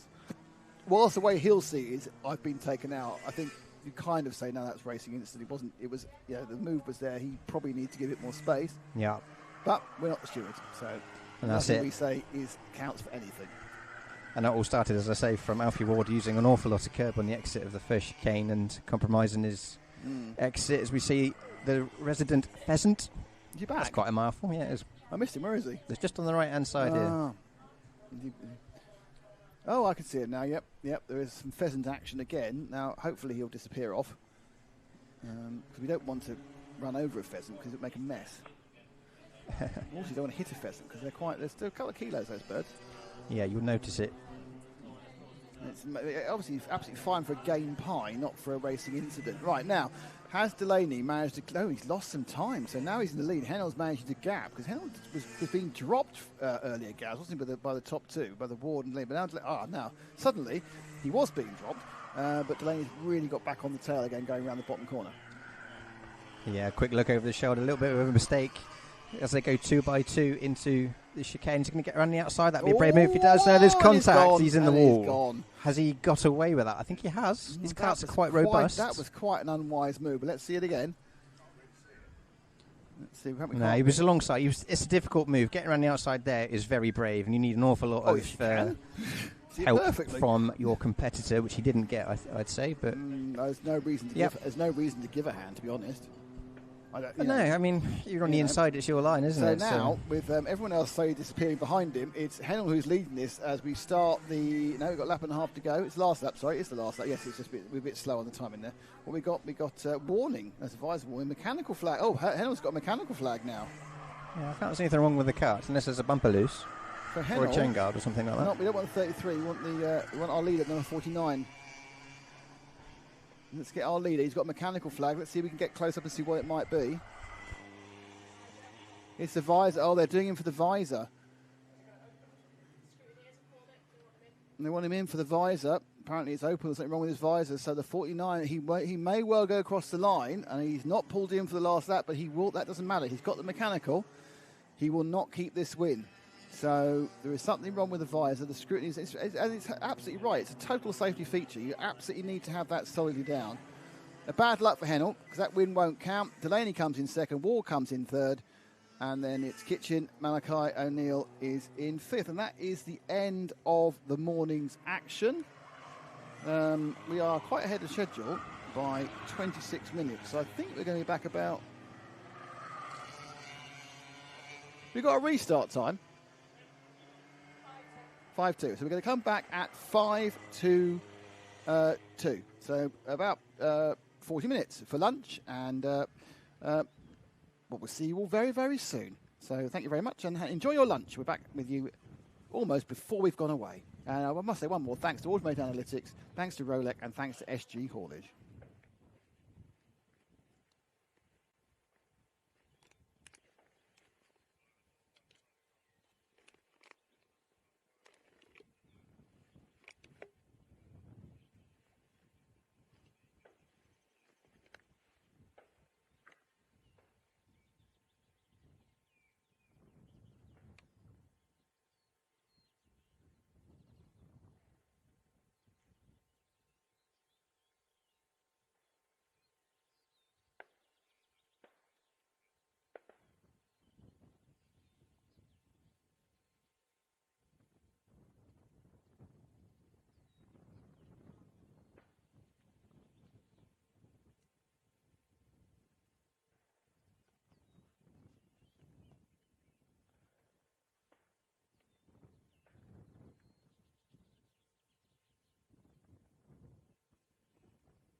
You'd be in bed by 9. Hello again. Welcome back to the broadcast. Switch, wasn't it? I'm just talking to Claudia and her grandfather, who's Jim, who's the organiser. Can you ask Claudia why she's got 444 on her arm? Why have you got 444 on your arm, Claudia? She went to Amsterdam and woke up with it the next morning. Do you have any idea what the 444 stands for? For better, for worse, forever. And was this with a partner? No, my best friend. Oh, best friend rather than partner. And are you still best friends? Well, that's all right then. For better, for worse, forever. Because sometimes that can go wrong with best friends and partners, obviously. That is the junior rotax grid, by the way. Being told off about something, being advised about going forward. So we're about to get going with the third and final heats of the race day. After this race, the grid will be formed. Yep, they're all responding to that. I wonder what the thing they were trying to say about. Do not know. I don't know because racing's been okay. We're a bit unlucky with the accident we had in that last race, the penultimate race. I have no idea. Maybe, but you know, they've been told, and they have been told. Maybe it was just like an impromptu driver briefing there about what we're going to do. It's still going to be 10 minutes, isn't it, Bex? Yep, it's still going to be 10 minutes. One lap. 12. Finals are 12 minutes. So we're about to get going with the Junior Max. More cameras up and running again. It's marvellous. Still a beautiful day, and the day is at its hottest. Yeah, it's coming up to 2 p.m. Blooming hot is the answer on that question. And the interesting news is our guest commentator is going for a fondue, apparently. Yes. Not a fondue, a fondue. At 4 o'clock. He's having to... so I'm just checking the app here. We're not in rugby. See what So it's 27 degrees, according to this. It sounds like it. 25 degrees, according to this. Sorry, Claudia? Ah, right, so we've had to regrid. I'm just amazed Claudia's functioning. I mean, after what she drank last night. All right. After what she drank last night. Well, she's lucky she's not worked out with a tattoo of Mickey Mouse or something. Incredible she even got home, to the right home. Yeah, I know. Incredible. Well, she was out in Lincoln, the place to be. And she's paying attention as well. Yeah. I'm not sure it is the place to be. Downtown Lincoln. It's fair enough. I've only been here a couple of years. I've never been out in Lincoln as a young person. And I never will be because I've never been a young person. No, I won't be a young person ever. Yes. Not until my Buddhist reincarnation happens. Yeah. And I'll turn up probably as a cat or something. Probably one of Frank's cats. That would be hilarious if you ended up as Frank's cat. Yeah. Well, at least I know I have a friend, because Frank would get 2 cats. We know that after our lunchtime conversation. Well, you know you'd be left to your own devices when you went away to work. That's fine. As long as he's got a well, yeah, I don't think he's got a Sky subscription, actually, so that's not quite so good. Really? Yeah, you need to watch. Did I mention I was on Sky Sports last weekend? You weren't, though. Sky Sports F1. Sky Sports, yeah, still Sky Sports. You're only saying that so Henry can hear you. Yes, I want Henry to know that Andrew Mather has done the British Championships on Sky Sports. Mm-hmm. And I have done the Nürburgring 24 Hours on Sky Sports. F1. Still Sky Sports. Didn't say it wasn't. Henry is lagging behind. Henry Baudet, who's currently in Le Mans for the SWS World Finals or something. He was, yeah, and he was doing a nighttime prowl, wasn't he? Doing a co-coms with the French commentator. Oh. Nothing against the French commentator or Henry, but the combination is difficult. It is tricky to commentate like that. Here we go for Junior Rotax final heat. Who is going to beat that young man? I don't think anyone is, but let's hope they can. Oh, look at that shot. Isn't it pretty? All that sky. It's big sky country. That's Montana is the big sky country, isn't it, in America? I believe so. Big sky state. Jaden Payne starting on the second row this one. So he's going to get through. Jacob Gaunt, Layla Bell, Jaden Payne, Joshua Alcock, Elliot Smith, Jake Richardson. They're your three front rows, or your 3 rows at the front of the grid. And then behind them, all on novice plates, Florence Walkington, Josh Ahern, Austin Moth, Aaron Berridge, and Archie Green. 11 kart field in Junior Rotax for the Fullbeck Kart Club. Round 3 of the Club Championship for 2026. And I think I need to say it one more time. Glorious sunshine. What a marvellous May Day. Highs of 27. Yeah, the it's feeling a bit hotter than that, to be honest. So it's very hot out there. And towards the finals, Nick, there's going to be a little bit of tyre management needed. Yeah, and more importantly, why would you have a fondue today? Why would you have a fondue on a hot day? Why would you melt cheese on a hot day? Here we go. While you ponder the melted cheese concept, here we go racing with Junior Rotax, their third and final heat of the afternoon, and it's a race down to turn 1, and it's the blue and white cart of Layla Bell with the pink helmet, gets a little bit of a nudge, and it's all gone and a it's bit wrong. contact there, and they've been left behind. So Layla Bell, and I think it was Jacob Gaunt. I might be wrong. Keep an eye on that pink and green cart. Who was it who nudged him? I think it was the 166 who nudged him.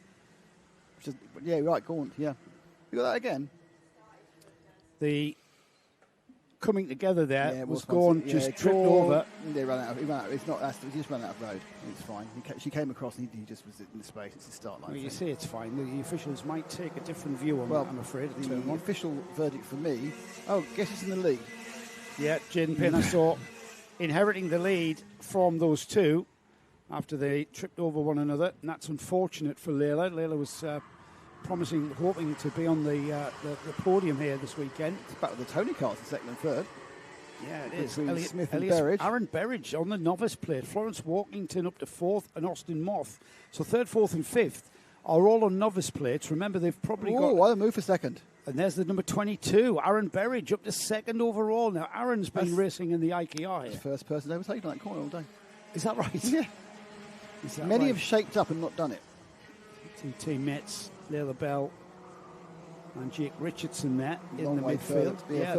They've dropped back, haven't they? Right, so Florence Whittington is the easy one. Walkington is the easy cart to identify. It's bright yellow. In 4th place.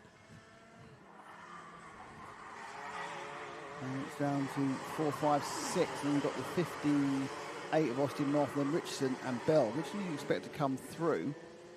Well, Layla Bell's going to be tricky to get past because we know how quick she is here. Here we go.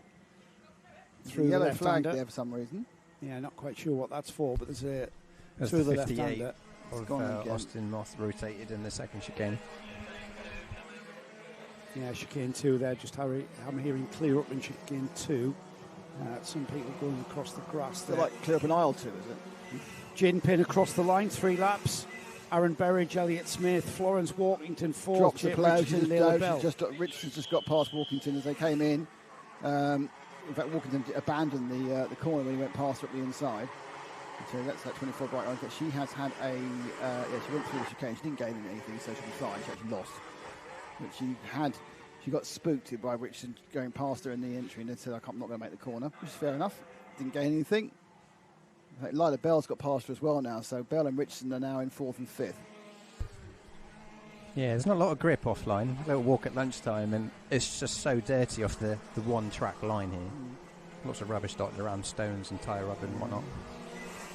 You were trying to entertain the ladies with your bare chest, weren't you?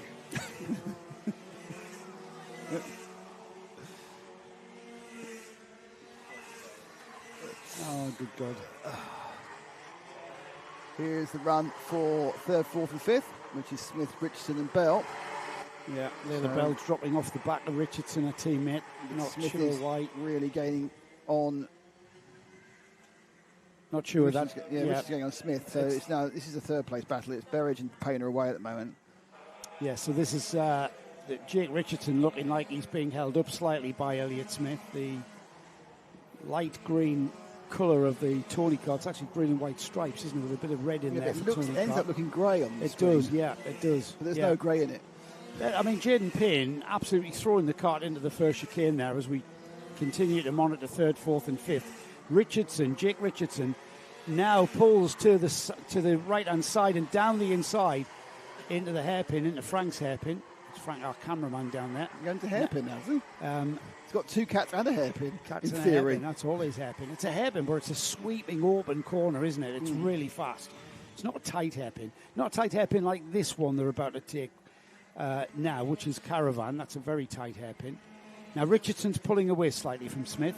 And here comes Layla Bell down the inside. That's an audacious move from Layla Bell. There's not room for 2 carts through there and has to back out of it. She was very lucky to get away without any contact. Well, there. you know, all praise for going for it, but that was quite a difficult. If you're not going to be helped by the person overtaking, that's not going to work. And Elliott Smith was absolutely in no mood to help Bell get past. And she now fires back up again. Leader Payne by just shy of 3 seconds from Richardson. From Berry to second place, Richardson third. That's about 2.7 between those two. And a little bit defensive from Smith there as he comes round into that sweep towards Caravan Corner. Yeah, it does look like Layla Bell's got the advantage, doesn't it? She goes to have a look again through here, but through paddock. Full-size carts, 2x2, do not fit there. No, that's as many people have found on many occasions running around here at Fullbeck. That looks like a very tempting place to go past, but rapidly narrows into a very unfortunate place to try and go past. 33's got a contact warning. That's Layla got contact warning. That must mean that was for right at the start.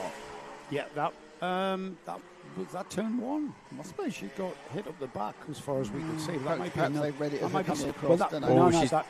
She's gone round. She spun it. Yeah, she went for a move that wasn't there. Yeah, she went down the inside of Elliott Smith, and Elliott Smith turned in on her, and that unfortunately tipped her around. She went through 90 degrees and then stopped, and has to continue. So she's dropped back. That might we're surmising, Nick, that contact warning to do with turn one. That might not be at all. We were following her every single lap, and it may have been in the move through. There was a bit of a contact, which the judges of fact decided was not strictly within the rules of the game.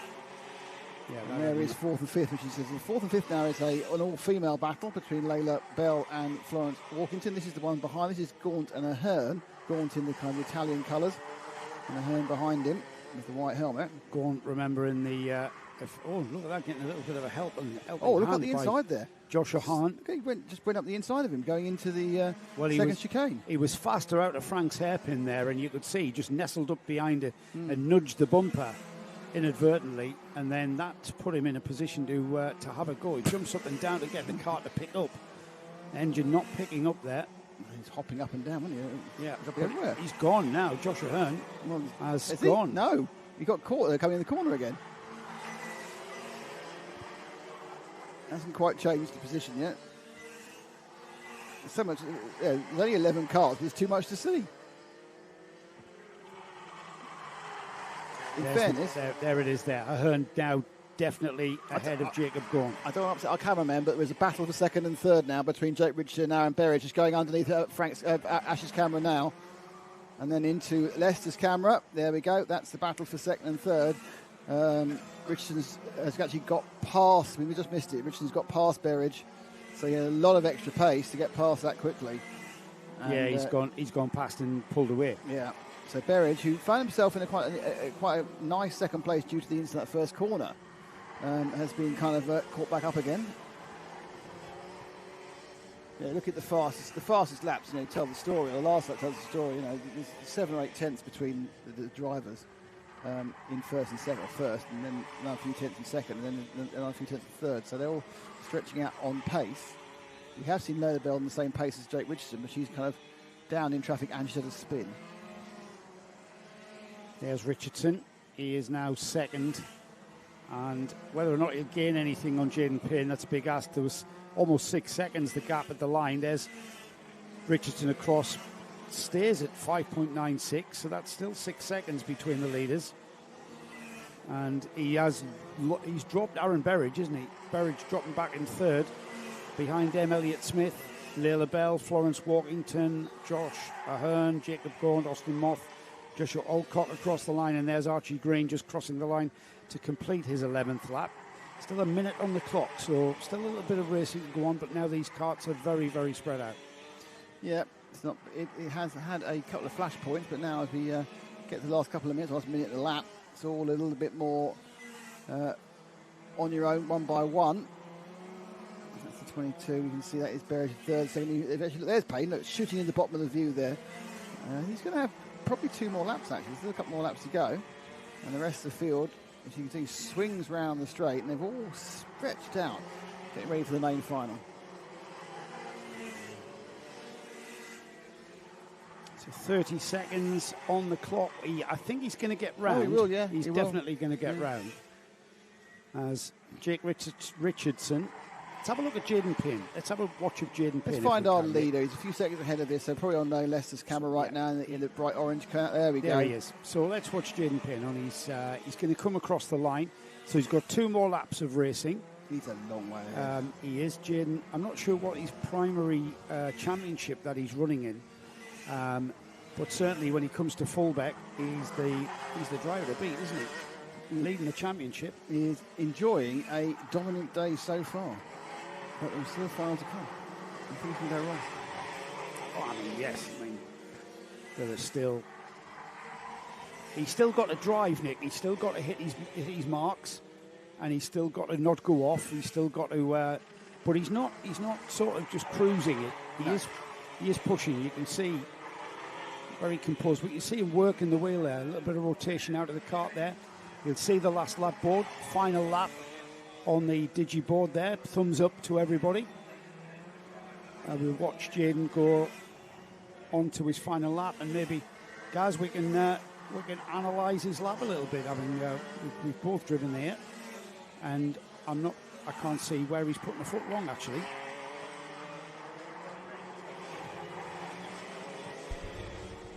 Little bit of curb there, not too much. Doesn't want to upset the kart. And into caravan for the final time. The checkered flag being readied already by Rachel on the start gantry. He's just got the paddock complex, which is not easy. You can easily overcook it here. Then flat out. Keep your foot in. Just gauge modulate the throttle. And there's the checkered flag. Jaden Payne maximises another heat win, and he will start the final. And the final for Junior Max is scheduled for just after 4 o'clock. As the rest of the field come through, then Jake Richardson second, Aaron Berridge in third, Elliot Smith. There's Layla Bell just across the line now. And then Florence Walkington in sixth. The rest of the field come through to finish their race. Yeah. Right, the last couple of corners, a bit of battle there between Gaunt and Moth, and they've had a bit of a squabble for 8th and 9th. And then 10th, Alcock, and I think everyone's going to get home. There's Archie Green. So you've got 11 finishers, quite a large spread. Payne, Richardson, Berridge, Smith, Bell, Walkington, Ahern, Gaunt, Moth, Alcock and Green are your finishing order for the final heat. And next time you see them, it'll be the final. It will be. Next out, Senior Max. Got 2 drivers, remember. Have a message from Mr. Clifton as well about this one. If you remember, he wanted us to show his son from Jonty Clifton. He's going to be in the grandstand for the next one. And he's wearing he's going to have a Kart Tune T-shirt on. Right. So it's important to know that is going to happen. There will be a situation where that number 31, who has never raced a kart before, apparently. But this was very close. The second heat was very, very close. After the first heat was a kind of absolute walkover for Jonty, and the second heat way closer. Yeah. Well, let's see if we've got a race. I get a feeling that Jonty was kind of pacing himself. Who is our grandstand photographer? Is that Leicester? Okay, so once they got going, Leicester, we need to fire up on the grandstand and see if we can find the young lad in a Kart Tune T-shirt. So this morning we researched everybody's favourite cake. We did. This afternoon I'm going to pose the question of what is your favourite thing?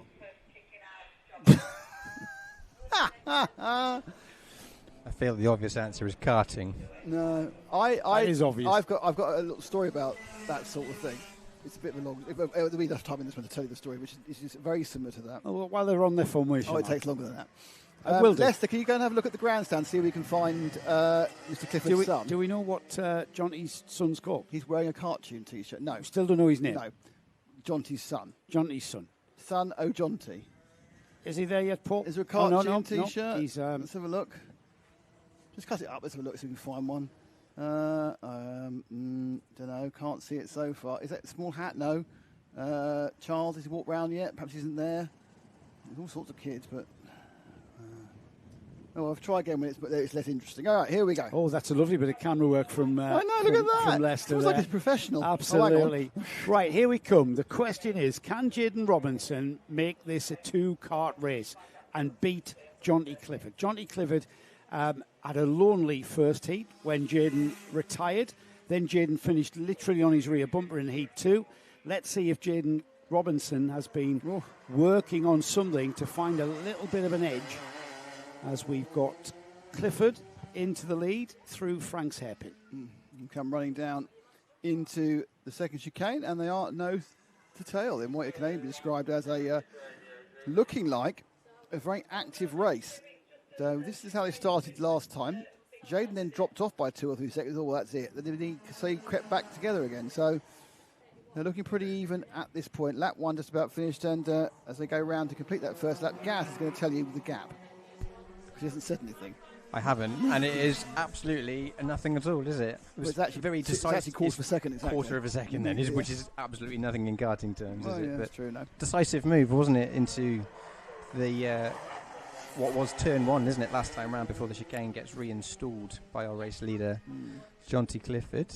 Yeah, it's shaping up to be, hopefully, similar to Heat 2, isn't it? Yeah. Seems a little bit sideways. Well, I was going to say that there's no need to get the tyres up to pressure, are they, and up to temperature, because they'll be up to pressure after the formation lap in this heat. So there's no question. 5-second penalty for 31. Do we know why? Tramline infringement.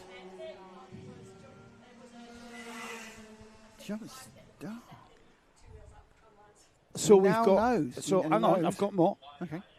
So Jaden Robinson, a 3-second penalty Right. for wheels out of the tram lines, and Johnny Clifford, a 5-second penalty. So there's a 2-second gap for. Did you say jump start, Bex? Jump start.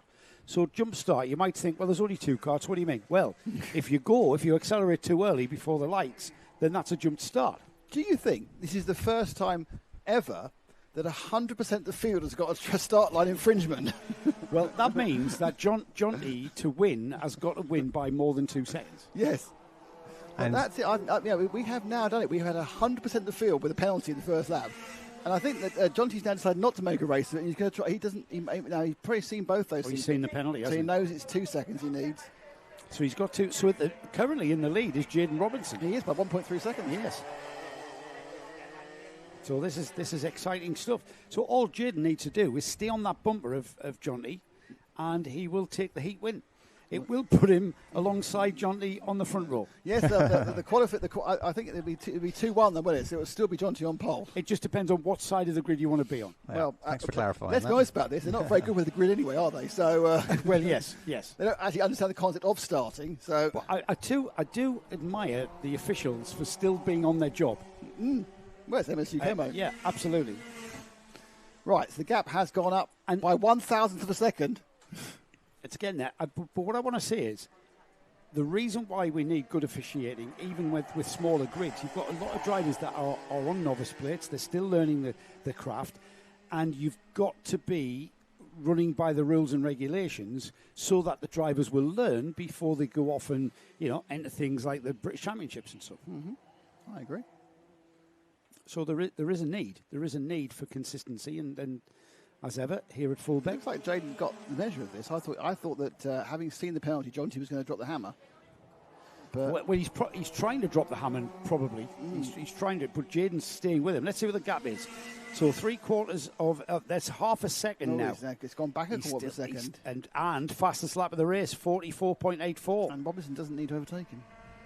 Robinson does not need to overtake him. He just needs to keep that It needs to keep that gap. It's a nice, comfortable gap. He can afford another 1.5 seconds. It's a bit close. That would be 2 seconds then. Yeah, I think realistically, this gap he's got now, which is a comfortable gap, where even if Jonty trips over, he's not going to take him out. Clarification on. So Jonty has got a 5-second penalty for a tramline infringement. Jaden has got a 3-second penalty for a tramline infringement. But the reason I think the difference is that Jaden's, he just put the wheels out, whereas Jonty, I think, went the whole kart out. And this counts as a jump start for some reason. And no, it says tramline. Yeah, no, yeah. So it's now 5,400. Anyway, as these cars, do you want me to tell you my story about what's your favourite thing? Yes, what's your favourite thing? So I was on an induction course for a job which I kept for 2.5 weeks and didn't like the people or anything that was going on. Anyway, long time ago. And they wanted to go round these sort of things, asking you, what's the most significant thing? What's made the most significant change to your life was the question you had to answer. So the person before me was going, oh, it's my kids, oh, they changed my life. And the next person said, oh, it's my wife, she's changed my life. And he said, well, what's yours? I said, Sky Plus. I can now record things and series link things. It's just completely changed my life. So strangely, I didn't seem to be quite on the same mark as the rest of the people in that room. I've got one that's just come in. Audrey DeVere from Roehampton says hair dryers. Yes, that's her favourite thing. Is it? Yes. Audrey DeVere, or from To the Manor Born. What? Audrey DeVere was the character of Penelope Keith in To the Manor Born. Well, they're using a pseudonym, clearly. Ah. I never watched To the Manor Born. Was it too posh for you? Probably. Yeah. North East wasn't allowed. I'm not old You're only enough allowed to watch programs with whippets and flat caps. Yes. I like whippets, by the way. Things about, kids wanting to dance and not being allowed to. Yes. Yeah. Or, the sort of things about trawlers running out of Hull. Or losing your job so you create a musical, stage musical. Yeah, things like that. Proper northern things. Or going to work in Germany. Going to work in Germany, yes, because there's no jobs. That's right. Or having another friend and trying to avoid the score of the football match. There is that one. Yeah, that's very likely. And that friend then getting into a period drum when it's waiting for a boat to come in. And that's my North East television done. That's very unlikely. Jaden is doing it. Jaden Robinson. So is that an unlikely lad? Is doing it. Whatever happened to them? And for more 70s jokes, he's closed the gap. Oh, is that a Kart? Is that a Kart store T-shirt? Can't see the Kart store. Let's find more young men. Young lads. the shit. Oh, look at this! From audience to race. Brilliant stuff. He's on his game, isn't he? He's Leicester. Yeah, he's having a lovely Has he ever time. been off his game? Well, no, not in my experience. No, well, when he knocked over the computer in Dunkeswell and crashed everything because the lead wasn't long enough, I'll say that probably wasn't his finest hour. He was great at Wilton Mill with us. So, let me just bring you up to with our senior rotax. Do you have any more comedy characters in the 70s who want to comment on anything? Well, I'm just saying what was there on the face tube. So what did they say? Hair dryers? Hair dryers, oh, yes. Fair enough. It's a good one. That's Audrey's favourite thing. Wasn't that Alex Ferguson's favourite as well? That was for him telling you off. So we've got a 5-second penalty to that cart there, Johnny Clifford's, and a 3-second penalty to the cart that's following him. So the cart behind is 2 seconds, yes. By a second and a half. By a second and a half. It's really a ghost car, isn't it? Like kind of a ghost car ahead of him. Did you see they were doing ghost cars at Indy? On qualifying? You know the ghost car you get when you're doing on iRacing? Yeah, or on... They were doing it at Indy. On TV, for qualifying, yeah. Excellent. Well, it was a bit gimmicky, if you honest, but I thought, well done for trying it. Didn't Formula One do that when they were analysing quali laps as well, though? Yeah, but they would do it live. They were doing it live. Okay. Really? That's pretty good. For the 4-lap run, you mean? Mm-hmm. That's today, isn't it? Or is that next week? No, the finals today. The actual race is today, yeah.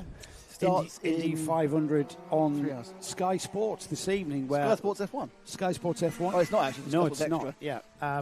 Sky Sports, where just last week I was part of the commentary team on the Nürburgring 24 Hours. I don't know if I've mentioned that, but I was on Sky Sports, so I need to Please, just clip it once and say it to Henry. Don't, you haven't got to say it the whole time hoping that Henry will hear you. Well, we know Henry's tuning in, and actually he's not tuning in these days. He's logging on, isn't it? He's logging on and watching the Kart. Fullbeck. Jaden Robinson doing what he needs to do. Yeah, it's great. He's going to take the heat win here. It's not going to affect the front row, though. No, it's 2-1, I think. It's 2-1, yeah. You know what? All right, here's a question, boys. Mm-hmm. Is Jaden Robinson lulling us into a false sense of security along with Johnny Clifford?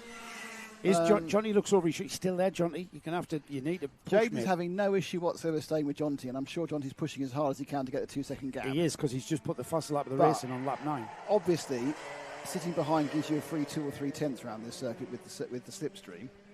Right, it's not working that well. Jaden Robinson is lapping quicker. So you are right, Nick. So excuse me. I don't know. It's I think the issue is I don't know. And this is going to be famous last words. I don't know that if given the chance, Robinson can get past Clifford. Because I haven't seen. Well, this is the question I'm posing for the final. Has he got something in the toolkit? I don't know. There's nothing in the fastest laps. No, they're both driving really, really well, and they've both got a lot of pace. And I'm just wondering, very much aloud, if there's anything that Robinson can do to get past. I mean, he hasn't got to shape up, and he certainly hasn't got to show his hand in this heat. He doesn't need to. No, this is what I mean. I mean, all right, he's kind of followed Johnny Clifford around, didn't he, in Heat 2?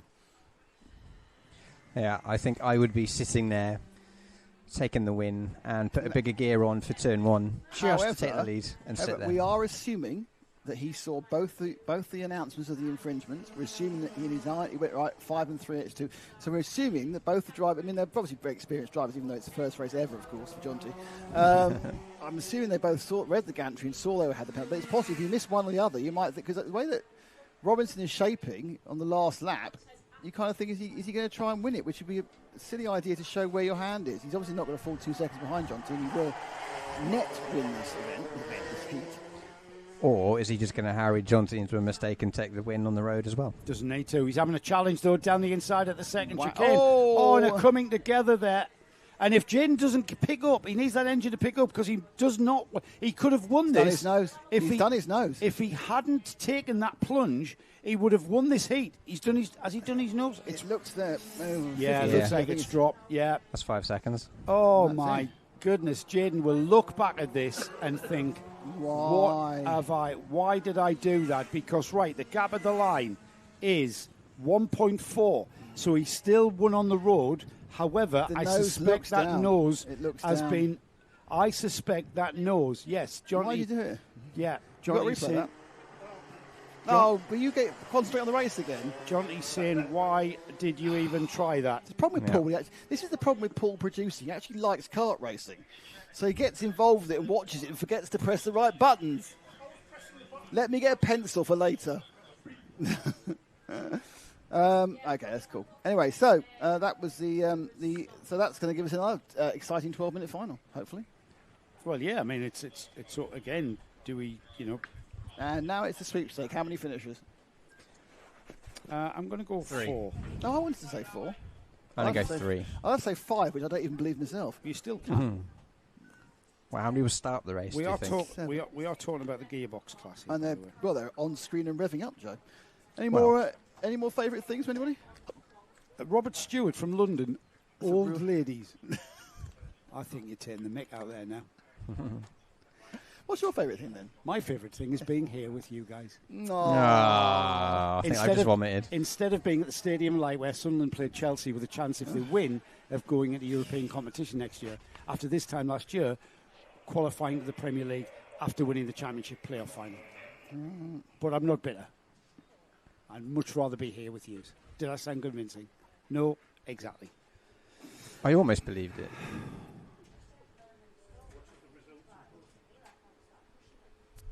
What was Paul saying there? Brentford are playing Liverpool, I think. And if Brentford get beat, I'm going to check here. So Brentford need to get beat off Liverpool. Brentford need to get beat off Liverpool, and Brighton need to get beat at home off Man U. Or a draw, if you win. Here we come. Just saw a bit of club karting at its finest there as the 24 couldn't get it going. You've got to push. And it was the 56 last time heat winner, Martin Smith, given a nice little bump start. Got to love club karting, haven't All you? 7 are out again. Can I just say? So Frank is telling us he's got a heat warning in his camera. Frank, that camera survived the UAE RMC at 42 degree heat. Yeah. 27 degrees is not a problem. Yeah, it's been sat out in.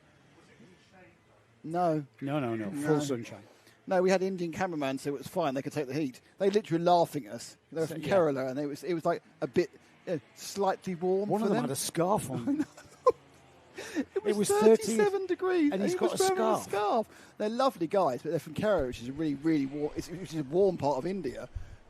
Honestly, it's really hot. So standing start, remember, and Claudia is waving them round. Can we? Have we got a camera that'll pick up Claudia functioning like a proper human being and an adult after coming in at 4:00 from downtown Lincoln? That's not Claudia, is that? That's Claudia out there. Oh, she's waving around the side. There's Claudia. There's a cart stopped. She was doing that with her hands last night. What? Put your hands in David the air like you just don't care. Yeah. Oh, there's first Reece out already. Is Reece Woods. Now Reece couldn't start last time. Reece fell out last time, and he hasn't got that kart fixed, which is a problem. Reece, of course, with his dad still out there. Tim Woods starting on the second row of the grid. The field being led around by Jack Rolfe and Martin Smith. That's the number 130 of Justin Parker, who seems to be having a bit of a problem that he's looking at. Oh, there's the number 24. Look at That's amber Jack heat. Rolfe. That's nothing. So Jack Rolfe, Martin Smith, Justin Parker, Tim Woods, Nathan Carrick and Paul Gunter are the 6 karts that we have remaining in this class. We have lost Reese Woods with a problem taking him out on the one of the 2 formation laps. He didn't start the last heat either, did he? I think that arranging the grid on a hot day with a hangover is pretty impressive. Well done, Claudia. She gives the thumbs up, the 5-second board. The lights go on, the lights go off, and we are racing. And look at that. Number 56, Martin Smith, just got the power down and leads into turn 1. It's number 24. That's Jack Rolfe on the inside, but that is Tim Woods challenging there as these 3 head out that first turn. Martin Smith was shot out of a cannon the way he went out that way. Didn't get any wheel spin. That's how sticky this track is today. So the 3 of them have broken away, and they sweep round in front of Ash's camera. It's the 56, Martin Smith, the 24 of Jack Rolfe, and the 4 of Tim Woods. The red and white Nassau panels in second and third. And, of course, there's the big white helmet leading there with the black, all in black, the 56 of Martin Smith, and they are running together. And there's 2 things now. How fast can they go and can they last? 4th place there, just coming into the picture here. A little bit further off is Justin Parker. To the 24. As he came into the... He just locked up. It still kept going. They had a 4-wheel lock-up. He still managed to get some time. Looks like he's going to be under massive pressure now from Jack Rolfe, who wants to get past, doesn't he? Yeah, I'm not sure why Martin Smith was so slow coming out of the loop there. Almost at a standstill, wasn't he? And let Jack Rolfe and Tim Woods back into play. It looks like again slow. I wonder if he's got a little bit of a pickup problem. Well, it's a gearbox, isn't it? I wonder if he's got a gearbox issue. It could be, actually. Might have lost a lower gear, but these things, I think these can pretty ebb and flow in what's working. Yeah. A bit like the Land Rover, really. Actually, no, I have to say, I have to defend my Land Rover. The Land Rover has not broken down of its own accord for some time. It broke down because of my accord a few weeks ago. So I clarified in the lunch break just what sort of speed they're heading before they start thinking about Frank's hairpin, and it's just over 90 miles an hour the way these karts are geared. So not quite the 110 that I was optimistically. As Tim Wood looks down the inside of Rolfe, no, he has to back out as Jack Rolfe goes continuing on the rear bumper of Martin Smith. This section here is so rapid when you are trackside. Watching these gearbox carts punch out of that corner is quite a phenomenal sight. Here they go, flat out. It's very important to keep cameras safe, though.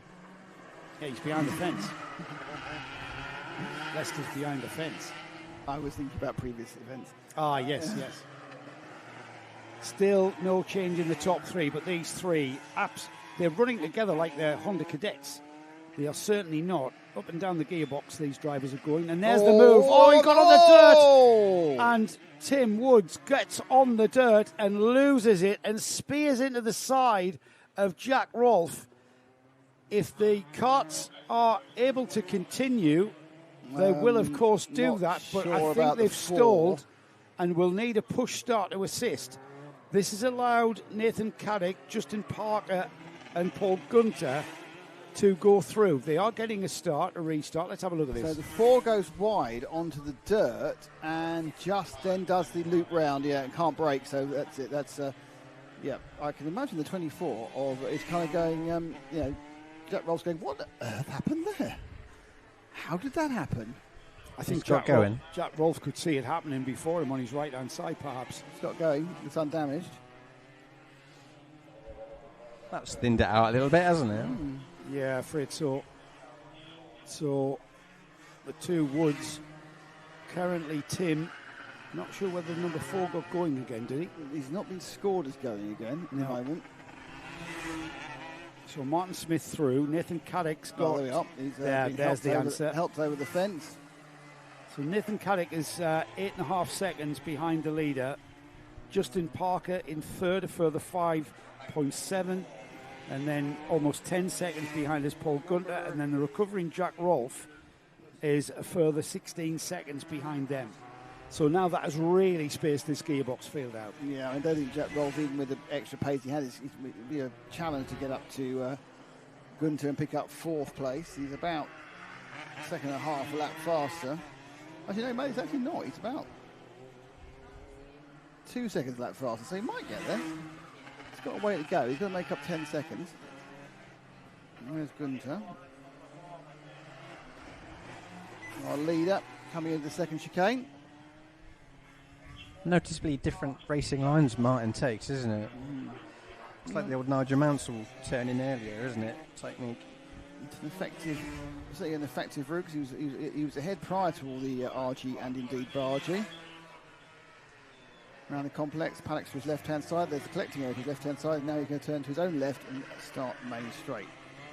Powering down. Remember, no first chicane for the Gearbox carts. Smith goes round in quite a slow lap there, 43.2. He's like 3 seconds off his best. I didn't see an error, did you? No, it's just tootling along now, isn't he, to get to the final, I expect. He's got a big gap behind him.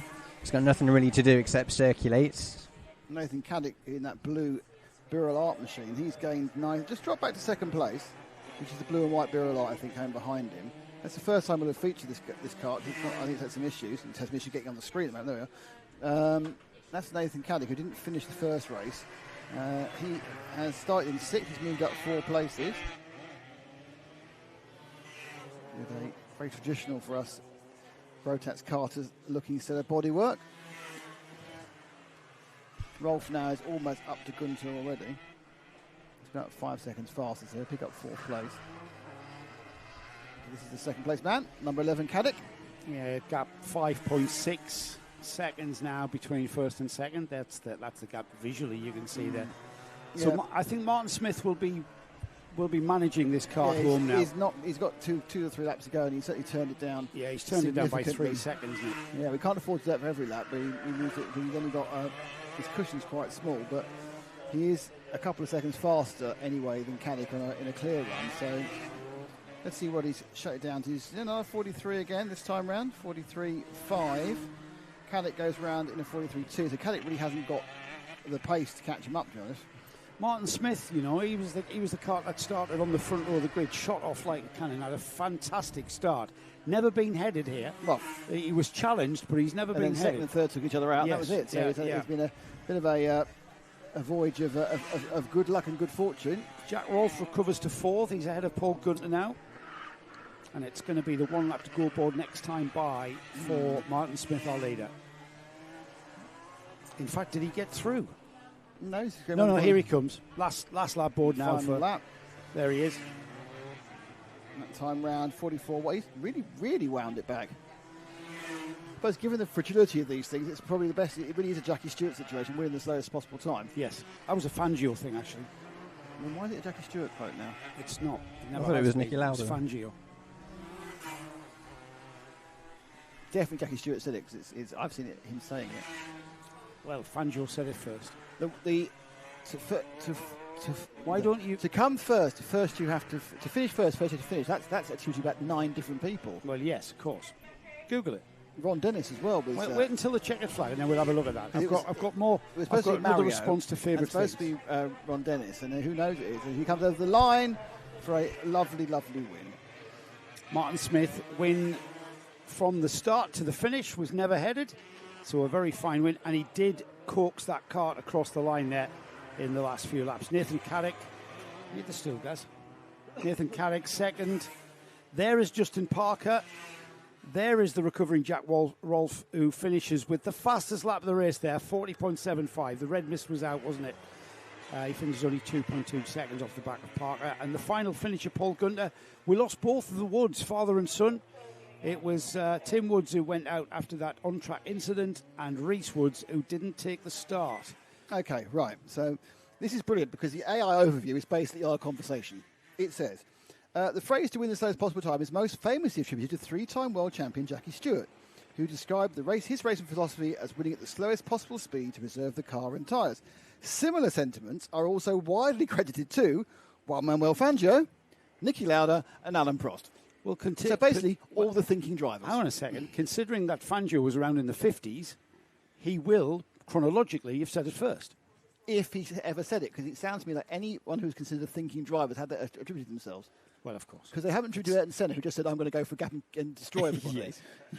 Favourite thing, John Tunney, who's in Corby. It's near Rockingham. Does he like?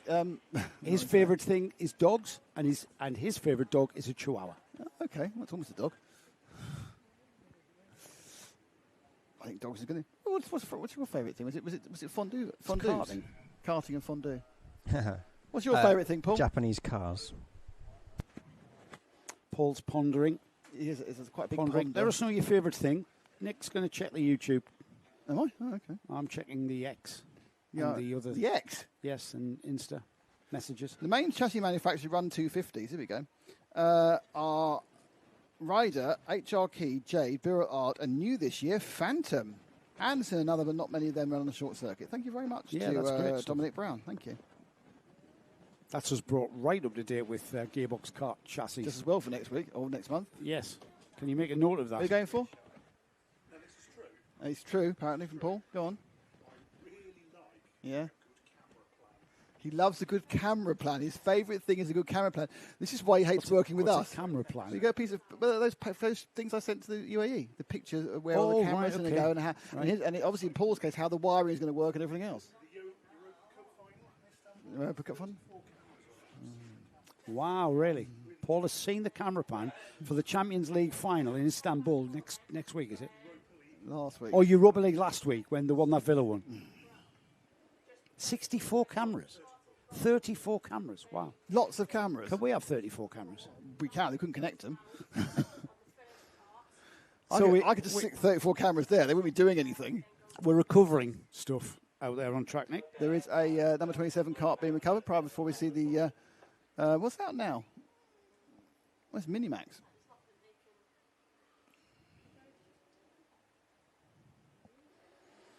Dr. Mark Longdon from Manchester. His favourite thing? Doctors. What, the TV show? Don't know. Just says doctors. Why would you prefer to be doctors? Well, he's a doctor. Yeah, but hang on a second. You haven't defined a point. There's a point you haven't defined. Okay? Which is what? Is it a medical doctor or someone with a PhD? I don't know. See, the information is so sparse. Dr. Mark, if you'd like to tell us, or exactly be specific. Is it anyone He with a doctorate? was Dr. Martin. That's or good is as well, it an MD? Yes. Of course, Nick is the president of the Society of British Pedantry. Dr. Octa, if you like a pizza. Or is it like Valentino Rossi, where you're honorary? Yes. Yes. Or Doctor of the Medics. Or Clarkson, whatever it was he got awarded. Yeah. I'll tell you what. I'm going to put the coffee on. That's the best thing you said all Yeah, it's an excuse me to basically take the headset off. I'm getting a wavy hand grab for that. Oh, my poor back. Honestly. Yeah, you had a back spasm, didn't you, over in Wilton? I did. And when you sit down in a truck for a good 8-9 hours every shift most nights, it doesn't really get better. Sitting down for a living is not recommended. We've done very well because most truckers are older and proportionately bigger than me. That's right, yes. I was going to go for fat.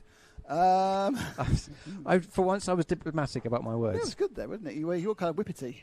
I certainly am. I don't feel like it anymore. Does your truck have like a suspended seat? So the seat goes out. Yeah, they're all the seats are air rider. They have been for years now. So, okay. It's great until it keeps going after one bump that was massive, and you're still doing that too late. Then? Say again? Underdamped. Yeah, basically. It varies depending how heavy you are, how weighty you are. Oh, wait, not very weighty. I suppose the big guys just go... It's just on the floor the whole time, yes. So how many of the trucking community is female? Is it like 10%, 5%, 1%? It is growing. Money's becoming a bit better within the industry anyway. In my relative experience of civilian trucking, obviously being ex-Air Force, it's not something I'm used to, but yeah, certainly there's a lot more women coming over to the job. Dark side. Yes. But it's good though, isn't it? It's just getting better all around. Services and whatnot are generally better for us.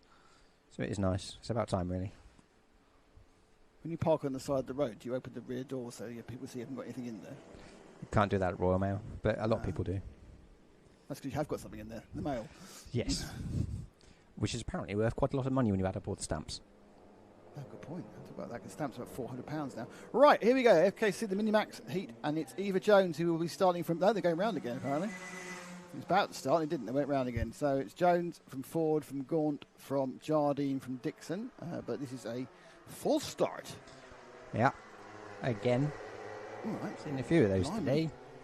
Kind of But to be fair, though, because we were saying about the tram lines, weren't we, in the senior road tax, when we get that long shot, Frank, could you just pan to the right again? It shows the... don't disregard that.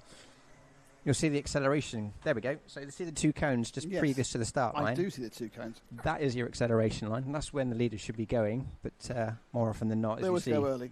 Yeah, of course they do. Because out of the last corner. They're trying it on. Oh, Claudia's out onto the circuit. Is there going to be a telling off? Are they bringing her to the... Oh, some waving. Some waving is going to happen. Stand at the cones, they know where to go from. Well, apparently you see the pheasants, but the pheasants can't fly either. Oh, they are not a That 9 did there. nothing. Okay, no, yes, okay. The shake of the head from the rostrum, but they still went ahead of it anyway. I think the starter just went, Eva's dropped into second place. 17 of Charlie Ford in the yellow machine takes the lead. And Eva Jones in second. And then behind, I think it's Archie Gaunt who's picked up third. Don't quote me on that because I can't read numbers listed as that easily. I am wrong. It's the 19 in third of... That makes no sense. So the 17's in the lead. Oh, I thought Eva was on the blue and white. Oh, there's 2 blue and white, that's why. There we go. No, it's a 176 at second now. So Sam Dixon's in second. Eva's in third. Right, okay. So it is... I think 5 carts got the numbers wrong. So it's 17, 176. So when they come over the line in a second, it'll be fine because they'll just order and I'll be able to read at the top. We'll just give it a minute to catch up. Yeah, it's more than that. So Eva Jones is in third, just dropping off. These top 2 are beginning to pull away. Yeah, not much between these top 2 at the minute, is there, as they look to get away from the chaser back. A bit of a mistake by our leader, Charlie Ford. A little bit wide. That brings the 176 of Sam Dixon back right onto his rear bumper as he goes for a move in the second chicane. Nice and clean. Lovely little move that. A very difficult move to pull off, but he's done it successfully. Well, the first one that hasn't resulted in someone facing the wrong way for a while. Notice that Ford was fiddling with his radiator flap. I'd have thought it'd be full open the whole time in this weather, but perhaps he was he'd fallen down and he was trying to get a bit more air into the engine. Yeah, might not realise, but normally get a little warning on the dashboard on your Micron 5 or your Alfano 6 or whatever it is that you prefer to run. So was that an away win for Alfano? Micron 5, Alfano 6. Yeah, your Fullbeck football scores right there. Mm-hmm. He's pulling away a bit now, isn't he, Sam Dixon? He's found his form. He's got that very, very leaning right back at that point.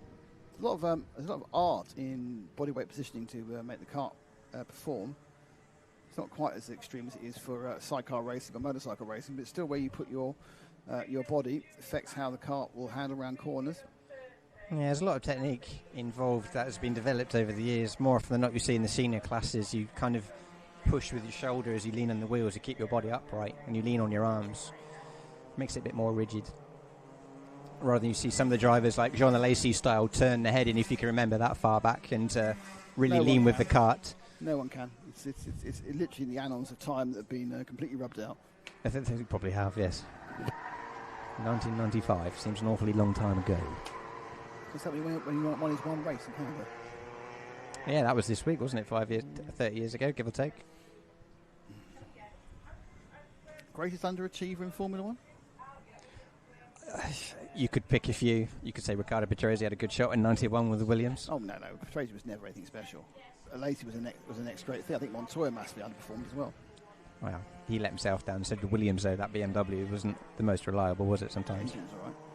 Anyway, if you don't want to enter My Favourite Thing by Joe Bradley, tell us who do you think is the biggest underperformer compared to their opportunity and talent in F1. We've given you 2 suggestions. Yes. Because basically they're both very good and it didn't happen.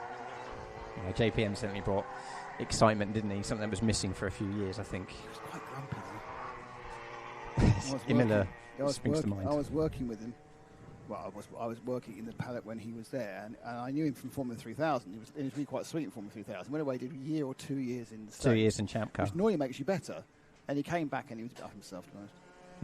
Well, he did win the title in his first attempt, didn't he? I think in 99. It's an interesting thing, actually, with oh, is that a pull off? Yep, that's Eva Jones. Eva pulling off. It's quite interesting that certainly when I was covering F1, and certainly when I covered a bit of racing before, I'm not sure it's still true now, I think it probably is that top racing drivers always start the same way. They start really helpful and really lovely, then they become up themselves and pains in the backside, and they become really lovely again as they get mature. So they get, oh, I'm starstruck, then they become, I'm a star, and then they become, I'm a human being. And it's brilliant. It's like Jenson Button. Jenson Button was lovely his first year, became an absolute for 3 or 4 years, and now is the loveliest person that you'd ever hope to meet. And most of them actually admit it. It happens when you're young, though, doesn't it? You get so involved in something. Well, you've been told you're great, you're rich, and everything else. So yeah, you know. You're a Formula One driver. Yeah, I think it happens at any young age. Some of them stay nice the whole time. Like Diana Truly was nice the whole time. Like Johnny Herbert. People Johnny like Herbert that. was lovely. Yeah. I had a chat with him at the NEC a few years ago. Yeah, Very nice guy. Herbert was. Obviously, we'll never know, but Herbert had broken his legs in Formula 2. Or Formula 3000, we were with those days. Then I think it would have been a very different story about world champions, that sort of thing.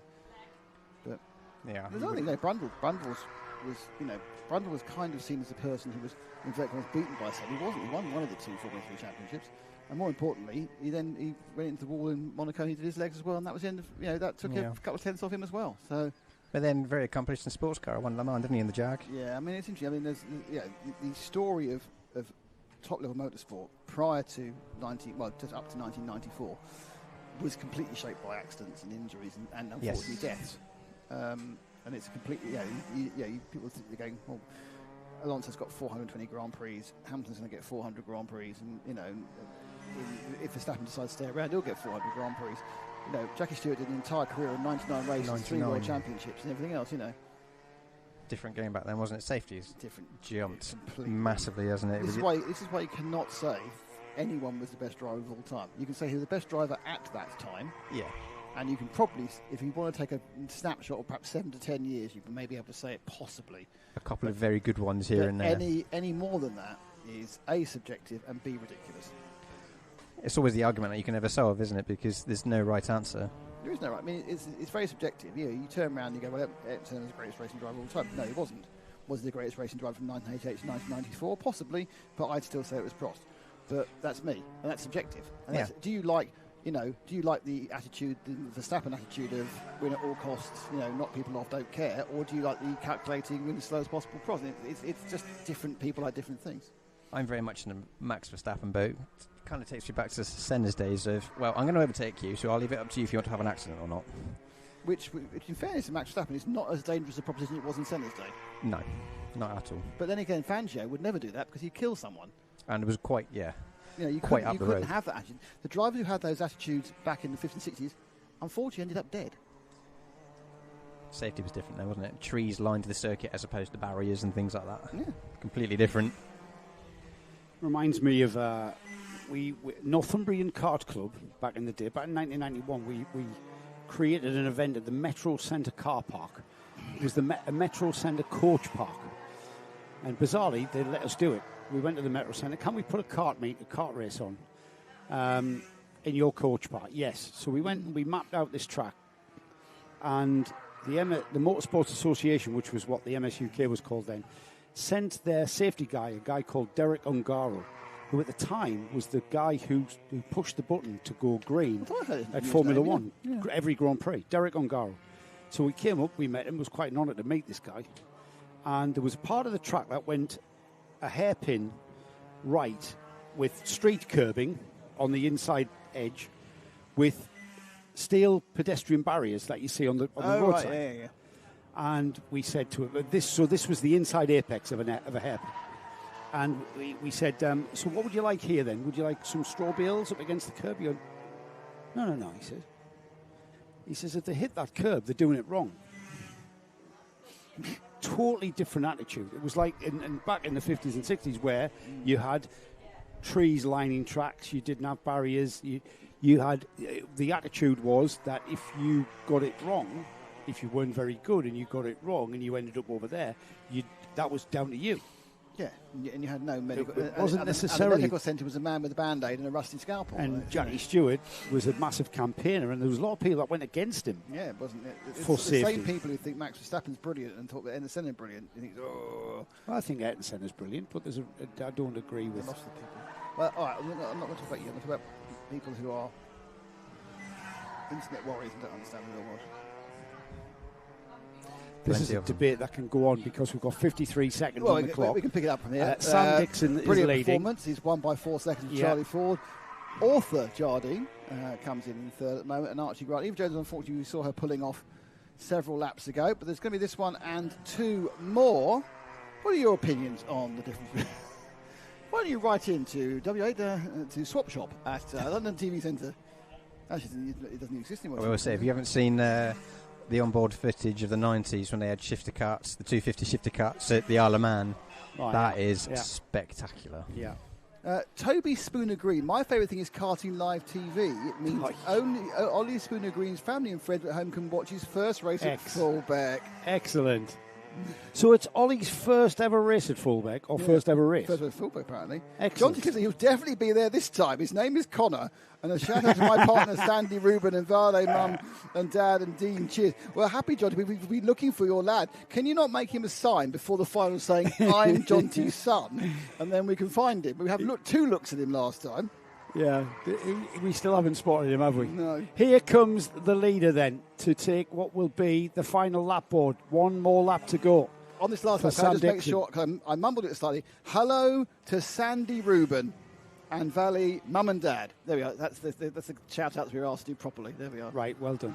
Thank you. Let's watch Sam Dixon on his final lap then as he goes around this Fullbeck track. He's towards the kink that leads into the second chicane on the back straight. To left, right, then left again, through the sweeping left-hander that leads to the tricky braking for the tightest hairpin here. Is it the tightest hairpin, or is it this bit that he's about to go into at the paddock complex? This is more of a chicane, isn't it? Left and then right through 180 almost on 90. Then this is very, very fast end to the lap here. But it's all about Sam Dixon, who will extend his lead over 5 seconds from Charlie Ford, who just comes into the picture there on the yellowy coloured cart. It was 5.3 to be exact. Arthur Jardine is the next cart through, and he was about 14 seconds behind at this point, so we'll just stay here and wait for him. Here he comes on the bright orange and green cart. He's orange from this camera angle.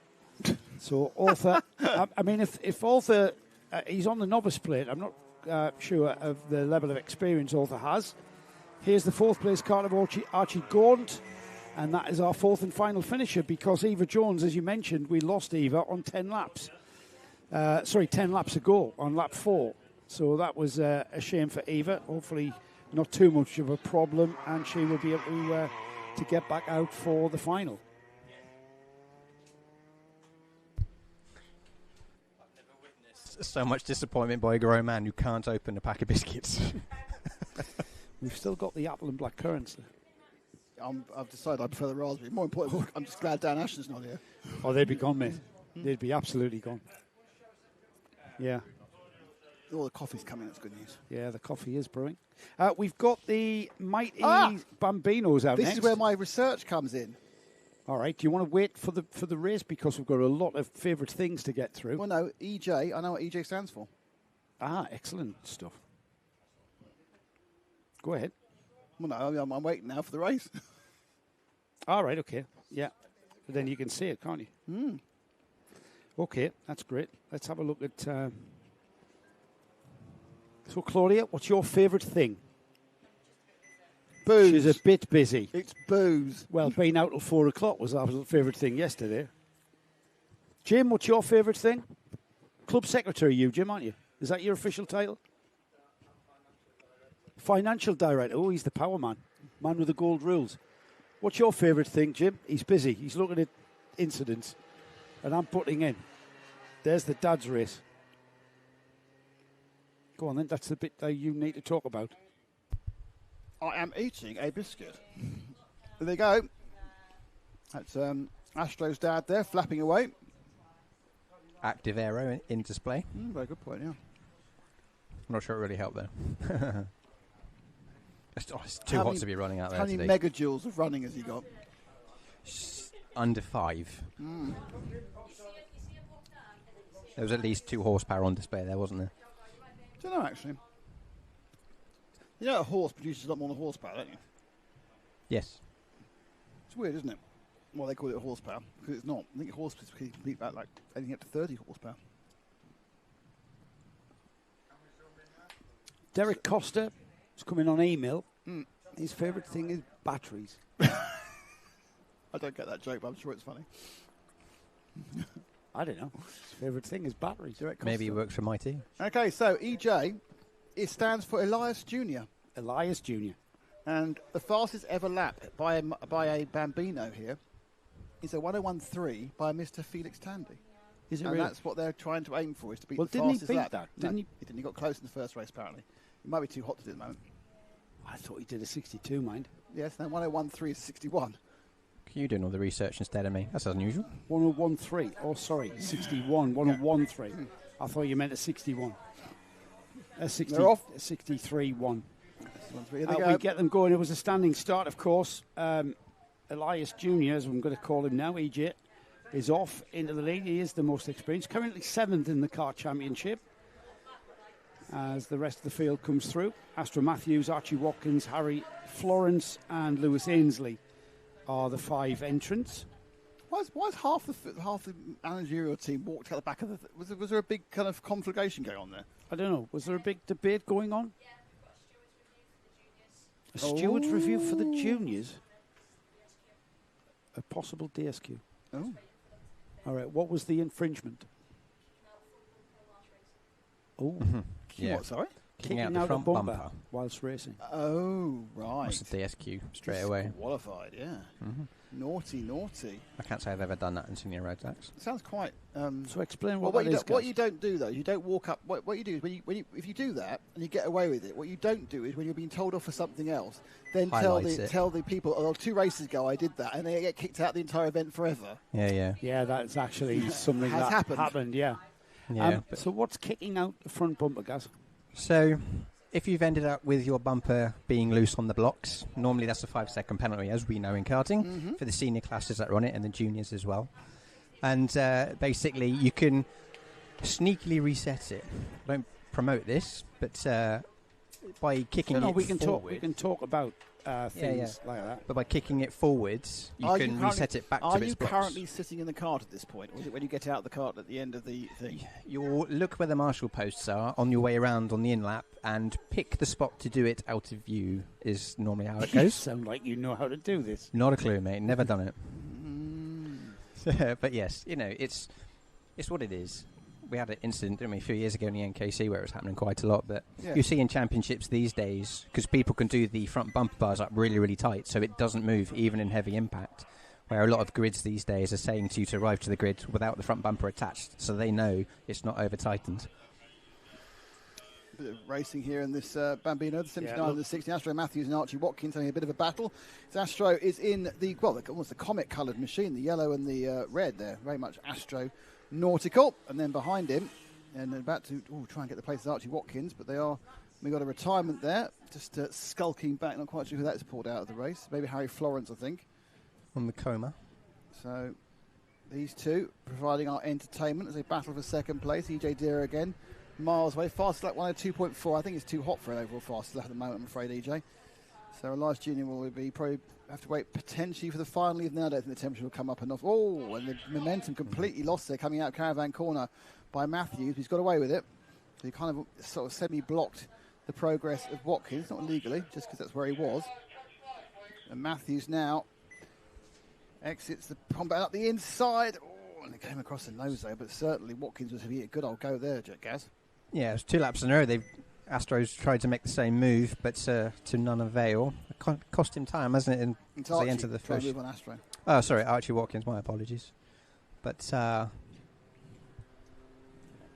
Nice cold water delivery. that's Thank going. you. Yeah. What were you saying, Gaz? Just trying to make a move into the final corner. What's it called? Is it paddock bend? Pit bend? I can't remember what it was called. The final corner. I mean, when we did the car championship here, of course we did the car championship because we named the corners. Yep. That one was Beavers. It was. After Yes, Darren I left. remember But that vividly. wouldn't apply anymore, would it? No. Because Darren's not part of the organisation there any longer.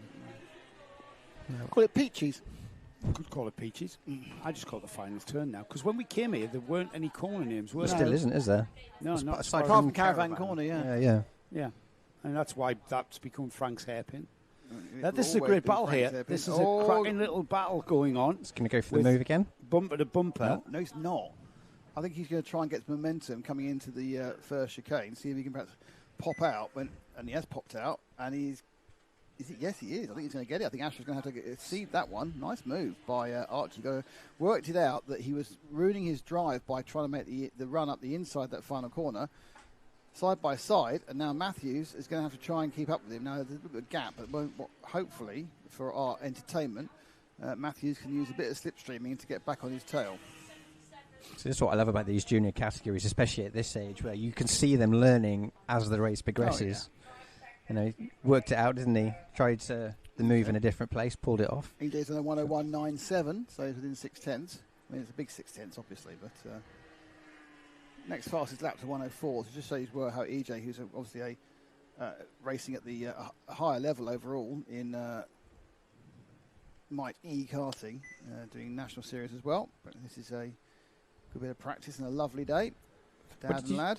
What did you say the lap record is? Probably 101.3 apparently. Okay. With Felix. That's pretty quick. It must be a club meeting because he wasn't unless he did it here. Could have been a couple of years ago in the kart champs, possibly. Well, it was cooler, wasn't it? Or very wide by Astro Matthews. Been dropped a bit, unfortunately, by Archie. Trying his best to recoup that ground back, isn't he? But to no avail. He's lapping some second and a half slower that time round. Still, our leader, EJ Derra, is absolutely checked out at the front, hasn't he? Well, as he has done every single one of the races so far. He is, he couldn't check out quicker if he was at the self-service at Tesco. Nice. So, we're inside 4 minutes. This is a very, very long race, We realise we've only got you another 50 minutes, haven't we? Yeah, pretty much. Now I'm losing him to Fondue Land. Yes. I mean, you'll manage. I'm happy to not go early. Well, you get in trouble with your missus? Probably, but I can deal with that. For the first time. Or the last. Rachel understand. This is where she's watching at home now for the first time of the day, and that's the bit she picks up hello, on. Rachel. Is she actually indoors, not out in the sun? She's repotting. Oh, where is Archie Watkins going? Archie, you know what? We take it for granted that these youngsters are going to get their lines right and drive around this track. That was on the exit of the first chicane. Here we go. And Paul was awake at this point. Does he clip? Does he hit? No, he got it wrong. I'm not really nowhere sure. near the apex at all. Yeah, I'm not sure where Archie was Wide going through the middle part of the chicane. That reminded me of a time when I'm on iRace. I lose concentration, forget where I am on the track. Or perhaps when you're driving downhill at Road Atlanta from under the bridge. Oh, he just lost it there, mate. That was terrifying. The number 16, Archie Watkins, has not really lost anything by that little off-track excursion, other than waking himself up for the next 2.5 minutes to the flag for this race. Archie currently in second. There's Astro Matthews in that third spot. And I think it's Astro who has got points in He's the leader, from last event. So EJ is a long way ahead. We'll go and have a look at EJ in a minute, but these two are the closest on the track. Thank you to our sponsors who made this broadcast and the previous broadcast and the one in September possible. That's Automated Analytics, Rolex and SG Haulage. SG Haulage, unsurprisingly, are a haulage firm. Rolex, they make chargers for motorhomes and if you've got electric chargers and boats and all sorts of stuff. And Automated Analytics are using the world of AI to enhance business. Very good. Excellent stuff. And a big support of the club here at Fulbeck. This is still Archie Watkins. Let's have a look at the other drivers if we can. Yeah, so let's pick up our leader. We haven't even seen our leader. Yeah, EJ in the purple and the green. I think he's coming down to Frank's camera now, isn't he, EJ? Right, so far ahead. He's already started next week, hasn't he? We've started next lap. Did you mention we've lost Harry Florence? Yes, we did. 7 laps. We did see him off the track early on.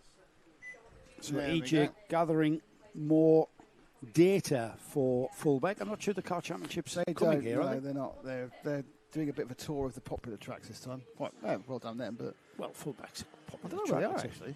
Next? No, I've lost track of their season. Here's EJ, though, out of caravan, not needing to use all of the road there to get the kart pointed straight and then into the paddock complex. He's got this one and one more. So the mighty Bambino has become the norm here in Bambino karting for various reasons. It's a lot simpler to operate from the operator's sense, i.e. the parents, because in Bambino racing, it's a lot cheaper. Yes, absolutely. Sort of. I remember. The coma. We were behind our commentary box. Yeah. There was a dad and lad, and the dad had 6 engines. Yeah. And there was several £1,000s. Yes, yeah. I remember Edward Haynes selling his championship-winning Bambino with engine for £30,000. 30,000. I said to his mum, is Edward in that package? Because that's what you need to make that card go. Because Edward was a really high standard. It's packed in now. Run out of money. I think so. Yeah, yeah. You just you get to the point where the sacrifice doesn't. There's only so much you can you want do. to run at the front running at the front of certain classes is going to cost you the sort of money that involves mortgaging the house, and people don't want to mortgage the house. Yeah. If you're mixing with the team as well, getting all their support and things, it does cost. Final lap board for our leader E.J. Dira as Dira enters onto his final lap. The first chicane, he's got a back marker ahead of him, which he will sort of have to get around before the checkered flag, I would think. That back marker being Lewis Ainsley. As he comes out of Frank's hairpin, heads down. Guys are just checking. There's a 61.97 there. Yeah, but the consistency is the amazing thing. Yeah, absolutely. Let's just have a look at his laps there, guys. Go through them, will you, from the first lap? Well, the first lap was a 1:04.95, which is going to be expected from a standing start. But after that, he's been within hundredths of a second of his own lap time, aside from one lap where he's made a mistake. But other than that, yeah, he's absolutely on the ball. 62.49, 62.62, 61.97, 62.06, 62.01, 62.03, 62.1, 62.2. And there's the checkered flag, that sort of lapping consistently. And he's testing himself. All right, he's in the field there with a load of beginners, brand new to this. And so EJ has come here to Fullbeck, and he's kind of running, keeping the self-discipline to keep that kind of consistent and the lapping. fitness and everything else. Yeah. Because if you're running a national championship, there's only 6 in the year. They're a month apart. You've got to keep yourself match fit, haven't you? Yeah, absolutely. Yeah, there's a lot of it. And there's the rest of the field through. Archie Watkins takes second. Second, but then he's first novice. After scaring us, after driving off the track. Scaring himself. Probably. Astral Matthews is third. Lewis Ainsley will be our final finisher in fourth place. Still waiting for Lewis to come through. And Harry Florence we lost on lap 1, didn't we? He rolled off, but he was broken down. You see the cart there at the... it'd be on Frank's camera, the cart, actually. It's just in the middle of the grass. It's very rare to see an electric Mighty that's a really good point, actually, yeah. Good point. So next out's Honda Cadets. This is the 200s. And we've got 2 more finals. Two more heats before the finals is what I meant to say. Well, you said it, so that's okay. Yeah, just touching on EJ Dera's lap times. You'll have that on his display on the steering wheel, and especially when you're out there having a relatively lonely race. Every split you go over, I think there's 3 strips here. Is it 3 strips here, Claudia? For timing? 3 strips. 3 strips. Yes. It is 3. You can't talk in your mic when you're talking. So what were you saying about strips? 3 beams? 3 sectors? So 3 sectors where you'll be able to see what he was doing each time he crosses the stripe and keep him entertained. Does he get a delta? Does he get plus and minus? Just so you know, I'm being pulled for a couple of minutes. If they're running a Micron 5 or 6 or Alpha 6, they can now do it on GPS, so it's live as you're going.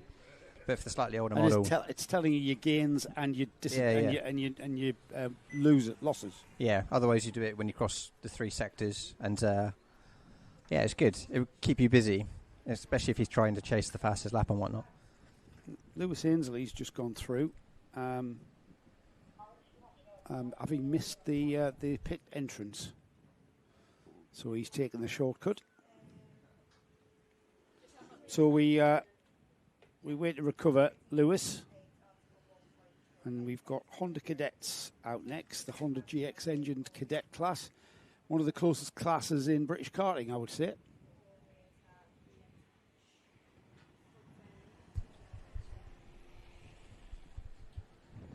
Where is it else? Where else do they race? It's just the Access Karting.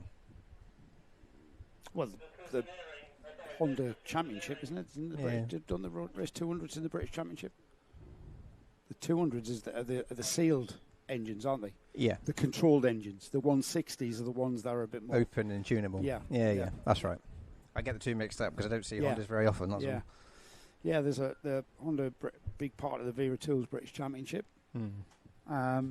Been around for years, hasn't it? The Honda. Years. God, yeah, I mean, basically, the Honda GX engine is started life as a generator engine. Yeah, leaf blowers, etc., things like that. And then, somebody got. I mean, indoor karting. I remember the first indoor karts had the single, the Honda engine, the GX engine, and then somebody decided to put one on the build a frame that would take another engine on the side, and pro karts were born. And they were really rapid, heavy things, but rapid. And then in the early days, and I'm talking about the late 90s, early 2000s. In fact, I'm not. I'm talking about the early 90s through the 90s. Things like different valve springs were incorporated to stop the valve bounce at high revs. All sorts of things and all sorts of development. That's why we had to go to this sealed unit and controlled unit, because things were getting out of hand using exotic materials and different ways of getting the engine to rev a little bit higher. And once you start stressing the engine, it ceases to be just that regular, reliable piece of kit that will go for miles and miles and miles at high revs. It starts disintegrating itself because you're stressing it to its max. Yeah.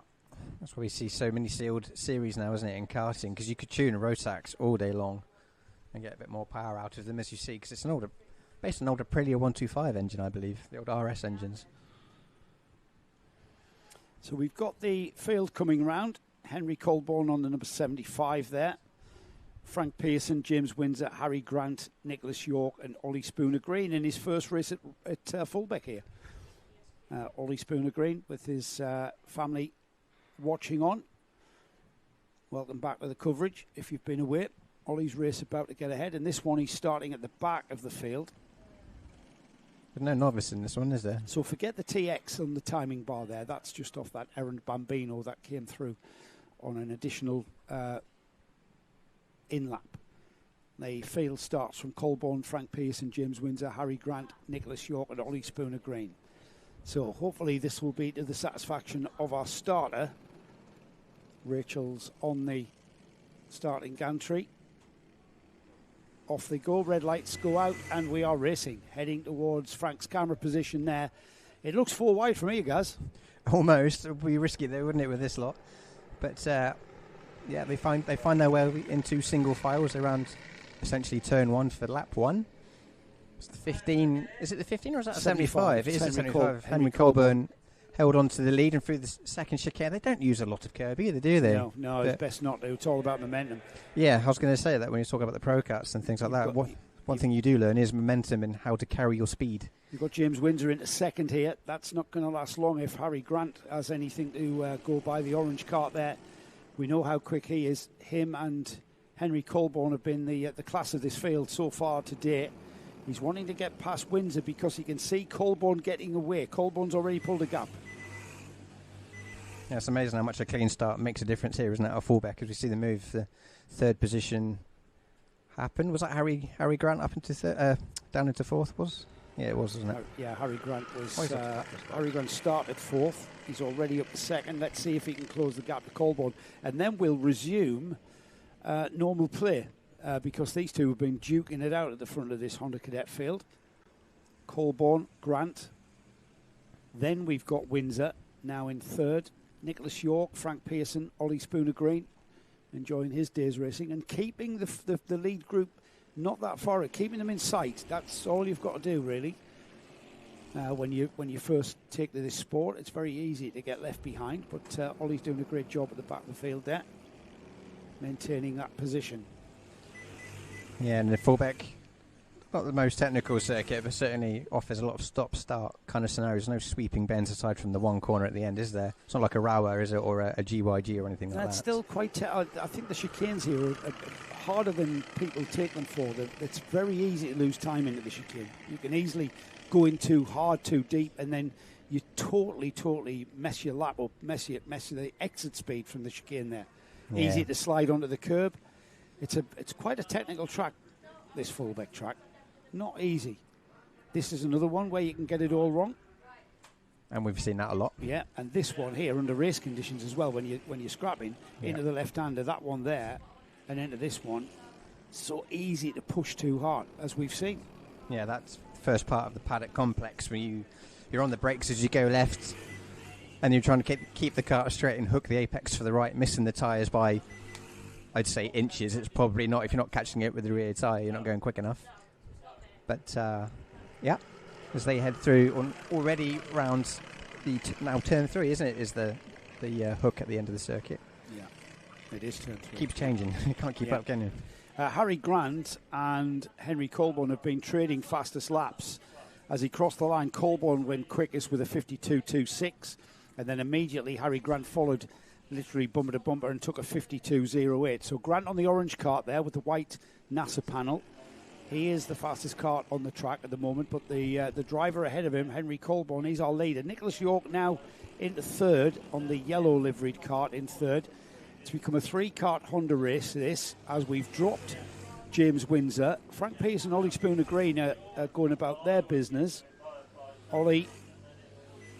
Yeah, I'd say Nicholas York's got the seat of the house. Are they swap positions? Ollie Spooner Green ahead of Frank Pearson. So, hello to his friends and family, because he's making progress. Yeah, there's quite a gap as well ahead of Frank Pearson. So I wonder if Frank Pearson made a mistake somewhere to help that manoeuvre at least. But nonetheless, it's Ollie Spooner Green on his first visits to Fullbeck up into 5th position. As we watch our leaders around Caravan. Still right on the rear bumper, isn't he, with Nicholas York? Just taking a watching brief, let them kind of figure themselves out, see what they're going to do. Because they could take each other off. We've seen it before today, haven't we? Yeah. Wins being gifted. Yeah, let's have a look at Nicholas York's lap time there. And look at that, guys. Nicholas York, 51.93. Fastest lap of the race there. He's gone a 100th of a second quicker than the 51.94 of Harry Grant. So these three, undoubtedly the fastest karts on track at the moment, heading off towards the next 5.5 minutes or so, just under 5.5 minutes. So still half of this race remaining.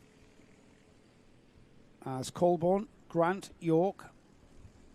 When is Grant going to pull the trigger, do you think? Where? I mean, he's been following in the wheel tracks of Colborne. Literally, these two have been swapping that first place all day long, and they know where each other's weaknesses are, and we've seen it before. We've seen Grant pull the trigger and get by Colborne.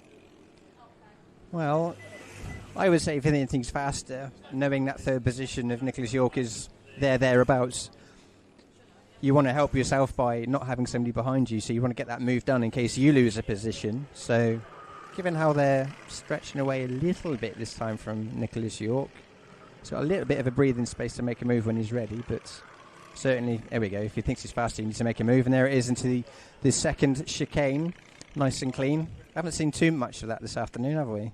That was nice and tidy. Stand by for Colborne coming back at him, though, and he'll not want to mess about. He'll want to get back in.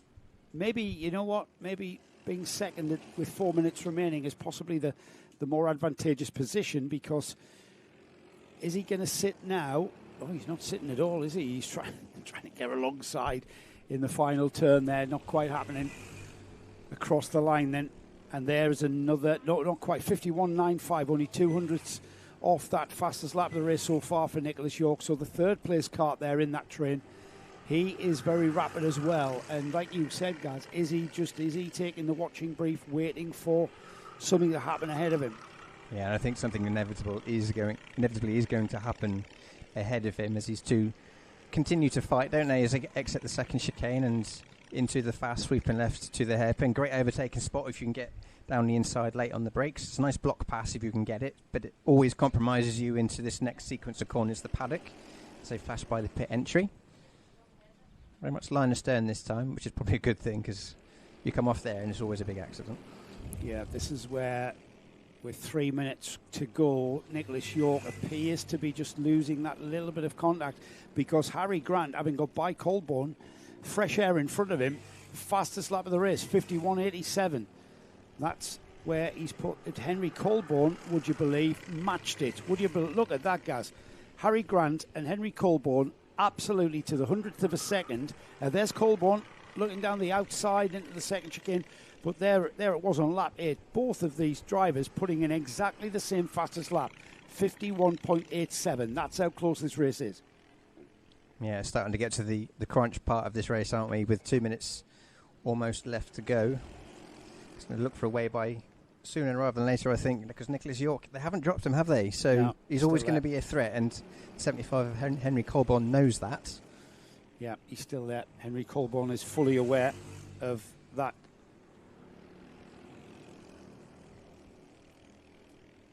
We circulate through the first of the bus stops. Still nose to tail, isn't it, between these leading three?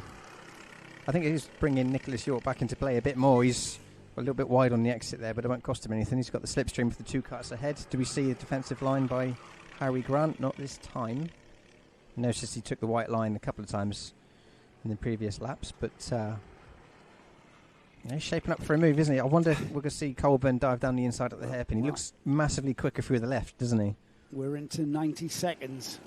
So by the time they get around here, it's going to be over a minute. So there's probably 3 laps by my quick estimation in my head. So still plenty of time. Colborne there on the rear bumper of Harry Grant now. As they cross the line, it's 1 minute and 21. They're lapping in 51 seconds. So that is well within another 2 laps, another 3 laps of racing. As Colborne looks to the inside, Grant defends.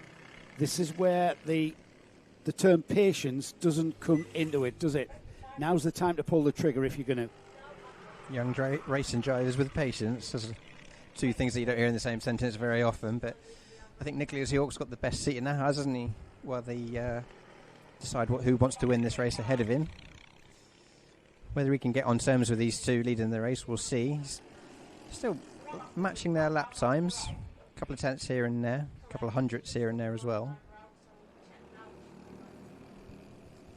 Through paddock, this will be a great opportunity for Henry Colborne to have a look for a move, as we see Harry Grant white line it already.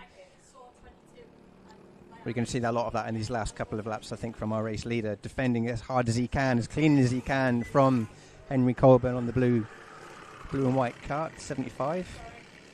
We do know that will be one more lap of racing here. So Henry Colborne, as I use it's become a bit of a cliche of mine, isn't it? Time and opportunities running out. They are running low in the toolkit of opportunities. No, that looked a promising one. You identified that, and he's just he's not, because that can get very, very messy on the exit, and that's what Nicholas York in third there is perhaps thinking. That's where his head is. If these 2 trip each other up through Caravan, then I can maybe come through. But that is the final lap board there that they can see. That white lining all the way down into turn 1 with Henry Colborne probably almost pushing him down the straight to sit in that slipstream, and just there you go, diving left and right. There's going to be no room through there, Colborne. Oh, he's used a tin opener. He's made a move, but no, his front wheels on that blue kart of Colborne were just in line with the rear wheels of Harry Grant, and I just figured that they were going to have a coming together, and maybe would have had a kart in the air. Luckily, that hasn't happened, and we're into Caravan for the final time here.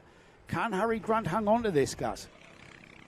Yeah, I think he might have this one. He's defending quite well, hasn't he, the last lap or 2. There's a few opportunities left. One more as I head into paddock. Oh, hello. How was he stuck through there? That is a move of the day.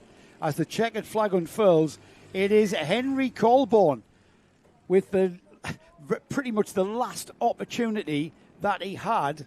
Let's have another look at this. So into paddock. So Grant goes a little bit wide. He may be pushed. So what happens there is, as you go into that left-right, you can really push because you're conscious that there's a kart right up your chuff, and you need to keep them behind you. And then he slid wide. Colborne had the grip to just slot down his inside on his right-hand side. Yeah, I think Harry Grant scared himself into nothing, really, didn't he? He carried too much speed and it cost him. He went wide and there's not a lot out there in grips. So, yeah, that allowed Henry Colburn... It worked there, didn't it? That was his thing, wasn't it? Yeah, well, keep him busy, make him work, and it's paid off Henry Colburn. But it didn't quite happen for Nicholas York, as Nicholas perhaps wanted to think. So Nicholas York finished in third, and then a grid drive from Ollie Spooner Green, who really did find some pace there, and he ended up getting past James Windsor and finished fourth. James Windsor, therefore, fifth, and the sixth and final finisher was Frank Pearson. One more heat to go. One more heat, then the final start. Yeah. So, next up is Micromax and Water Swift. Next up, Micromax and Water Swift. News coming through of that investigation that was taking place in Junior Max. Yes. It was the number 22, Aaron Berridge, who was found, evidence being on CCTV, of him kicking the front bumper back into place. So he's been excluded from the meeting. They're taking no further part. Wow. Fair enough. Can't cheat. Not on the tour. Right, next and the final heat, as we said, this is the FKC, it's Fulbeck Kart Club. It's the Micromax UK and Water Swift. One Water Swift is four Micromax. It's Alfie Waller, Tommy Delaney, Alfie Hennell, Malachi O'Neill, and Charlie Kitchen, who is on the iArmy engine. And right now, you're quite close to thinking about leaving for an exciting cheese fondue and wine. Cider. It's definitely a cider type of day, isn't it? It's lovely weather. Who's going to drive? The Uber man. It is the Uber man. Yes. A Peterborough Uber. I mean, my little 1.2 Perlo is great, but honestly... Not when you're drunk. No. On cider. Okay, interesting. Why are we there? Oh, there we go. What's happened to... Here we go. Here comes the Micromax and the Water Swift Restricted underway for their final heat. They're underneath us. Ooh. Well out of the tram lines was that the 97, the Tony Kart looking... Was he out the tram lines before or after the acceleration zone? Yes. Well, the long shot was difficult to tell, but nevertheless, it is the 33 of Tom Delaney who hangs on to the lead from pole position. He would lead them through. And I'm not sure if third place is Malachi. He's lost it already. No, third place is the 49 of Alfie Hennell. Hennell, who had a problem did last time. And they are coming round now. And it is Hennell in the yellow machine. He's having a bit of a push to see if he can get past Ward early on. There you go. There's a 3-second penalty board for the 97. So was that for the tram lines? Yeah. Nowhere near them, was he? Back. So as I said at the start of the race, that was a penalty for the 97 for being out tram lines at the start of the race, Nick. You are... no, that's the wrong way. Okay, fine. We haven't got something about coffee cups being in the wrong place. It's quite good when Mystic Gaz can get the correct score on the penalties. It's just from experience of racing, that isn't it? Though that's all. Or at least I turned up occasionally. Have you been wrong? I've been wronged by everyone. So it's still Delaney from Ward, from Hennell. Malachi O'Neill back a little bit closer than he has been. So he's obviously having a bit of an improving day. He gets more and more used to Fullbeck and more and more used to them. Oh, and looking at just trying to get the outside there with Hennell. It's not really a move you're going to make coming in that final corner. At the minute, though, Alfie Ward in second position on the road is actually in last place overall, given that penalty that he's carrying. The 3-second penalty, it's putting him back. He will have seen the fact that would have been on the gantry. He knows he's got a penalty. Doesn't he have a penalty? Doesn't he got to let him on through? Isn't he got to give up? No, you need the road time, don't you? And realistically, he probably knows he's going to get the gap on Malachi O'Neill and Charlie Kitchen, though Charlie, of course, is in a different class anyway. These longer heats mean that you have more time to make up for those errors. But... still a bit silly to happen, but these are the part of the learning process of these smaller karts for these younger drivers. Yeah. I mean, we've seen tramline penalties all the way up through seniors and whatnot. It happened recently at the UKC at Wilson. Very, very excited, and they want to try and gain a little bit, and they think they're going to get away with it, and then they don't. And that's it, isn't it? That's all just being able to think your way through the race, isn't it? Racing driver things. Because obviously, right up to the point where you actually get the penalty. A little bit beforehand, you're still in advantage, but then everyone's trying to get marginal gains, and you obviously gain too much. So Delaney seems to be come on strong the last couple of heats. He's leading this one with the 2 Alfies behind him. Am I still on? You are on. What a great racing name that is. Well, Alfie. Tommy Delaney. It's not bad. It's not bad, but it's a better boxer's name. I feel like he should be driving an Aston GT3 or something. It's a really good boxer's the name. The movie Le Mans, the McQueen's character was Delaney. Michael Delaney. Yeah, but Tommy Delaney would be a fantastic light heavyweight. Yeah, probably right. Yes, it would. Or UFC or something. Oh, there's an element to it. No, right. Is that too far? UFC is for children. Boxing is the sport of kings. That's for real men. Well, it's for people who are like getting hit. Tommy Delaney's wanting to be a racing driver right now, and he is, because he's leading, and he's leading by a good 0.6 of a second there. Alfie Ward has got that 3-second penalty looming over him, so technically he is in third. Alfie Ennell is 0.7 behind, but Malachi O'Neill has dropped more than 3 seconds. So Alfie Ward has dropped just 1 place at the moment. Malachi needs to just gather himself up and gain 0.2 of a second, then he will be back into that third spot. Yeah. Actually, no, 0.9. So that's nearly 4 seconds difference. Still got half a race to do it now, hasn't he? Mm-hmm. It's plenty of time. It's not really being held up by anybody, is he? He's circulating by himself, so it's going to be all down to him now, isn't it? Starting to fan out at the front a little bit, aren't we? As it's 0.7 to second, 0.7 to third, and a bit of a gap to Charlie Kitchen in 4th position. They're getting comfortable now with those gaps for the drivers. I think it's a way of stretching it so you're not under any real challenge. Obviously, Hennell's trying to catch up Ward, and Ward is trying to catch up Delaney, but the net effect is they are slowly stretching out. I wonder how the drivers are feeling at this time of the day as well. You know, they're very young and it's very warm. But they're young, so they're fit. I probably didn't realise it was warm, to be honest. No, they know it's warm because even young people sweat, but they're young and they don't care. I remember those days. Just. It's likewise they don't feel the cold as well, do they? At that age? They're awful, young children. And they can jump up and down all day, yeah. Can you even find the game? No. Is it the red button which you can't get on here? I'm good at it.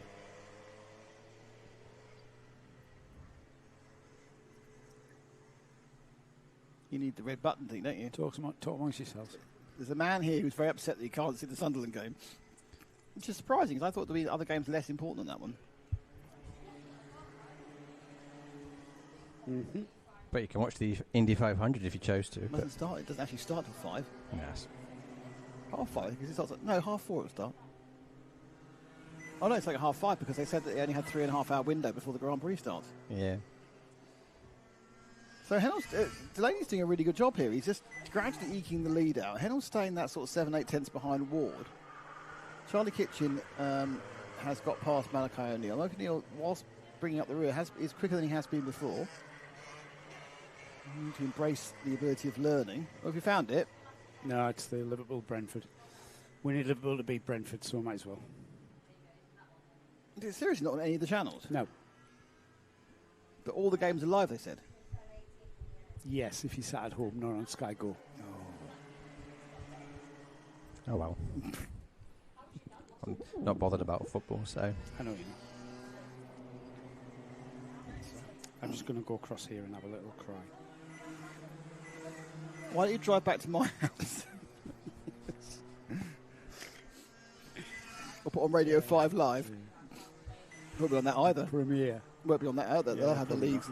It's the Leeds and the Tottenham games. The ones with the Leeds Tottenham game and the Everton game. That's an interesting one to watch, isn't it? The West Ham Spurs thing. Because everyone wants Spurs to go down. Yes. Because they're arrogant. But it'll be West Ham because they're useless. Can't imagine Spurs being relegated. Has that ever happened to Spurs? Yes. Yeah. A long time ago. 70s and 80s, a lot of big teams went down. Fair. Man United went down in 74. Man United went down, yeah. Man City only became a powerhouse about 20 years ago. Gillingham played Man City in a Division 1 playoff and only lost really unluckily. Man City was in the doldrums for years, weren't they? Yeah. 2 minutes and 20 seconds click by as Tommy Delaney, or left I should say, as Tommy Delaney, Alfie Ward and Alfie Hennell cross the line. The gap out to Charlie Kitchen is 5.6, but Alfie Hennell stays within Alfie Ward's reach by just on half a second, so that third place Kart is actually in second place after that Alfie Ward tramline infringement 3-second penalty. I'm impressed by Delaney. He's driven a very measured race. He's slowly eked away ahead. In fairness to having said that, he's just lost a couple of tenths to Alfie Ward, but he's looked very composed at the front of the grid, and as alluded to by Gaz, it's a very hot day. These are long heats for the kids in the first place. They've got even longer final coming up. And you have to kind of measure yourself. We joke that kids don't get tired. Well, everyone gets tired. Everyone's concentration wanes. And all three of these drivers have driven well. In fairness, the only person who had a slight problem was Alfie Ward. His concentration failed right at the start. But that was probably just you trying to push it a little bit on the tram lines. Yeah, you keep an eye on the kids' lap times. They start to win when you're out on a test day. Not when you basically have them pounding round all day long without any breaks between heats, of course. So they should be all right, certainly. They'll start to feel it, I would imagine. So will the engines. As much as it's a hot day and the effects will be minimal, the lap times don't really affect it, but they'll be... Well, they got full cooling, so they're running a little bit hot. They'll be slightly off the... Well, sometimes on a hot day they do run hot, which loses them power. But you've got to hope that everybody's running hot and everyone will lose the same amount of power because you've got a certain amount of radiation. Yeah, the radiators are standard devices. Long, slim things. Yeah. But again, you see, get the point there. Do you need to clean your radiators? You make sure you haven't got those bent over sections. So you need like a really super radiator for a hot day. And you'll get a couple of half a degree or a degree more of cooling through the engine, and that's probably worth a good percentage of points of horsepower. Is that a challenge for the... No, that's second place, third, isn't it? yeah. Well, on the road, don't forget, Alfie Ward's got a 3-second penalty. I was going to say, Alfie Hennell doesn't have to get past Alfie Ward. He's already passed him. Does he realise this? I don't think he does, yeah, it's because he looks very racy. He looks like he wants to get by. He thinks he needs to overtake Alfie Ward here.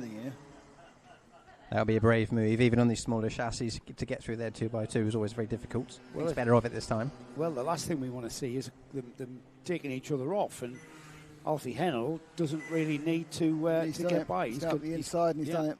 No. That's an optical illusion. That was for shortening. Getting close, side by side in the centre part, the middle part of the chicane. Hennell getting a little bit impatient on that blue and yellow cart here, challenging Alfie Ward ahead of him. He doesn't need to challenge him because Alfie Ward has got a 3-second penalty. It's going to end in tears here, isn't it? How do you communicate that to him? Figured themselves out this time, but yeah, that's it, isn't it? Because we forgot them, didn't we, momentarily? So there's a good chance that they could have out there. A lot to do out there, isn't there? But yeah, he's running out of options if he's going to get by. Which he doesn't need to do. But you're right, if he wants to do it, which is different in time, actually Pride. Having to do it. Well, not really, because you didn't get past me. I didn't need to. You got 3-second penalty. You just hit them with facts. Hit them with facts. They do like facts, but it is Tommy Delaney who comes home to take command of victory, really, wasn't it? I was looking through his lap times. Excellent run. Yeah, very consistent with his lap times. And when it shakes out, it should say Alfie Hannell in second, Charlie Kitchen in third with Alfie Ward. Alfie Ward will be third, actually. He's far enough ahead. Charlie Kitchen and Malachi O'Neill at the back. Yeah. Not quite sure. Yeah, Malachi did finish on the road. Charlie Kitchen on the Water Swift finishes fourth. That concludes all of our heats for this afternoon. The next race will be the first of our finals. This one's for Junior Rotax with the biggest grid of the day. -1, of course. Not really needing to labour the issue. Aaron Berridge being disqualified from the meeting after a bumper infringement. So he will be taking part in the final. We've got an idea of the grid. If I can, if you two can have a chat about your favourite things. Raindrops on roses and whiskers on kittens. Something and warm something mittens. Brown paper packages tied up with string. These are, I don't know, obviously Sound of Music is not one of my favourite musicals by a long shot. It's one of my least favourite musicals. So we discovered what isn't your favourite thing. Oh, yeah. No prizes for who's on pole. Is it for Jaden this Payne, one. by any chance? It's Jaden Payne. No way. And it's Jake Richardson who lines up alongside. Jake Richardson's teammate Layla Bell is on the second row alongside Elliott Smith. Then we've got Austin Moth and Florence Walkington. Row 4 is Jacob Blond and Archie Green, with row 5 rounding off 10 carts, Joshua Alcock and Josh Ahern. That's the grid of 10 carts then. We've got 4 novices in the race. The first one on the grid is in 5th, Austin Moth, with Florence Walkington alongside. And then on the 4th row of the grid, on the outside of the 4th row, Archie Green. But today has been all about championship leader Jaden Payne. That driver there, the number 41, I suspect is going to disappear off into the distance here, boys. Well, we could be pleasantly surprised. I forget we had Layla Bell who got taken out. That wouldn't be pleasantly surprised. That would be tragically surprised. And we don't want to see that. I mean, Jaden Payne's deservedly the fastest kart out there, and is clearly a little bit more experienced. Where we go. There we go. Red lights go out. 12 minutes and 1 lap here. That was much better in the tram lines. And I think everybody's happy around us for that. And Jaden Payne leads into turn 1. It's Layla Bell who slots in behind. The distinctive pink helmet of Layla Bell Racing is there in second. She's even challenging, or looking like she was challenged, down the inside and the back chicane. She slots back in behind Payne. She's got a teammate, Jake Richardson, right on her bumper, as already Payne beginning to bridge a gap. Yeah, Payne's made a very good start again. He looks smooth in the first part of the season. He slightly overcooked the exit of the second chicane, but he's got so much pace in hand over a lot of these other drivers that he will now disappear into the distance, and we'll see him again in 11 and a half minutes' time. But Richardson and Bell, they're battling, and with Bell obviously slightly ahead. They come into the chicane for the second time. And behind those two, it is the Tony Kart of Elliott Smith, and then Austin Moth and Jacob Grant. A glance over the shoulder, my leader. Honestly, mate, you don't need to bother. Quite a gap, isn't there? Already opening up by our race leader, Jaden Payne. As you said, predictably, quite possibly, but the battle rages on for second place as Layla Bell leads Jake Richardson. Layla, who got taken out in the previous seat, didn't she? So this will give her a bit of a fill-up, wouldn't it, to get her going and hopefully get a podium. Yeah, she's had a bit of an up-and-down day, hasn't she? She's had that coming together in one of the earlier races and not really finishing where she wants to be. However, on target for a podium, but it's her teammate Jake Richardson who's looking very, very racy. And we are still not even at the length of time or duration of time where we've got a heat. We're still over 10 minutes. Yeah, 10 minutes to go. And it's Bell now holding station against Jake Richardson, trying to stop him from getting through. And they turn around. I wish that left-hander had a name to it. It's really annoying that the left-hander towards Caravan doesn have a name.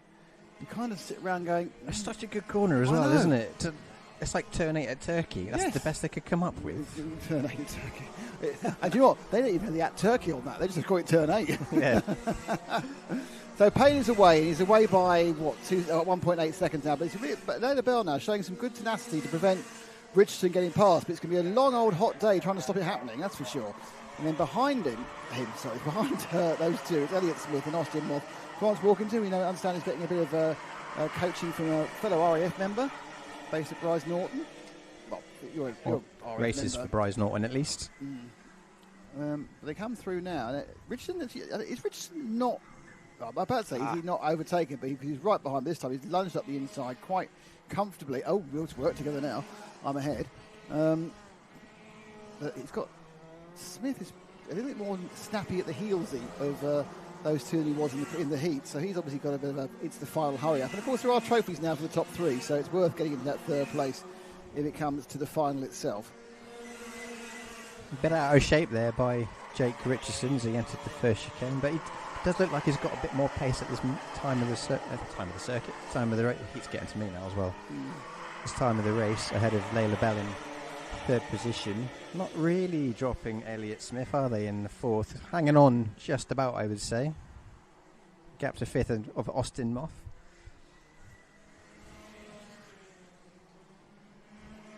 As they head into Paddock Complex another time. Jake Richards not really pulled away all that much this time. I think Layla Bell will do well to keep up with him and just circulate with him.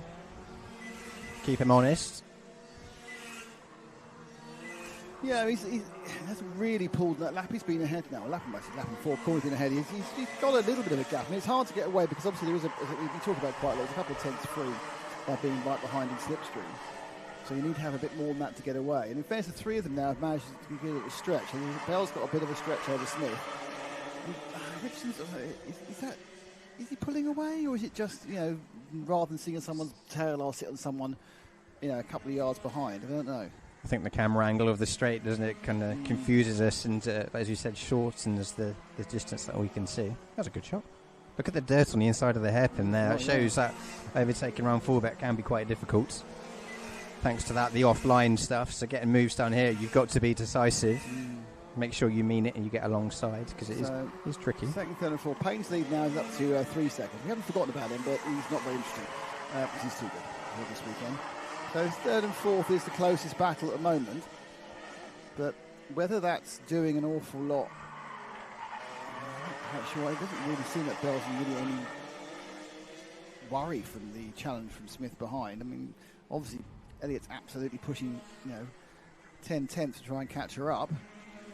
Yeah, I'd say he's probably at his ultimate pace at this moment in time, but still half a heat to go. Yeah, I mean, it's a very long race, isn't it? It's a very hot day, and we know what worked in the first minute might not work 7 minutes later as far as tyre pressures are concerned. But everyone does seem quite well balanced. I think they've obviously they were racing yesterday, practicing yesterday, and it was pretty toasty then as well. Yeah. They're not suddenly confronted with the first hot day of the year, even though it is the first hot day of the year. But it was one yesterday, the first hot race day of the year. These tyres are going to be like chewing gum come the end of this race, aren't they, for junior rotax? And we'll go in the bin. Or practice day. Or they make good lead weights for the awnings, don't they? Oh, well, that's very useful, actually. Fill them up with some concrete and off you go. Look at that. There's Elliott Smith. That's what I call recycling. That is recycling. Elliott Smith we see on the rear bumper now of Layla Bell. I think there was a bit of a bump as he went through the caravan hairpin, but he's dropped off now, so whatever it was. Yeah, I think there's a kind of a, I think a false dawn's the wrong way of putting it, to be honest, but there's kind of a, this is going to sound like the most obvious thing I've ever said, right? This race is either going to explode with excitement or disappear as a damn squib. And I can't tell you which one it's going to be at the moment. My guess is it may go more towards option B. But there's a possibility that the second, not almost for the lead, but second, third and fourth could get very interesting. But I fear it may be this for the next 5 minutes. Quite possibly. But there's plenty of time, isn't there, for other things to develop. I mean, nobody's retired yet, I don't think. I mean, I've said it now, but... I can't believe you said that. It's fine. We haven't got to repair it, it's fine. So that's 10th place. Yeah, I mean, we've lost a couple of karts during the course of the day for legislative reasons and for reliability reasons.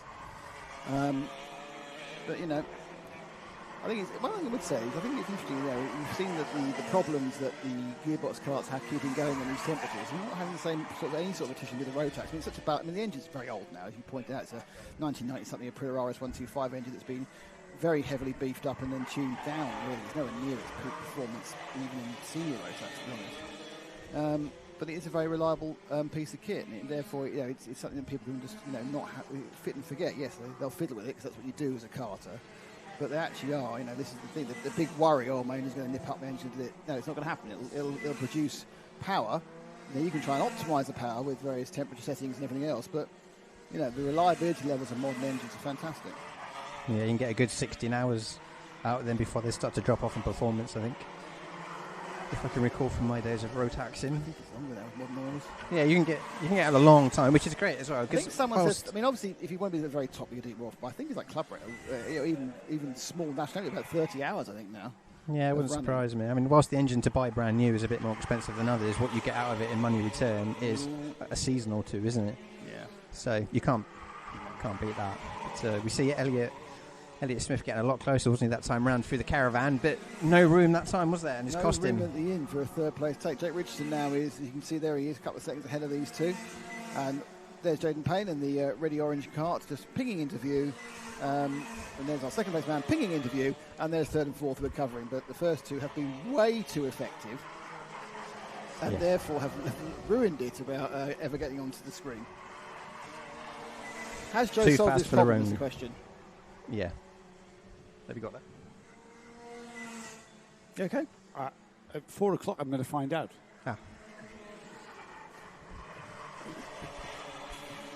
3 minutes to go. Guys, you're very, very excited about the senior rotax finals. I am. Well, I am. Jaden Payne, Jake Richardson, Layla Bell. And Layla Bell has just not been able to stay with her teammate, has she? Well, she's been under heavy pressure from Elliot Smith, to be honest. But Elliot's looking a bit racy now. We're now down to still quite a long way to go. I was looking, I think he's going to be last lap, but there's 3 minutes effectively with the extra lap. I think Elliot's probably got just enough pace to make it work and find a way by if you can.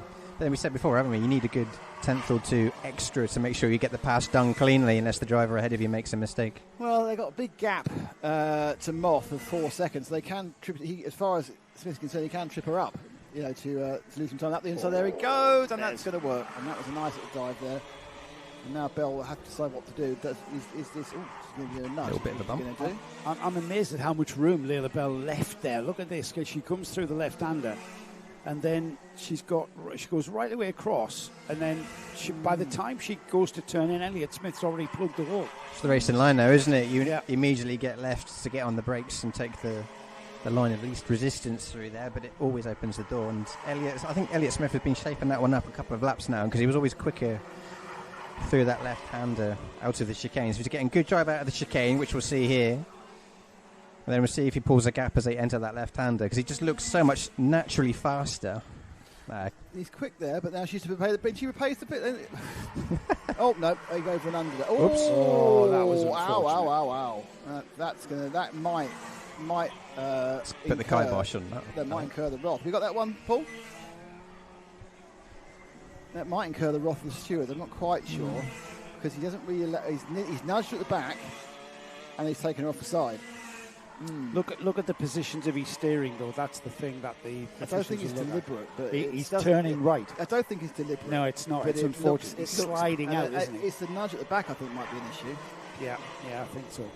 That might be deemed a bit that contact took place. Yes. Best part of 5 seconds ahead. So if he gets a 5-second penalty, he'll be all right.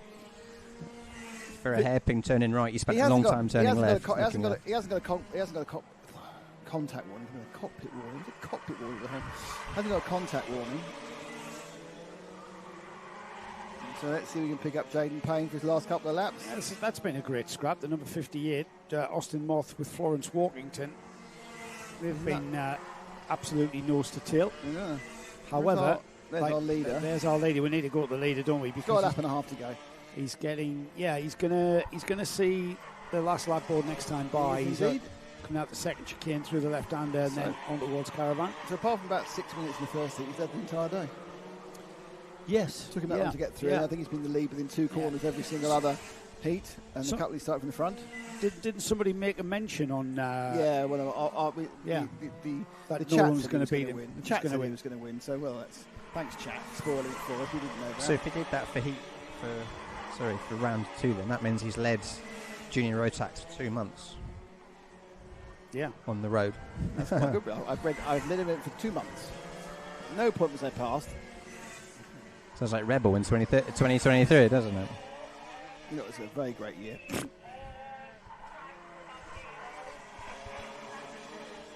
Got to hand it to him now.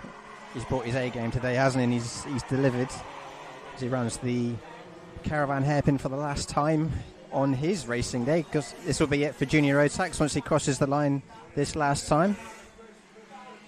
And there we go. Last lap. Flag out. There he comes down the straight. Bit of showboating on the brakes. And that's Payne leading. Richardson picks up second there in the blue and white, and he tries a bit of showboating. There is Elliot Smith.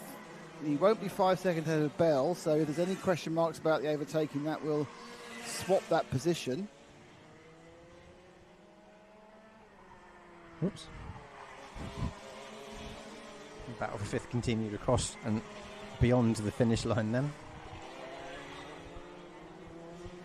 And there we go. Jaden Payne will go home with round 3 honours in Junior Rotax. Dominant performance. Well deserved, I'd say. I think that's fair. Very dominant. Been dominant all day, hasn't he? There's been no one able to do anything about the pace of Jaden Pinn. Great results. And just to run through, it was Jaden Payne who won that one. Jake Richardson was second. Elliot Smith was third. Lila Bell is fourth. Austin Moth is the first of the novices in fifth. And Florence Walkington in sixth. Joshua Alcock, Jacob Gaunt, Archie Green, and Josh Ahern. And despite Gaz's best attempts, they all came home. Yes. Well, I didn't do what you did at Rower, did I? So I didn't say anything about anything. I just... that would have been awkward. So what are we moving on to next, gentlemen? We have got our Senior Max final with 2 drivers that are about to come out on track. So depending on the grid, if second place wins, he's come from last to now, first. officially, we are under the impression from this that John T. Clifford's son Connor will definitely be there in the grandstand. Well, he said that for the last couple of races, hasn't he? Well, this is that's his most recent message.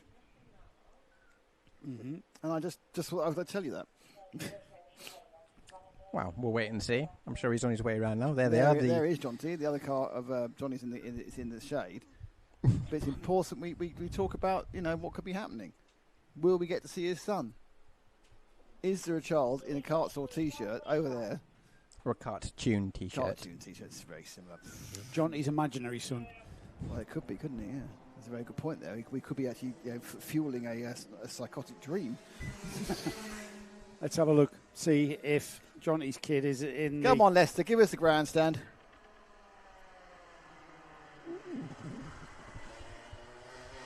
You got the grandstand? Here we go.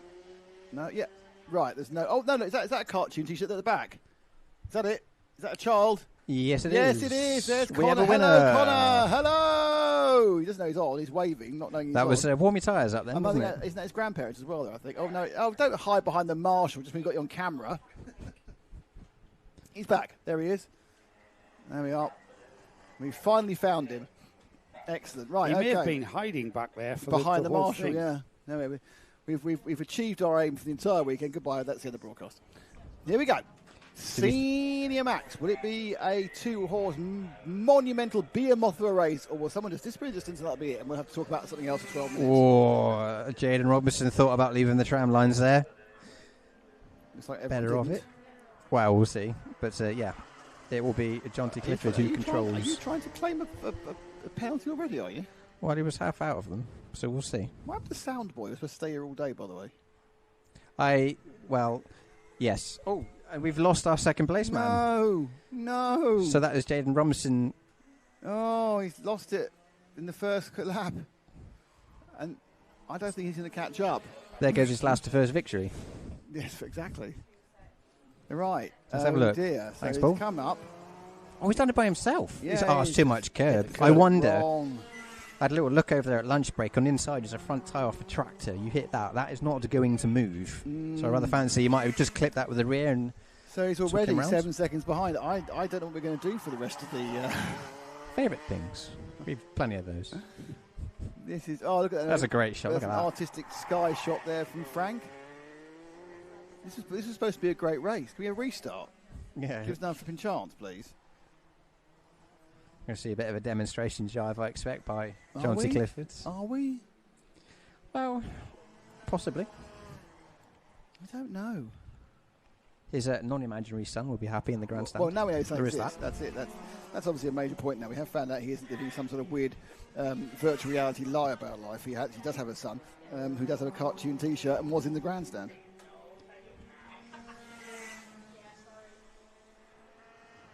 Ash is a very naughty boy. What has Ash done? It's back reference to the last event, Frank. Yes. Well, this is the last one, so we'll be all right for senior road tax. Possibly. Old man tries to remember password, by the way. This one finger typing. Yeah. There you go. Look at that. I can't remember. I would have no idea what the password is what he's looking for because I hadn't changed that for 20 years. Could be anything. That's where I'm glad my phone saves all my passwords for Yeah. the myriad of websites the I problem have. is that's fine for the last 6 or 7 years. The stuff from a very long time ago, No chance. no chance. None. You get emails through saying, I don't remember signing up for those, but okay. So John T is leading by 7.3 seconds. Let's have a look at Jaden. So hold the shot, Frank. Ash, and we'll look at Jaden. Here he comes. This time he's got the chicane right. And there we are. That's our second place man. Something just pinged up in the air off his wheel. He's getting a bit further because he's got a chance to sign in and get a code. It's going very well now, isn't it? That's the third chord I've had. So not. Oh, look at that. He's showboating now. He's on to throw it in, see what happens. Just in time for Leicester to pick up a nice cinematic shot, wasn't it? Lovely. Is this going to work? Ooh. And is it going to offer you the actual game you want? I've been in this so many times. It's supposed to be there on Sky Sports Plus.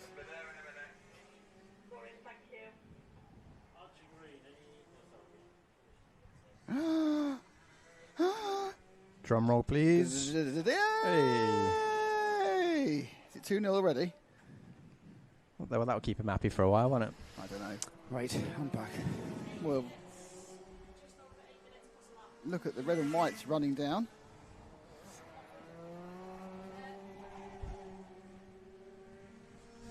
So whilst we've got a few minutes to kill, should we have some karting related questions? Oh no. What's your favourite track?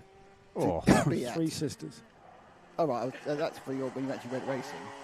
What's your favourite track to be at now? Warden Law, because I live 2 miles away. That's fair enough. What about you? I always enjoy going to Rower, despite the distance, but probably GYG. And it's like the fact you can't Go say where? it. You can't even say it. It's Rowra. Rowra. Rowra. Call it what? There's an R in the middle. The thing is, you know exactly what I'm talking about. So But our audience might not. this is also true, but definitely GYG. Or Right. for you boys, Glanny Gores. That's a beautiful track, actually, Glanny I'll Gores. tell you, my favourite track we've been to ever, just because of what it is and how good it looked and the numbers we got, is Yas Marina. Yeah, that's fair. But then you have the happy advantage of going international now with Karting Life. I mean, yes, that weekend it is a kart track, no doubt about it, using part of the Grand Prix track. That's crazy. Which is that great. on the TV. I'm not saying it's the best racing. I'm not saying it's the best track. I enjoy being there. Yes. I would like to know the percentage of being flat out. It's about something like 90%. 90%. plus Crazy. percent. So that would be my vote would be for Yas Marina. That was good. What's your favourite class of racing? All classes. All classes. Past and present. Well, let's keep it the Karting Live TV world, shall we? I'm I know what biased. you should say. You know what I'm Whether going to you'll say? I know what you're going to say. What? GX. Yes. GX 100s. GX UK. Mm-hmm. The little, the senior class with the 100, the GX. You should watch the final from I Wilson have. Mill. I absolutely have. The racing is No phenomenal. quarter given. No. I'm going to have to say senior rotax because I'm biased because I raced them. And I like the eclectic gearbox carts we get. When you get these like 9 different carts all in the same thing. Some have got twins, some have got rotary engines, some have got... I like just what's that, thumping F300s? strangeness. Yeah. What they were called? Thumping strangeness is brilliant. 40 odd horsepower. Yeah, you want 60 horsepower and a rotary engine is going to ping at any moment. That's what you want. Crazy. Yeah, nothing is as good as that. But if you go past and present, Formula A has to be. I enjoyed that. The classic cars. I think what I do you know what I like? What I've always quite liked, and I think what's missing. It's missing from Formula One now as well, and I like unreliability. I like the jeopardy of breaking down, the 100%. jeopardy of nipping up, the jeopardy of going out of tune. But because these modern cars are so blooming good, and they're prepared so well, it doesn't happen anymore, does it? Modern karts, did you say? Yeah. Yeah. I think that's what's killed car racing in general, doesn't it? 3 engines per season for whatever formula we're looking at. They've become so reliable that it's kind of taken fun out of it. Because like you say, that jeopardy, I think back to Adelaide 95 and what happens there with Damon Hill winning by 2 laps and all sorts of different manufacturers scoring points that shouldn't do normally. Making it worthwhile turning up, isn't it? Because they had to count them out. That's why we have points to top 10. Because no one ever broke down anymore. Yeah, that was it, wasn't In it? F1. But I mean, there was always the attrition thing, wasn't there? It's like Attrition was with key. the gearbox karts that Yes. we're about to see. they're great. there's, there are fast drivers on fast karts, but it's like heart in the mouth stuff because you don't know how long they're going to last. I agree. And it doesn't matter how dominant you are. So this one, Johnny Clifford, has been, he's had Jaden Robinson right on his bumper for certainly the second and the third heat. Now Jaden's got a bit of time because he hit that. You reckon he hit the tractor tyre, Gaz? I think he caught it with the rear tyre, yes. It's substantial. we now expect, and we tend to take it for granted that the drivers are going to not make a mistake as well, don't we? Even the youngsters. Even the 8-year-olds, Yeah. It's the end of the day, though. It's very hot. No, yeah, I mean, and he was pushing the first lap because he didn't want to lose the toe to... John T. Clifford. Yeah, but now it's to sort the lines out, get the test session. Right, 4 minutes to go. Let's find our leader. He's 7 seconds up the road, and we'll... 6 or 7 minutes. It's unfortunate. There we go. There he comes down the street now with the multicolour machine. Oh, look, his son, I can see his son in the background there, willing him on. Yeah. Can Leicester do sun cam? S-O-N, to clarify. Well, yes, so if Leicester's sun cam, then we can just switch to his son. And that'll be, just basically we're doing a quest now. Like the Ed Stewpot show. Yeah, Paul's got it, so we're just going to wait for the leader to circulate by, and I'm sure Leicester That's will do... That's not his son, Leicester. That's some old man. He's behind him. I'm sure Leicester was going to do a There fabulous switch. He's bouncing on the area. Look, he's sitting up there. There he is. He was watching his dad. Now he's doing what kids do, which is lead. Oh, look at there we are. Onto the cart. He loves that shot, doesn't he? Very good. Sun to cart. There we go. So Johnny Clifford back into karting. Shocker. No, he's never raced a kart in his life. Apparently not. No. Still got 3 minutes of this one left as well. So having, you know what? All right, we're going to take for granted now that Johnny's going to win this. He's got, what is it, just under 7 seconds lead. But he could make a mistake. He could. He hasn't made one so far today. He hasn't, but he could. No, but he could start getting tired maybe because he's tram lines. There's one. Just got back into it. All right. That's why I'm the numbers guy. Are you? That's a good one. Well, I can count to 10. That's about it, really. So. Oh, now you're showing off. It's a good point, though. Got showboating around the penultimate corner is John T. Clifford as he gets on the throttle and throws it sideways. These tyres are going in a bin after this, so it doesn't matter. Yeah, I don't think everyone throws their tyres well. No, I mean, we'll use them for going to be used for a practice day, probably. Awning weights, as I said earlier. Fill it with concrete, and there you go. Yeah, obviously, if you're in the British National Championship, they're all in the bin, after half a meeting, but these are ordinary people. Yeah, okay. I don't actually remember buying a new set of tyres in my entire karting career. I think I may have bought one. that's a bit pushy. I think I may have had a couple of sets, but yeah. They're very expensive, and I was the definition of shoes. I didn't even have a shoestring. I had like the string, let alone the shoe. You had just string. It wasn't necessarily off a shoe. Exactly, yeah. I couldn't afford a shoestring. I redefined budget racing. Comes with the shoes, too expensive. There was a lot more budget racing going on back then. It didn't put you if you budget race like I budget race now, I'd be last by a mile. As it was, I was in the middle of the pack because everyone else was budget racing.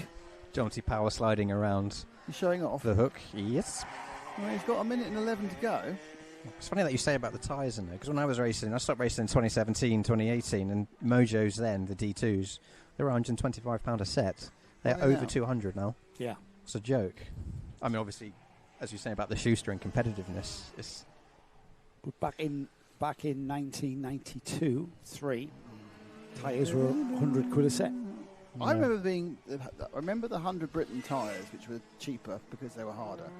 They were 85 a set. They got softer and softer, though. Yeah, they were 85 a set. And that was completely out of a budget. And I think the race entry was 25 quid. That's right. Tyres were a fortune. If you think about it now, a race entry is 160 quid and a set of tyres is 200 quid. So, Actually, I think race entry is £29, actually, from memory. I think a race entry is 29 quid. It might have been 25. Do you remember? For a club meeting. About 30 quid. 25, 30 quid. And the cost of the stamp and the cheque, because obviously you had to post it in. Yeah, you had to post it in. Last lap board for Johnty. Go, Johnty! He's he's waving to his family who are in the grandstand. You can see a power slide? Yeah. He's got one more lap to go, actually. He's waving to his family. Or he's waving at Ash. He's waving at us. What are you saying, guys? Oh, I just wondered if he was going to cross the line with a second to go. He didn't, did he? No, it's 2 seconds over. It's the last lap. Yeah. But he was fine. So we were kind of robbed of a great race because Jaden Robinson, when he recovered from his problem, was 6.3 seconds behind. Now he's 6.5 seconds behind. So and to be fair to Jaden Robinson as well, he's not giving up. He's matching lap times. He's got the fastest. So. No, it's just really unfortunate for us and for him that he had a little bit of a problem in the first lap, which robbed us, I think, would have been a really good race. Yeah, well, Heat 3 proved that, didn't it? Where they were nose to tail. Jaunty looking very happy. Yeah. Lester, you let us down that time, didn't you? He's going to take a trophy home, isn't he, from the this win? There we go. Checkered flag. Yay. Oh, yeah. First ever kart race. Well done. And Jaden Robinson starts last and finishes last. What a weird race. Which is also second. Yes. Yeah, look, Dad's won. Yay. Our Dad's won. Yay. Oh, skulking off now. Where's he going? It's a long walk from there, I can tell you. It's not all the way around the outside. Come back again. I think there's Granny and Grandad. Or Granny, should I say. Grandad's. Was that he won 4 races today? I'm not sure what he was. He did win 4 races today. He didn't? No, because you reminded us of his penalty earlier. You forgot about your penalty. He won 3 races today. But they both had penalties in that age, didn't they? Who had the 2? Was it his? No, Jaden finished behind him more than 2 seconds. So he did win? Not the third race, didn't he? No, he didn't. It doesn't matter. But anyway. Well, it does matter. It matters to me. Now look what you've done. It never matters to me. It never matters to me. Please remind me to never do karaoke with you, Nick. This rearranged web page is a bit...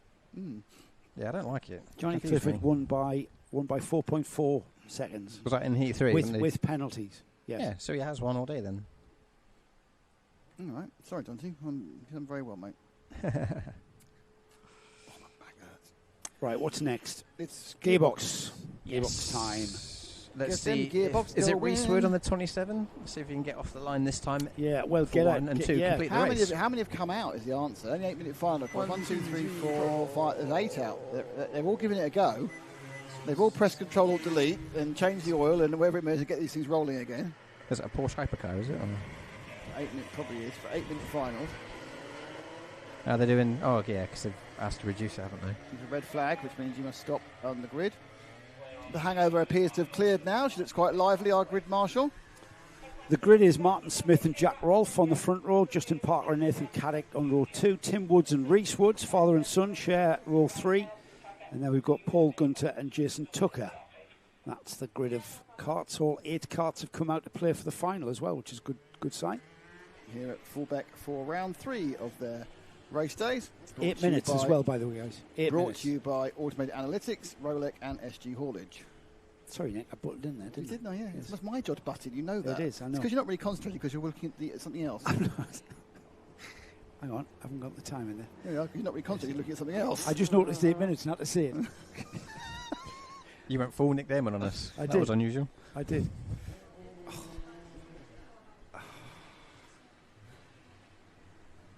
The thing about this is, though, you need to know what the other results are. I've got them aiming. All 0-0. Okay, we have 8 karts. Will they all get underway? The 27 member had a lot of problems getting off the line, and that's doing with Reese Woods. He's got the Landon Norris helmet, and we're away. And they get firing down the first corner. And it's another good start by the 56 and Martin Smith, popping in front of Jack Rolfe in the 24 and Tim Woods in the 4. So far, we appear to have 8 karts running, which is a good start. Yeah, because I can't believe how quickly they accelerate down to that first corner. Incredible, isn't it? Well, they're 0 to 60s in about 1.5 seconds or something. So they're doing about 70 mile an hour, 80 mile an hour down there. Yeah, didn't we work out power to weight with these as well last year at some point? I think somebody messaged in with massive. Their power to weight. It's not as much as my motorcycle. It's me. It's getting on for like Formula 2-esque. Oh yeah, absolutely. Well, the supercarts were always as fast as Formula 3, weren't they? Around Silverstone and places, yeah. And these aren't supercarts, but they are 250s. They're not short horsepower. No. And it's a short circuit configuration, of course. Yeah, because they can run big area, can't they, and do long circuit stuff. Do proper tracks in the UK. Yeah, up to some speeds of like 140, 150 mile an hour. Only 10 mil off the floor.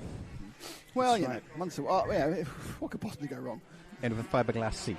Got a cracking 4 karts here in this train. Martin Smith from Paul leads. And then we've got Jack Rolfe, Tim Woods, Reese Woods finally having a race. They've had a bit of a torrid third heat, didn't they? And if anything, second and third heat, he didn't start the second heat. And a problem in the third heat.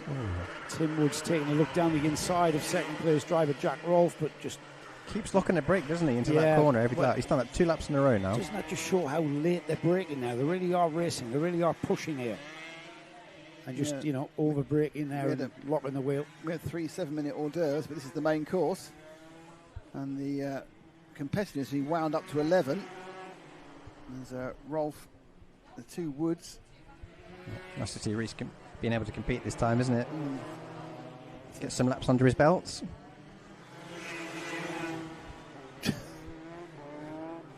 So Smith leads with the black nose cone. A bit of a puff of brake smoke there as the 24 of Rolfe slightly locks the brakes going into the first corner. And then it's the 4 of Tim Wood, and then Reese Woods is running in 4th place.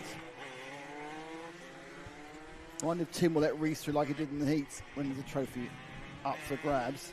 And also, and they've been a bit of coming together. There's a lot of momentum. Does that mean that Reese can get it? It does. So Reese gets through to 3rd because Tim ran over the back of, I don't know if it's his teammate, but at the same Nassau panel. He went into the side of Jack, didn't he? Yeah, as he went down the inside. Let's not forget, it was those 2 that came together, wasn't it, in the previous heat and ended their race. Yeah. That caravan corner in almost the same move, wasn't it, really? Yeah, here it is again. Look at that. Just slots down the inside, and then Rolfe, if anything, turns in on him. Yeah. So just not aware. Remember, there's no mirrors on these carts, so that you don't know who's alongside. No. Looks like a Charles Leclerc helmet, isn't that Jack Rolfe is sporting today, doesn't it? A what, sorry? A Charles Leclerc. Charles Leclerc helmet. It looks like it. Charlot's got it. He nicked it. It might have been. Reese is trying this inside run in the short shoot again as he attempts to get up and level with Jack Rolfe.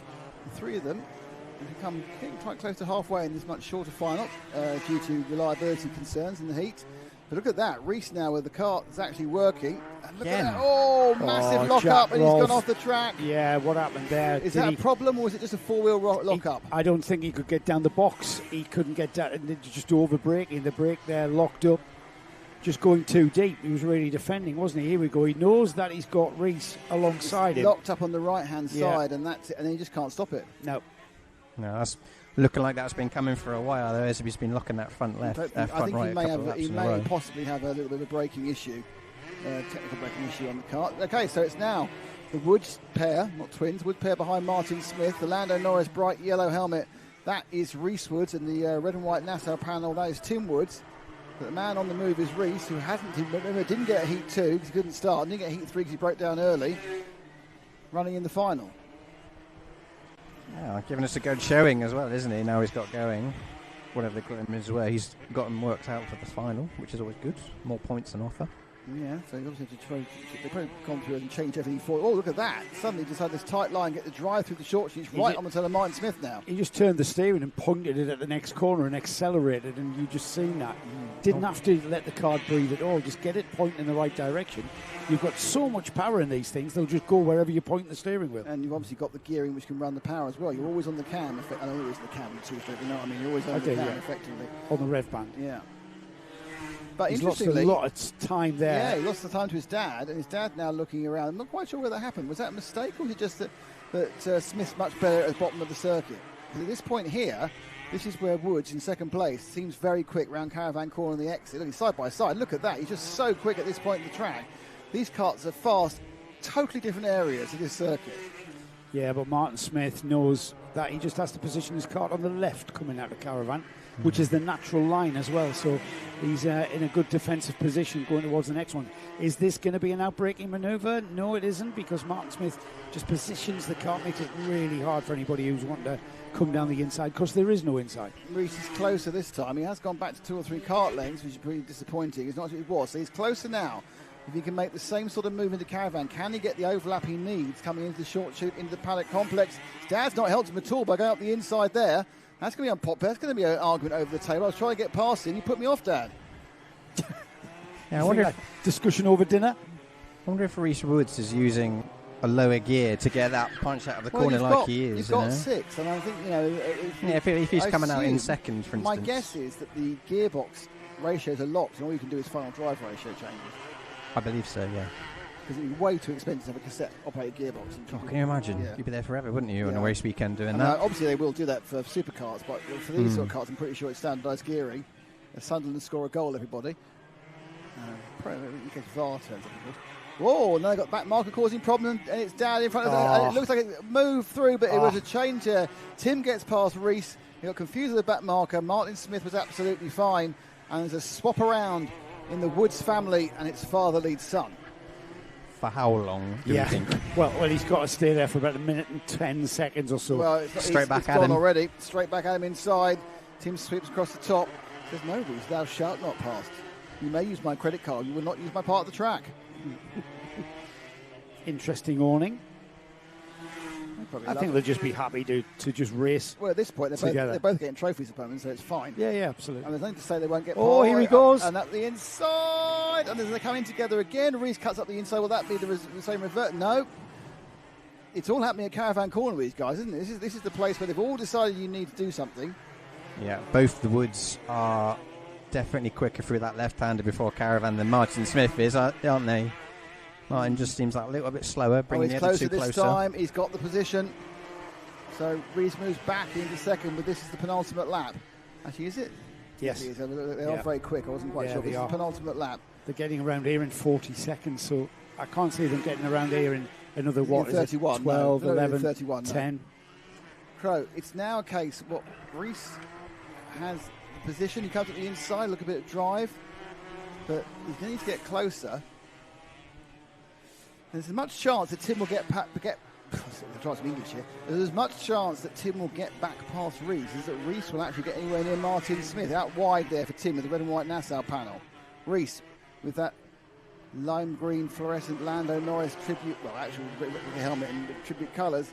But sitting pretty is Martin Smith, who just sat there from the start of the race in the front, just doing what he's doing.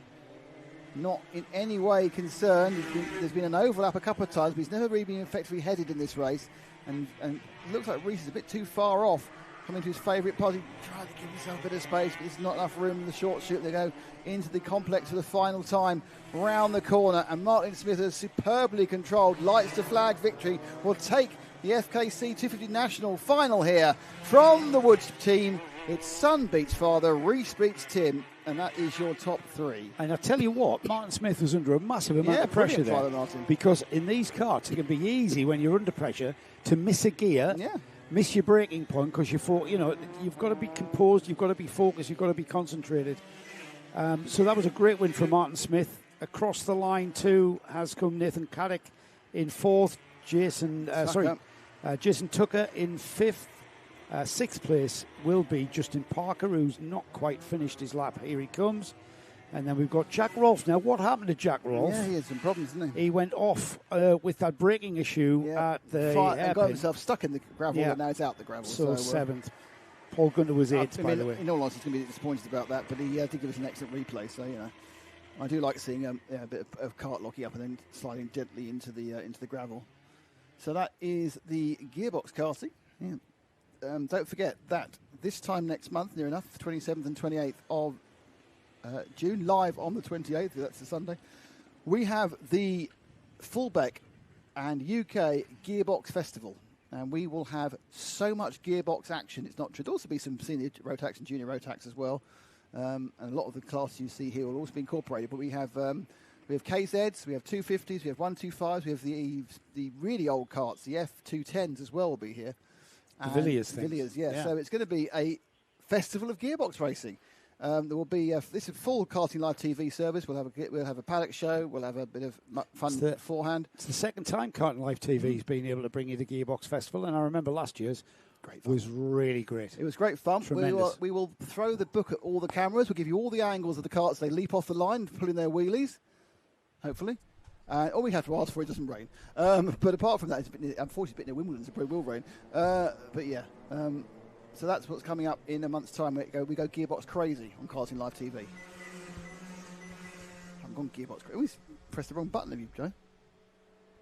You pressed the wrong button there. Who did? You.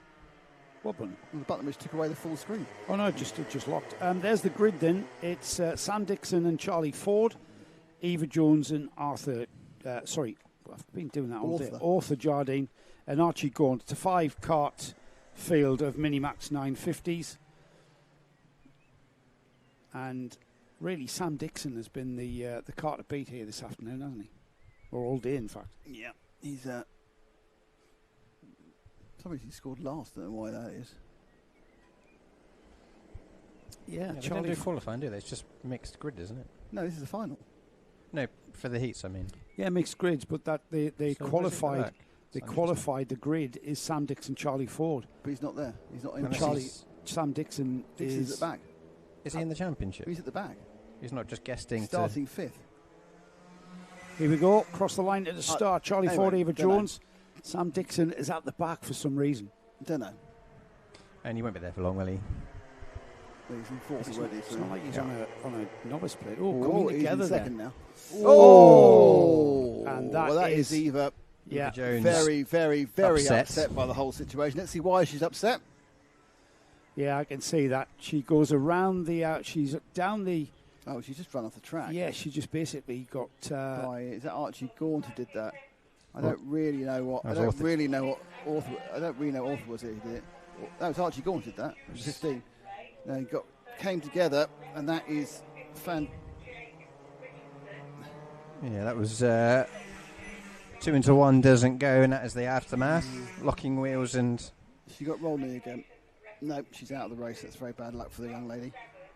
So, top 2. It's Charlie Ford and Sam Dixon. Completely split the field, doesn't it? Well, it's me, mate. We've got this battle now for the front of the grid. Well, it was these two last time round, wasn't it? That gave us the entertainment for the Minimax Heat 3. So Dixon is now looking to push past Ford. This is where the big points are, of course, in the final. Oh, someone's underweight. I think I heard Jake Richardson. I heard Jake Richardson's underweight as well. So that'll change the result. Underweight is a black and white ban. Not ban, a black and white qualification from the race. Two-kart race across the line 19's here. up and running again. She's back going a couple of laps back. Sam Dixon into the lead at turn 1 there, into the chicane. And it was all about coming out that final turn. Sam Dixon now should have started this race on the pole. Somehow, I don't know why he was at the back, but he was at the back. But now he's made his way through the field, and he will lead. He's leading and already pulling out a gap to Charlie Ford. He may have picked up a grid penalty at some point. Be no penalties from the start, so that's all but good. those penalties would have been penalties in the steward's office penalties. If you don't get, post-race. Ah, you mean post-race? But yeah, absolutely. Anyway, so he's now ahead, which is slightly concerning for the rest of the entertainment in the next 9 minutes. But let's see what Sam Dixon, Charlie Ford can do. He's sitting in his wheel tracks, but he is dropping off him because Sam really has been the class of the field in this Minimax 950 final. Some half a second quicker than Charlie Ford in second. He has dropped him already, hasn't he? So we're probably going to see this thin out a little bit in regards to position on the circuit. But still, nonetheless, Sam Dixon, was he 5th on the grid, wasn't he? So he's picked his way through again. I wonder if he's just not scoring championship points or something like that. But, no, I don't think that affects the... if he wasn't scoring championship points, he would still start on the pole. But he would just not get championship points for winning. But that hasn't been mentioned here. Everybody's opened the championship points. Got a lot of drivers that haven't just not turned up for... Didn't do round 1, didn't round 2, haven't turned up for round 3. And that's kind of like what club karting is these days, isn't it?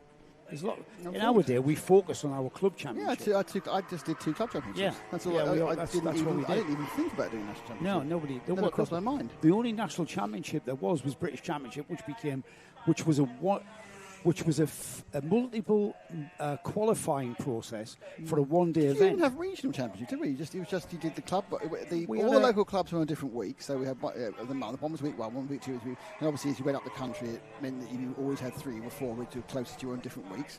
Occasionally on the 5th weekend of the month, you'd have something special, wouldn't you? Because it was a free weekend, wouldn't it? Because only 2 or 3 months had a 5th weekend. We lived and competed at opposite ends of the country. Absolutely, yeah. Quite literally opposite ends of the country. Yeah, we were never in the same. You were straight to nationals, weren't you? So I was only in Britain. So No, I started in 100 national, then 100 Britain became the class. See, whilst we'd both be heavies now, you were very light and svelte then. Yes, I've always been chunky and 6 foot. You've always been tall. Yes, that's the one. But I just did Tilbury, which doesn't exist anymore, and Buckmore Park, which we're going to in a couple of weeks' time, and you'll get all my Buckmore Park stories, whether you want them or not. When I first started, I did Felton and Rowra. Where? Rowra. And then Felton petered out, disappeared. Felton. Langbar, which is now called Teesside, and there was MSUK racing at that point. There isn't any MSUK racing at Teesside now, with the odd foray down to Three Sisters. But then you could cherry pick and just jump into the Super One. You could go and do a round. You could do as long as you got your envelope in. Yeah, absolutely. You didn't need to. It wasn't a sort of. You didn't need to register or anything, as far as I remember. If I did, I did. No, I can't remember. I don't think that happened. I think. Tell me what was. Tell me, because it's all a faint memory Because you now. can phone people up as well. You can phone the organizer up and say, "Did you get my entry?" Yeah. Back in And the day when you they sent it in. would send. Often they would send out the program a week beforehand. Yeah. You had to get your entry 3 weeks beforehand. And they send the program, so you actually could see you there. And you go, "Oh, okay, I'm the right number or wrong number." Because you obviously put the entry in when I'd like to be number X.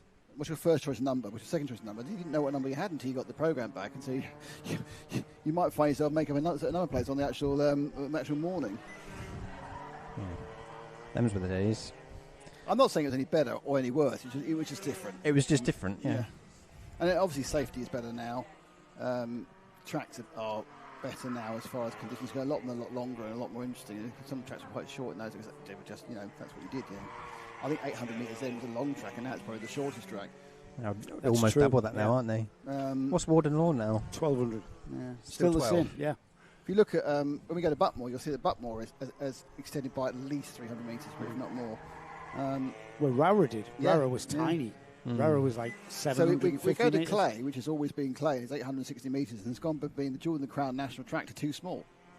Even though I think Clay's lovely. I like Clay. It's a bit far away in This some is why ways. in the modern day you've got things like PF now, the new Silverstone circuit and such like. And a lot of the track's biggest worry now is not being 1,500 metres and losing that Class 1 status. So they actually are kind of controlling their ambitions to be 1,500 metres long. And to be fair, you look on the continent where you've got places, things like the Le Mans Kart circuit, and especially obviously in the UAE, as you guys know, the circuits are longer.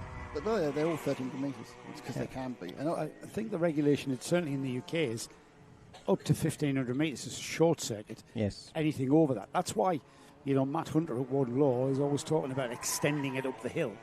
But he's got 300 metres to play But if with. you go over 1,500 metres, that puts you into a whole other world of pain with officials. You become a long circuit. Yeah, you've got different officials, different rules, different insurance, everything else. Yeah. The difference of a long circuit and a short circuit in karting, of course, is things like Donington Park is a long circuit and Brands, etc. Yeah, all the long circuit racing.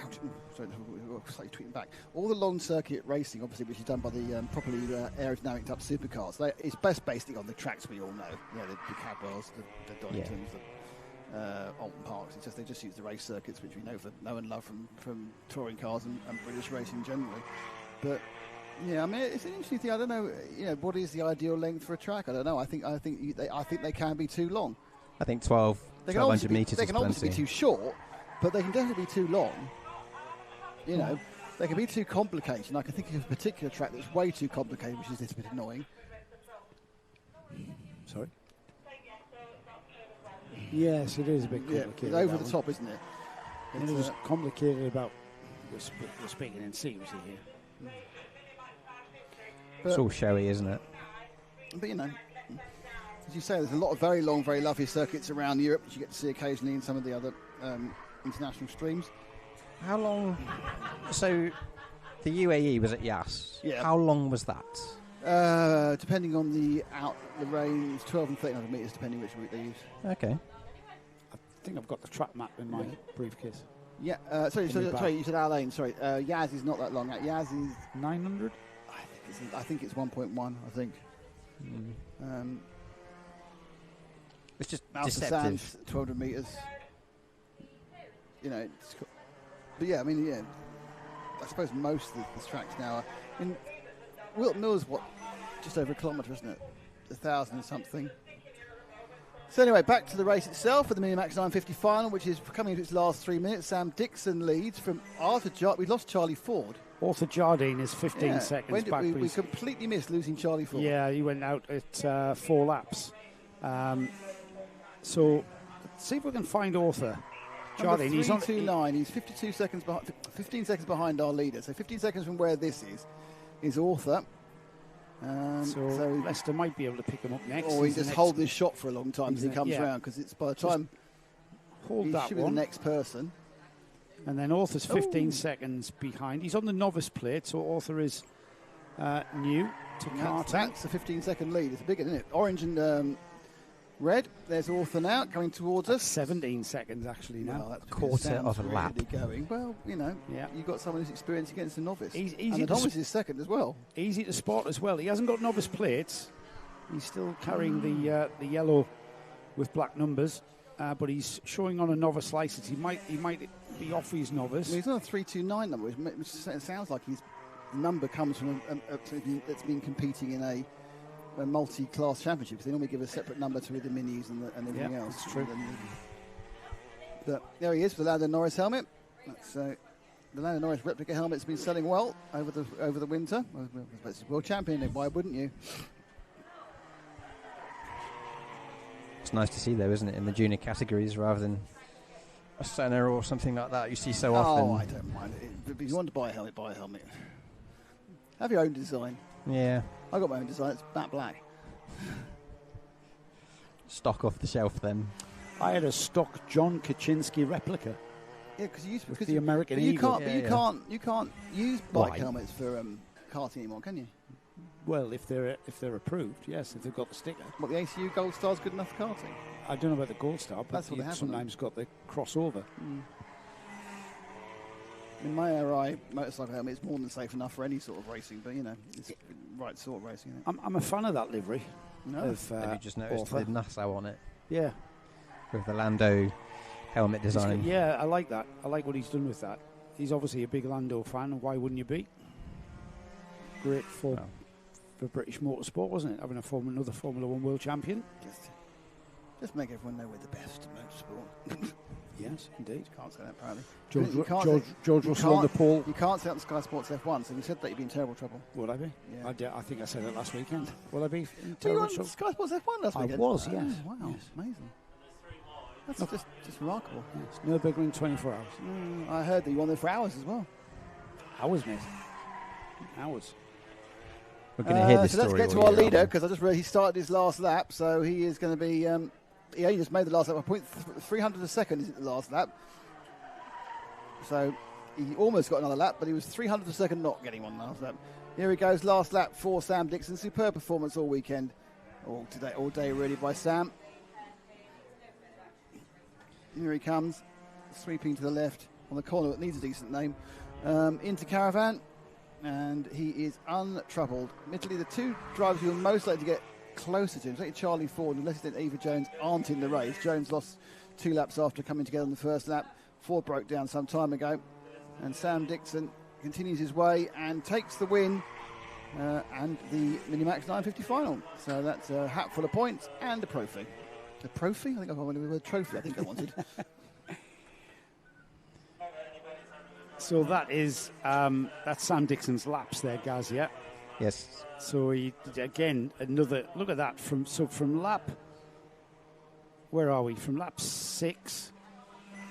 Let's take it from the start actually. So we can ignore lap 1. Ignore lap 1, yeah. So go through the chicane. 48.38, 48.4, 48.1, 48.15, 48.13, 47.92, 48.06, 47.94, 48.09. 48.11, 48.13, 48. Yep, seen it, Paul. I'm monitoring it, mate. We're in Europe so far. 7th. Who's losing? Brighton getting beat 1-0 off Man U. We're beating Chelsea. Just the consistency of Sam's lap times, phenomenal. And then he just switches it on for the last 2 laps. So he goes. Look at this from lap 10 onwards. 48.11, 48.13, 48.10, 48.19, 48.11, and then he goes, not done yet, 47.97, 47.99. And he's, 10 years old? Tremendous driving. Oh, that's a pity. Very, very good driving there from Sam Dixon. Equally good driving from Arthur Jardine, who's the novice driver. Let's have a look at Arthur's lap times. So, as we've got the Bambino's running. The Bambinos are out. 40, that's the first lap, isn't it? 49.4, 49.5, 49.4, 49.1, 49.3, 49.3. Tremendous, and I've just lost that off my screen now. The Bambinos have gone through. Here we go, the Bambinos on their warm-up lap, and they've also come round to the... Here comes the dad's race. Let's get the dad's race on the camera, because that's what we need to talk about really more than anything else. And it's certainly Ashton Matthews' father who's leading there. A nice little hot jog as they get towards the start-finish. I'm not quite sure the other father's there. Oh, there's his active area again. That's very good, but we haven't got EJ Dera's father. He's just walking. He hasn't quite embraced the concept of running onto the grid. There is EJ's dad, just having a chat. That's not really on, is it? You shouldn't have a chat. You should use every moment to psych up your opponents by literally aggressively beating them to the start line. Shocking lack of desire to be a bit of a git. It's the old slow and steady, isn't it, for him today? Here they come. Oh, no, he's broken into a sprint now. He's finally put a bit of a jog on. That's EJ's dad. Just coming up to the pole position with his Mercedes T-shirt on. Get the impression he needs to buy a Ferrari one, because my feeling is he's a Lewis Hamilton fan, and that may be a slightly old T-shirt. EJ pulls to a stop on that coveted pole position there in the number 26. Oh, EJ Dera. He's gone right onto the... He's taken the... I'm going to have my front wheels actually on the white paint. There we go. So EJ Dera on the pole position. Archie Watkins is the driver alongside. And then on the second row, Aston Matthews, Harry Florence alongside him, and Lewis Ainsley rounds off 5-kart field for this Bambinos. We've got Lewis Ainsley, by the way, the kart at the back of the field. A couple of them coming quite late at the moment. They're just coming in. Here comes the 25 of Henry Florence. Has had some issues. Lewis Ainsley is on the... What I wanted to mention, Nick, is Lewis Ainsley is on the petrol-engined kart, which is the Coma petrol engine Bambino. Everybody else is on the electric mighty Bambinos. Here they go.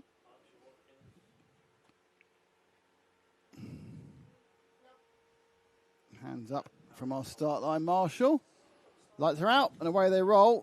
Again, a little bit of a slower start for Lewis in the Coma, because they just don't pick up like an electric kart does. And they rip, and EJ now leads, and barring some sort of disaster, it'll have led every single centimetre of the entire event. Yeah, and EJ, who we've discussed earlier, competing this year in the Kart Championship. What did you say? Yes, he's going after the fastest time of the Fullbeck, set by Felix, which is 101 1 minute 1 second point 3 apparently. So something like that, wasn't it? 61.3. 61.3 seconds. Yeah, I mean the temperature is against him, to be honest. Got a warning already for the 77th Lewis Ainsley. He just started, and he's the petrol engine one. It might have been from being. And this final's a 10-minute final, not a 12-minute final. All right, okay. Because they are little, wise, to be honest. And it is very warm. Probably wise. They're ickle. Another nice cinematic shot by Lester through the... Did you do it again? Complex, yeah. It was lovely, that was. He's just showing off now. And if you can, why not? If you've got it, flaunt it. 100%. I got arrested, though, because I didn't have a towel off a bath. Anyway, so EJ goes round in 1 minute and 4 for the first lap. That's from a standing start. And he already has pulled a gap of 1.31 seconds on Archie Watkins. Ashton Matthews, he's in third. It's quite a long way back. Matthews hasn't made it. I think that must have been a problem. I don't think he'd be 7 seconds a lap slower. So I think that may be why there was a warning for Ainsley, because there's 3 of them together there at the back, and there's been some issues, I think, just coming together. It's not like a major issue. I didn't see anybody trip over anybody else. No. Who loses? Well, 7 seconds a lap, that's... No, I think there may have been a little bit of an issue at some point. But anyway, here they go. That's Harry Florence and Lewis Ainsley, the back of the pack. Ainsley in the orange kart has the Coma engine. Harry Florence is on a right kart, so a slightly different chassis than normal but with the Might E powertrain. I think Lewis Ainsley will get frustrated, won't he? Because he won't have the punch out of the corner like the battery-powered Might E does. He'll have to do it on the straights, won't he? If he can. It's strange. Completely different karts, these. apart from the dimensions of, they're the same chassis, completely differently powered karts. But they get the same lap time in completely different ways. The electric car shoots off the corner, really just punch off the corner. The petrol engine, not as much torque. But strangely, very, very similar lap times. A bit quicker, I think, actually. But that's just a little bit of a driving overtake move there by the 70% of Ainsley. He moves up to... He's not over yet. Oh, no, he's not. There we are. See, what do I know? The power of the battery. They're not actually competing because they're in different classes, but they are close together on the track. Yes. That's good, though. Nice little bit of racecraft for them at such a young age, isn't it? To practice and... Bit of a wave there by Ainsley. Right. He just felt, I've not quite got the oomph I need. He had it down and made. What I do like is that if you listen to these kids, but they're not busy playing football with each other. They are moaning about performance elements of their car. You know, it doesn't do this, doesn't do that. So it's good to know that they're all equally unimpressed with things as they will when they get older. Such racing drivers. Yeah, this is 77 Lewis Ainsley. You just about can see the little engine on the side there with the fuel tank on top, isn't it? The Corma. You can certainly hear it. There's a silence about electric karting that kind of is a bit unnerving, especially in the wet when all you can hear is the splotching of the tyres, the treaded tyres moving the water off the track. That's all you can hear. That's above and. Oh no, that was the curb. Yeah, he's trying to carry a bit more speed, isn't he? But too much that time. Still, making a race of it, isn't it? So why not? Certainly is. Yeah, different classes though. Do we have a trophy for the Corma as well, Becky? We do. So they are different classes. So Lewis Ainsley will get a trophy. And he's getting a race, which is good. And he's having a great little battle, yeah. Great stuff. EJ Dira, so 102 flat is his fastest lap so far, so I just think the weather isn't really in line for a super fast time. Watkins is in second, 7 seconds back. Third place is Matthews now, 20 seconds back. And where's he gone? Spun. He retired? Oh, he's spun.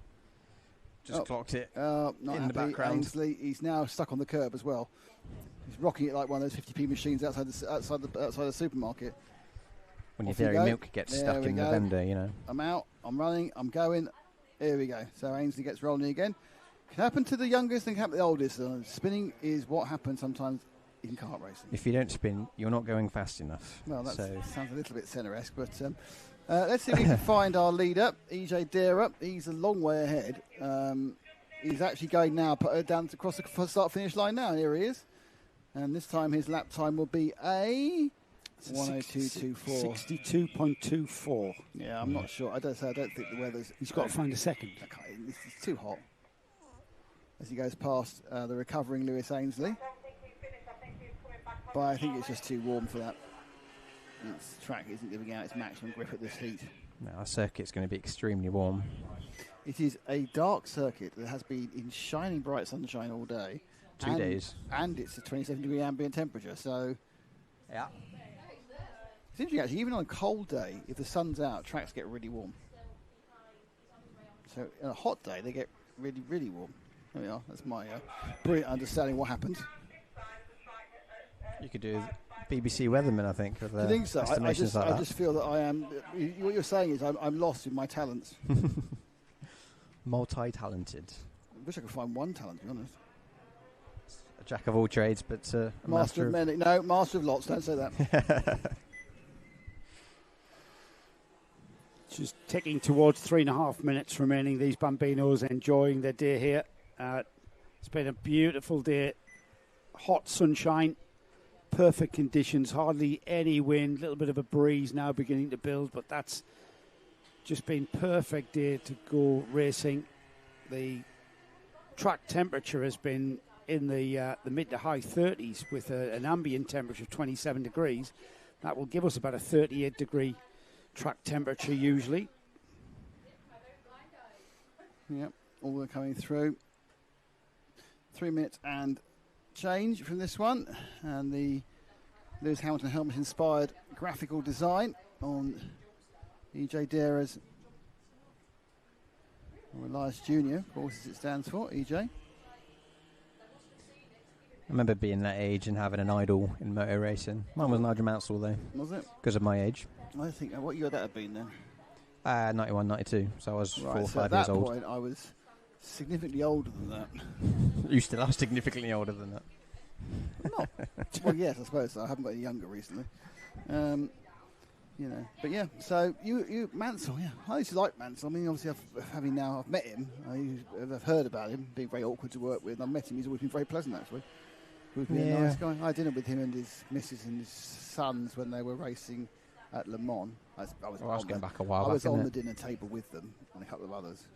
Yeah, it's bizarre. So let me tell you about my best ever dinner I ever had.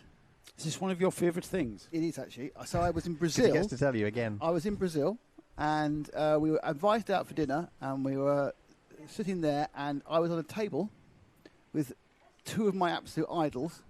My total idol is a racing driver, Jackie Stewart, and my total idol is a commentator, Murray Walker. And they chatted for the whole dinner, and I don't think I said anything. Just listened. You would. Absolutely amazing. Probably wise. I am the biggest Jackie Stewart fan there is, having met him and spoken to him, and he totally, as you said earlier, completely underestimated what he's done for motor racing. You didn't do what you did when you met Valentino in Dubai, then? What? Annoy him? The whole week at the knees and... No, I've been starstruck a couple of times. But I shared a urinal with Valentino Rossi at Dubai. I shared a urinal with Ross Brawn once. I remember that conversation because I made you tell Rachel on the phone on speaker. And the thing is, so we were on our way to dinner in the same catering area, and we nipped into the loo. When we came out of the loo, there was a massive throng of fans. For your autograph? Certainly not for my autograph. And he just, went into the crowd, started signing autographs. I went to dinner. Half an hour later, he turned up for his dinner. Swamped by fans. Half an hour just signing autographs. Well, that was the Creventic 24? Yeah, it was the Dubai 24 hours, yeah. Yeah, it was quite funny because I got in trouble for asking too many questions because I asked 3 questions as opposed to ask 2. The thing is, he's got people, and his people are idiots, and he's great. Yeah. But that's how it happens when you get people. Their job becomes to be a... pain. Yeah, thank you. When the person themselves doesn't necessarily want to be a pain. I got a very bad interview with Valentino Rossi a very, very quick interview on the grid at Le Mans as they tried. Unsurprisingly, the first time he did Le Mans, guess who tried to get away for a pointless item rather than listen to Valentino's interview? Say that again. So I interviewed Valentino on the grid, but as the grid was clearing at Le Mans in 23 or whatever it was, but someone wanted to cut away for something else unimportant.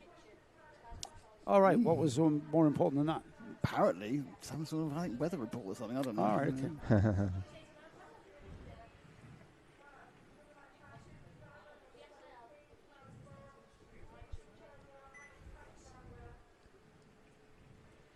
Yeah, but so the people didn't like me asking 3 questions rather than 2. So that was the Dubai story. The nature of your job, isn't it, when you're there doing that type of thing? Because people want to hear about it at home. They don't have the privilege of... Sometimes you can't get asked what you want to do. Last lap, by the way, EJ Dira has led every single centimetre of the Bambinos. He is, of course, the only person with a licence. The rest are all novices. But it's been a great performance by EJ. Just go to show, doesn't it, the development the drivers can get when they're doing national championships with big grids and such like. Drags your abilities on faster, as it clearly shows today with EJ Dara dominating proceedings. You said all the centimetres plus some more when he's been on the grass. Well, that's true. But he has centimetres the whole thing up. Fastest time he managed to do is 101.96. Too warm to get a 101.3. It's only so that's he's only 6-7 tenths off checkered flag. Mm-hmm. And EJ continues his research mission on data acquisition for Fullbeck going forward for the rest of the season. We look forward to seeing EJ out at a kart track. In second place, just waiting for him to come through, the gap was just under 20 seconds to Archie Watkins.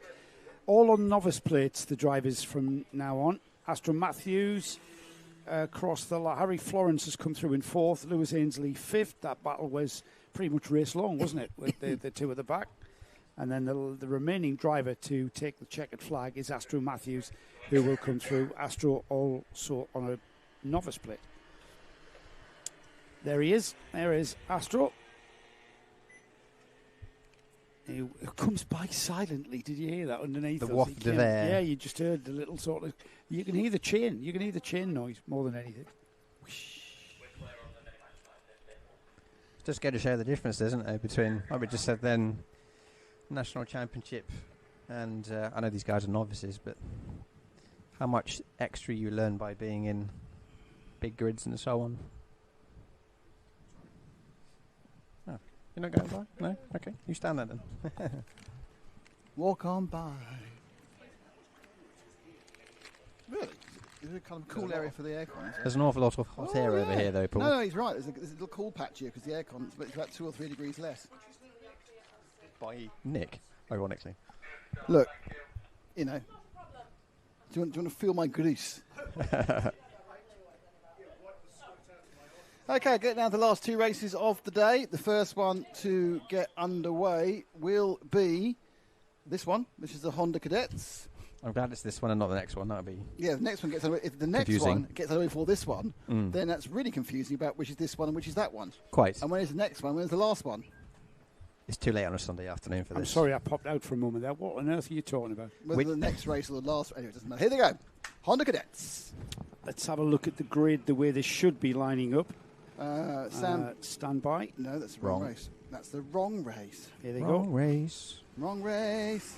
Henry Colborne, no surprise. Henry and Harry Grant on the front row of this grid there. The blue cart is Colborne, the orange cart is Grant. They have been duking it out all day long. They are on the front row. Nicholas York, who's kind of had a watching brief, hasn't he, pretty much. Ollie Spooner Green, did we say that Ollie's in his first car race at Fullbeck? First car race at Fullbeck. Hello to Ollie's supporting people. Yes. Parents and grandparents and everyone else and friends, family. He's on the second row. Sharing the third row is James Windsor and Nathan Gretsch. And then it's Frank Pearson rounding off what is a 7-cart Honda Cadet 200 field. There's only 6 carts starting there. Only 6 starting. Oh, right, okay. So Frank Pearson's there, James Windsor's there. Gretsch is the driver that is not out there. Oh, right, okay. Gretsch hasn't come out. and 42. Yeah, Nathan Gretsch not coming out.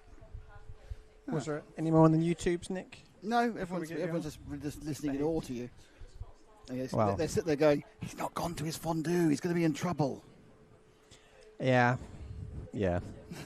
But If you want to go to your fondue now, you can. why? With two races to go? Really, Guys, you you know, might as well stick it out. You I know might, you love us. might as well That's stick it out because someone wants to watch football. Because the kick off second again. half's about to kick off. Oh, yeah, this is it, see. I'm filling in for you now, brothers. That's what's happened. I know, I owe you. I knew there was a reason why you wanted me here I today. owe you big time. I told you from the very outset. Oh. Told you from the very outset. Here we go then. We're into the paddock section here. Colborne and Harry Grant alongside each other. It's going to be a ding-dong, this, guys.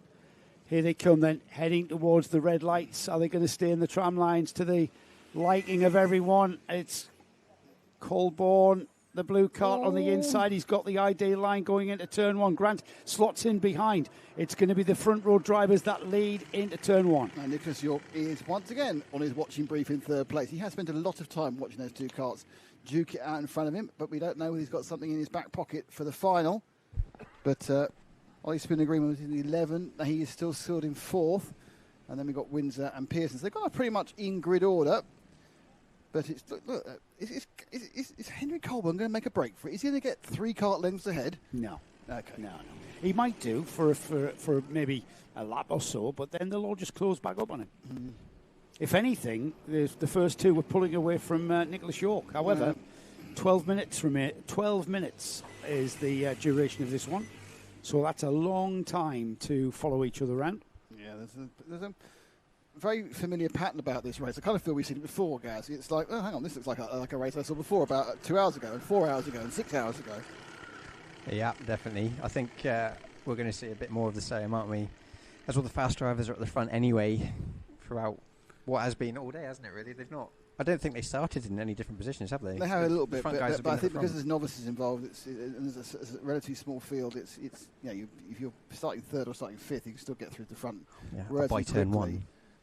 So Colburn in that teal and white machine, and then behind him it's the orange, the orange and white, but mostly orange cart of Harry Grant, both in the Honda Cadet 200s. There's the blue and green, that's Nicholas York in the background. Then behind him it's the multicoloured car, I'm going to say majority pink, but it might be purple, I can see in a bit of blue and a bit of white, and that is Ollie Spooner Green. And those are your top 4, and they are not really spread by much, but the top 4 is covered by a second man, Black Nassau Pano on Ollie Spooner Green, which makes me think there's been a Nassau Pano replacement at some point, probably required by a bit of an accident.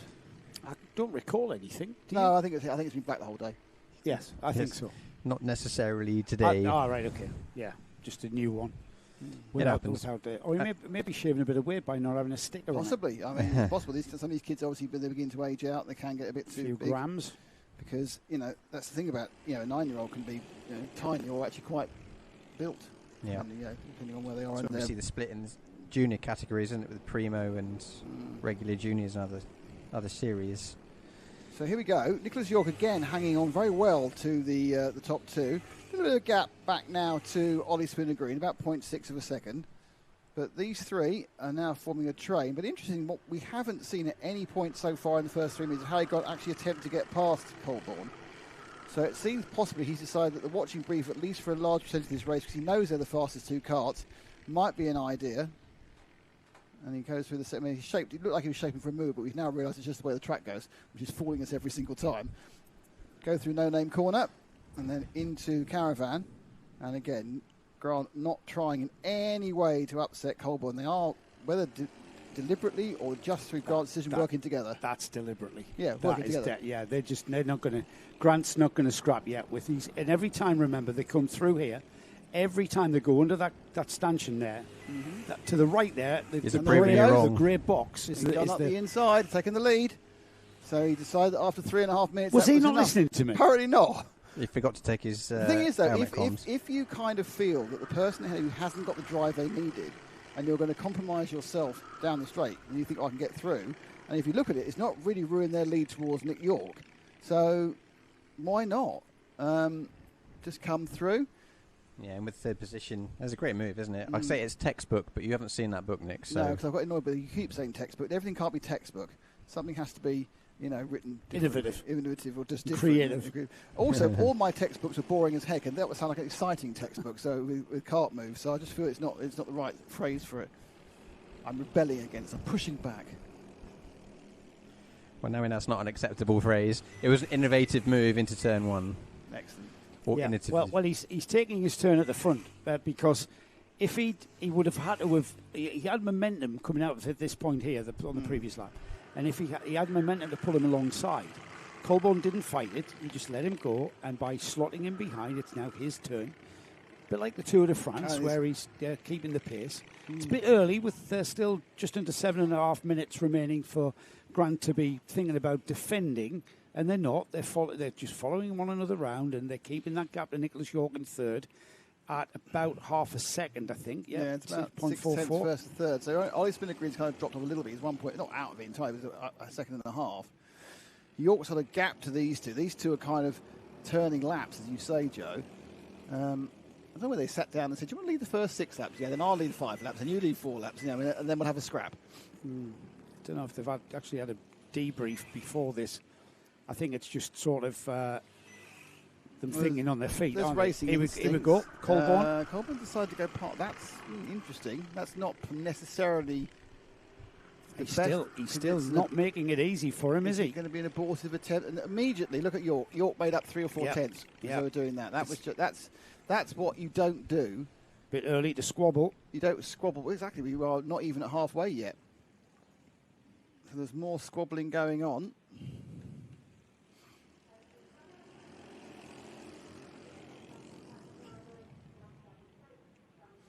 They come round the paddock complex, and therefore you see York, who was 3/4 of a second off the lead. After that squabble, he's going to be perhaps 3 or 4 tenths off the lead. But then they'll try and gap him again as Colborne goes left and goes right. But yeah, it's 4 tenths. So it's just free time for York there as they trip each other up. And Colborne now, I don't know whether he's trying to warm his tyres or something. He's swinging around like he's at the playground. A repeat of Heat 3, isn't it, in some ways, where he's... It's gone side by side again now. You're not going to go around the outside there, that's for sure. No. But still, gives us a bit of entertainment, doesn't it? In late afternoon, a little bit wide by the 45 through the no-name left-hander. That's right. No-name left-hander. We need a petition, don't we, to get these corners named or something, because Oh, that's going to be ending in tears. They got away with it, though. That's if you go 2x2 through there. It's not over yet, though, is it? We haven't seen Nick York really... Oh, that's going to cost some time. And York now right involved with it in the third place. And more importantly, Ollie Spooner-Green's getting himself back over again, the big number 11. And now I think Colburn now comes up the end side. I think I've had enough of this now. This is costing us time. But York's going to follow him through. And Grant not chuffed about any of this. What are you doing, he's saying. What are you doing? He's lost his first to third. And York, no, he gets squeezed out. So York just wasn't quite aggressive enough to stay ahead of Grant. Grant really not chuffed with Colburn there whatsoever. But it has let the fact we now go more like a 4-cart chain with that watching brief for Ollie Spooner-Green. Yeah, there was definitely a connection of wheels there, which sent, was it Harry Grant, wasn't it? Yeah, wide, and then down into second. Yeah, but these are kids that are learning as they're going. So yeah, just because you're not happy doesn't mean it's unfair. But yes, I'm not going to make any comment about one way or the other because I'm not the steward. But anyway, it seemed pretty innocent to me, to be honest. But people feel aggrieved very easily. Okay, now, so we are still 4 minutes to go, still a third of the race to go. These, in fairness, the cadets have really entertained us all day. Nick York very nearly got into second, but just didn't have that quite killer instinct. I think he just didn't want to force the issue with Grant. But he's sitting there. I think he's sitting there thinking, look, I probably don't have the basic ground speed the top two, but there's a good chance they're going to, muck each other up. And because of that, there's a reasonable chance that I will enable myself to get a bit higher up the grid, the results. Yeah, there's a possibility of a win, I would say, for Nicholas York on the 55. Just out of view, there he comes on the yellow kart in the background. Yeah, it's all going to depend really how much arguing these two do ahead. And they've done quite a bit already, and we're not even in the closing stages. No, they have argued rather a lot. It has to be said. That looked wide by our race leader, Henry Colburn, on the latter part of the chicane. Has not really compromised him, but Harry Grant thinking better of it this time as well. I fancy, because late apex into that corner does make it tricky for the kart in the front of them to see who's alongside. Yeah, they come through the second chicane into no-name corner, sweep round to the left. Colburn's got 2 kart lengths. That's the biggest lead we've seen so far. But I don't think Grant's particularly bothered about that. Is Colburn going to be able to break him? Is Colburn going to be able to break him? I think it might be a big ask, that, though, to be well, fair. Let's try and make something out of it, too. So there's 3 minutes to go. 55 there of Nick York. Holding his ever-present watching brief really again, has hasn't spent a lot of time. He spent a lot of time in third. I think no one spent so long in one position in this entire meeting as he has spent in third place. But, it's a little bit of a case of what can I do, what can I achieve. Looks like Harry Grant is a national runner. He's got a Weir Tools sticker on the front of the kart, so he's obviously done a British national. Yeah, give a shout out to Ollie Spooner-Green in the 4th position, his first visit. Well. He's not been dropped, has he? Yeah, he's hanging on well, Ollie. I think he's on a massive learning curve against some people who know the track. And, he's only, 1.8 seconds behind after what has been already 10 minutes. So, good work from Ollie. And obviously, if he comes back again, it'll be a lot quicker because that's the way these kids are. The sponge brains make them faster the next time they run. Now, this is good. I mean, this is the biggest lead we've seen because it's nearly 0.2 of a second. Now, obviously, by the time they get to the bottom corner, the slipstream will have taken the whole of that lead away, and Grant will be sitting on the bumper. But they are, again, gapping York. I said he's just a couple of, not even a tenth off. He's like half a tenth off. Yeah, it's next pace. to nothing, isn't it? But he certainly hasn't got the pace to get past. Defensive line into the second chicane by Henry Colburn. I don't think he really needed to do that. He's got a bit of a gap over Harry Grant. Whilst it doesn't look like one, it's enough in the braking zones. Not very big braking zone in these slightly underpowered. They're not the right amount of power for their age group, aren't they? But, not approaching the corners as fast. They're not going to burn you up with a shot of power that sends you into a massive number 11. No. They are a conservation of momentum class. They're not going to blast your way out of trouble. And with this one and one more, so we're on the penultimate lap. What is Harry Grant going to do? More importantly, when is he going to try and do it? Or will Henry Colburn be able to hold the lead for a lap and 7 corners?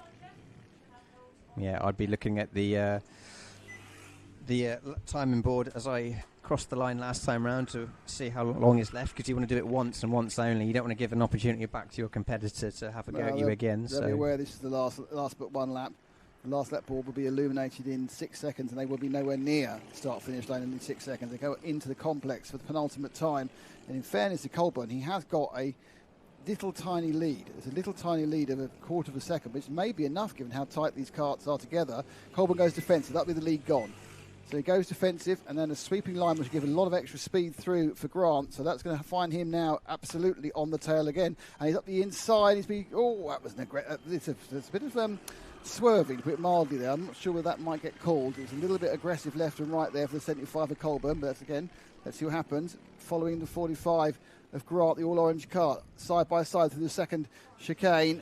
Still as they are, there's really only one chance to get through now, and Grant's got to chuck it up the inside or round the outside, going in the caravan corner now. He is not close enough. He won't get an overlap going into the short chute into the complex, and Colburn puts the throttle down full power. There's nothing that Grant can do as long as Colburn doesn't overshoot this next right-hander. He stays tight. Colburn can't get up the inside, and they're one left-hander from a victory, and the 75 of Henry Colburn takes the cadet final. Great performance by him. Henry Grant is second.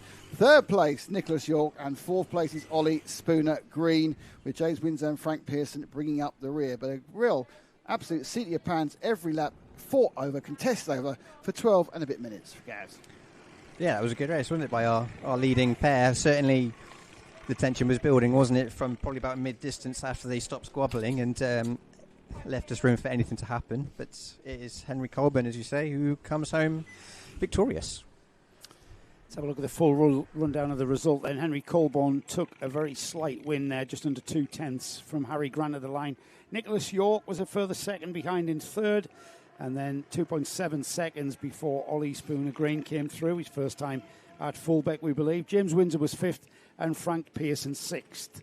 Which, gentlemen, brings us on to the very last race of the day. Very last race of the day. Micromax and Water Swift. Not Walter, water. Not Walter, water. Walter Swift. That's what we thought they were called for 4 years. Sounds like an actor from the I 1950s. Didn't know why they named it him. Why did they name it Walter Swift? I had no idea. Happily, they didn't. So here we are. Do you not feel it'd be way better if they had called it Walter Swift? You'd be wondering why, wouldn't you? Who No. was he and what was he famous for? Well, who knows? An Oscar in 1956 or something. Well, you never knock an Oscar. Okay, so last heat of the day. Get underway quite soon. Have we got any rescue for these ones? I don't think so. They'll be rolling this last race. Here we go. Thank you for those of you who've been with us. Tell your friends. All this rubbish we've been talking is obviously on the archive forever, so I don't think we'll be sued, though. No, I don't think we've been controversial today. Well, yeah, you said that thing about, and I said that thing about, and then Joe said that thing about, you know. Well, there was those things, yes. Yeah, so you need to listen to the entire broadcast like to find out what those things are. What favourite things? Those things that you said you should have said. Yeah. I'm building up a desire to rewatch it. Nod, smile, Yes. and wave. Of course. To a full Queen Elizabeth II. Yes.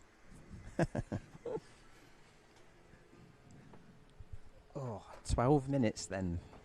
That's going to be a hot one. 12 minutes, then you can get in your car and go back to where you should be, which is the barbecue.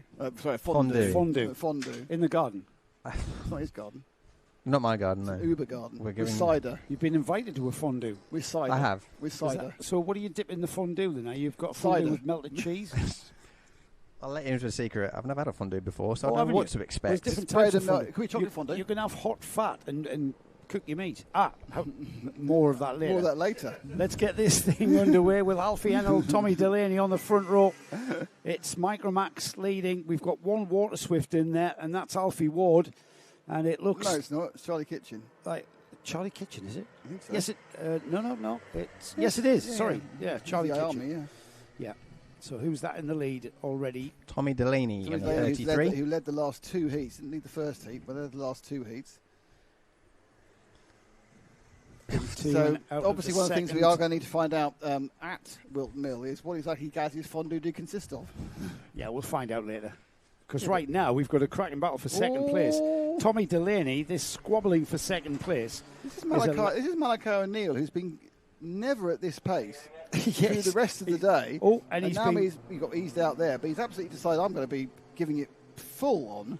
And he runs into third place. He's been Delaney's just disappeared, which is a bit surprising. And then there's the Tony Kart up the inside as Malachi drops down to 4th, and that'd be the Tony Kart of Alfie Ward. So now we've got the two Alfies behind Tommy Delaney, and it's kind of settled down into what was a more standard order.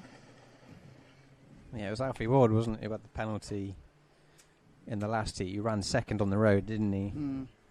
Delaney's gone, which is impressive for a couple of minutes in, because he was he's been leading, but not just disappearing. Well, the battle for second did race, didn't it? So that has helped him get a break on these two squabbling. Well, they settled down now as they enter the paddock complex for another lap. What's the two Alfies again at it as they were in the previous heat? Two Alfies, yes. Alfie A and Alfie B. Hopefully they won't collide this time, because that was part of the battle last time, wasn't it, in Heat 3, I think. Tommy Delaney settling in to the lead here and pulling away, while Alfie Hennell and Alfie Ward. Alfie Ward had the fastest lap last time round. Yeah, well, he's pushing, isn't he? He's trying to get onto the rear bumper of Alfie Hennell in second place. It's this is the Micromax podium there, the first three. Then we've got Malachi O'Neill, who's just dropping away. He's on a novice plate as Malachi. Charlie Kitchen, of course, is the only water Swift, so he's having his own race on the IAME engine chassis. Sorry.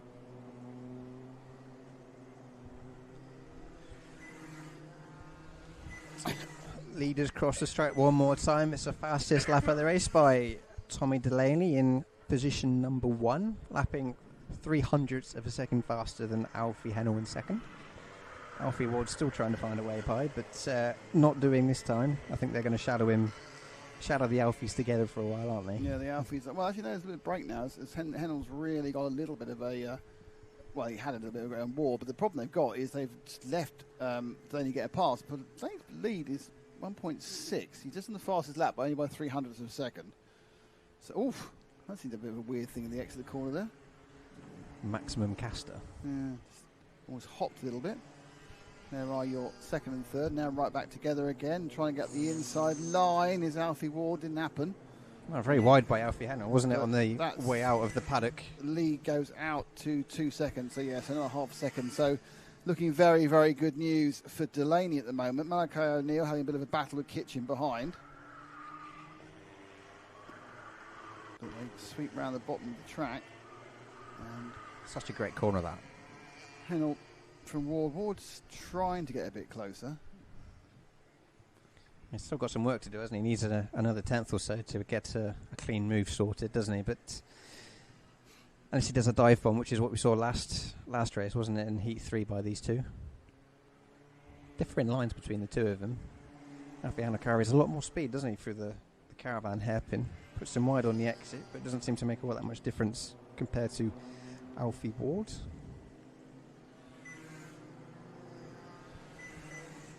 So they side by side almost. They come down.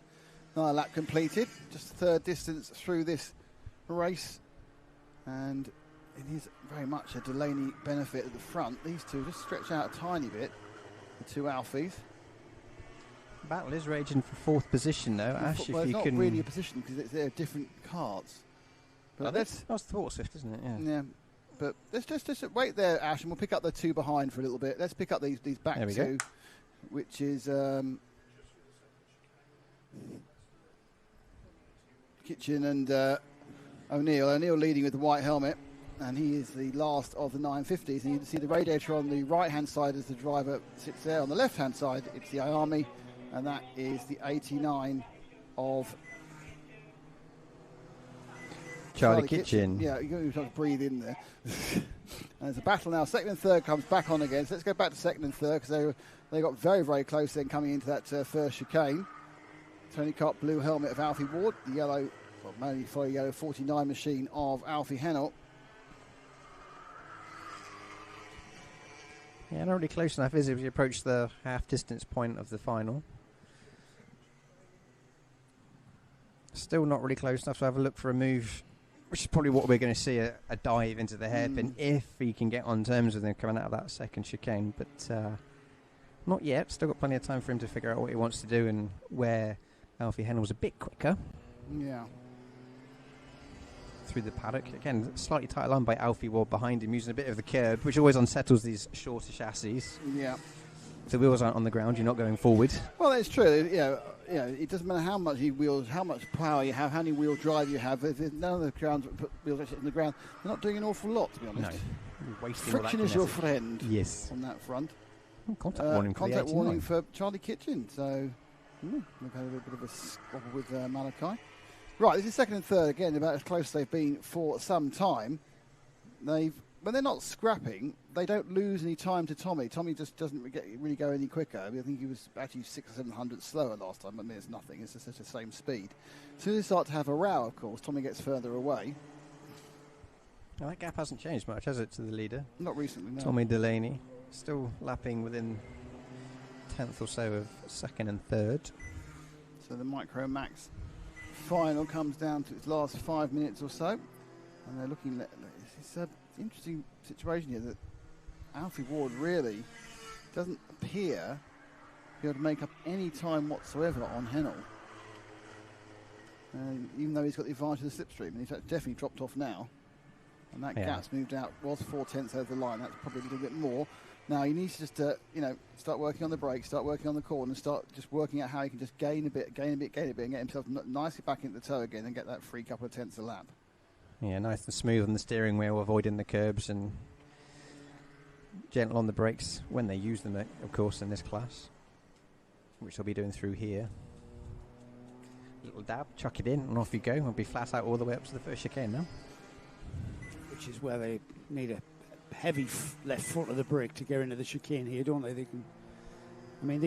They do carry, the Micromax do carry a lot of speed, and there's kind of not really any harsh braking here anywhere, really, is there? No, not for the Micromax. Unfortunately for us, not for anyone involved in the race. It looks like Hennell's kind of broken Ward now, and it's 7/10.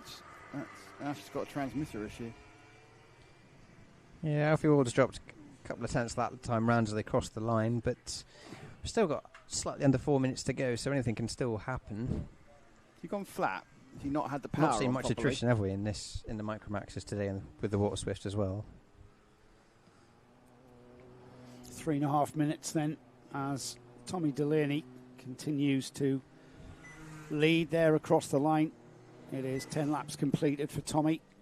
Second place, Alfie Hennell. Third place, Alfie Ward. Off the track, pulling off the track, is Alfie Ward. Malachi O'Neill through into third, and the third and final Micromax podium spot for him. Charlie Kitchen on the Water Swift, as Alfie has pulled over to driver's right. He's over the barrier and in a safe spot now in the just in that centre partition. Yeah, he's come to a halt just outside the last corner, hasn't he, for whatever reason? So that ends the battle for second place. Still, nonetheless, he's had a good work. Yeah, good piece of work this afternoon. I wonder if that was a problem that's kind of slowly manifested and caused Alfie to drop off the back of Alfie Hennell. Just because he was with him, wasn't he? He was chasing him down, bumper to bumper driving, bumper to bumper racing, and then all of a sudden he's dropped back off him. Yeah, difficult to see, but I don't think there's a chain off anywhere. I can't see anything on the side of the circuit from here, so... No, I don't think it was a chain. I think it was maybe what they have a tendency for their looms to break down, and it causes it causes a loss in power. Yeah. Bizarrely, you would think electrics are either there or they're not, but from what I've been told, the looms break down and the engine loses power. You start looking in other areas like carburation, exhaust, it's the loom. I can vouch for this. It's happened to me many a time on a senior rotax. Yeah, where the loom has been the issue. And like you say, Joe, you go for starter motor first. You look at other bits and bobs that are attached. There's a fuel filter issue, things like that. But ultimately, you do a loom swap, and it all springs back into life.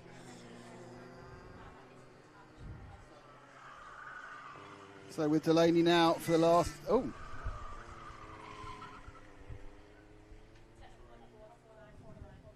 there we go. Technical defect warning for the 49. That's our second placeman, Alfie Hennell. Oh, well, he's going to have to bring that in. his bumper's loose. I can see it out the window, Joe. He's going to have to bring that in. He hasn't got time to make it to the flat. Who's got technical defect? 49. Is that the other one? His That's bumper's Alfie loose as well. His bumper's loose. Well, this is good news for Malachi O'Neill and Charlie Kitchen. Malachi O'Neill's going to get second.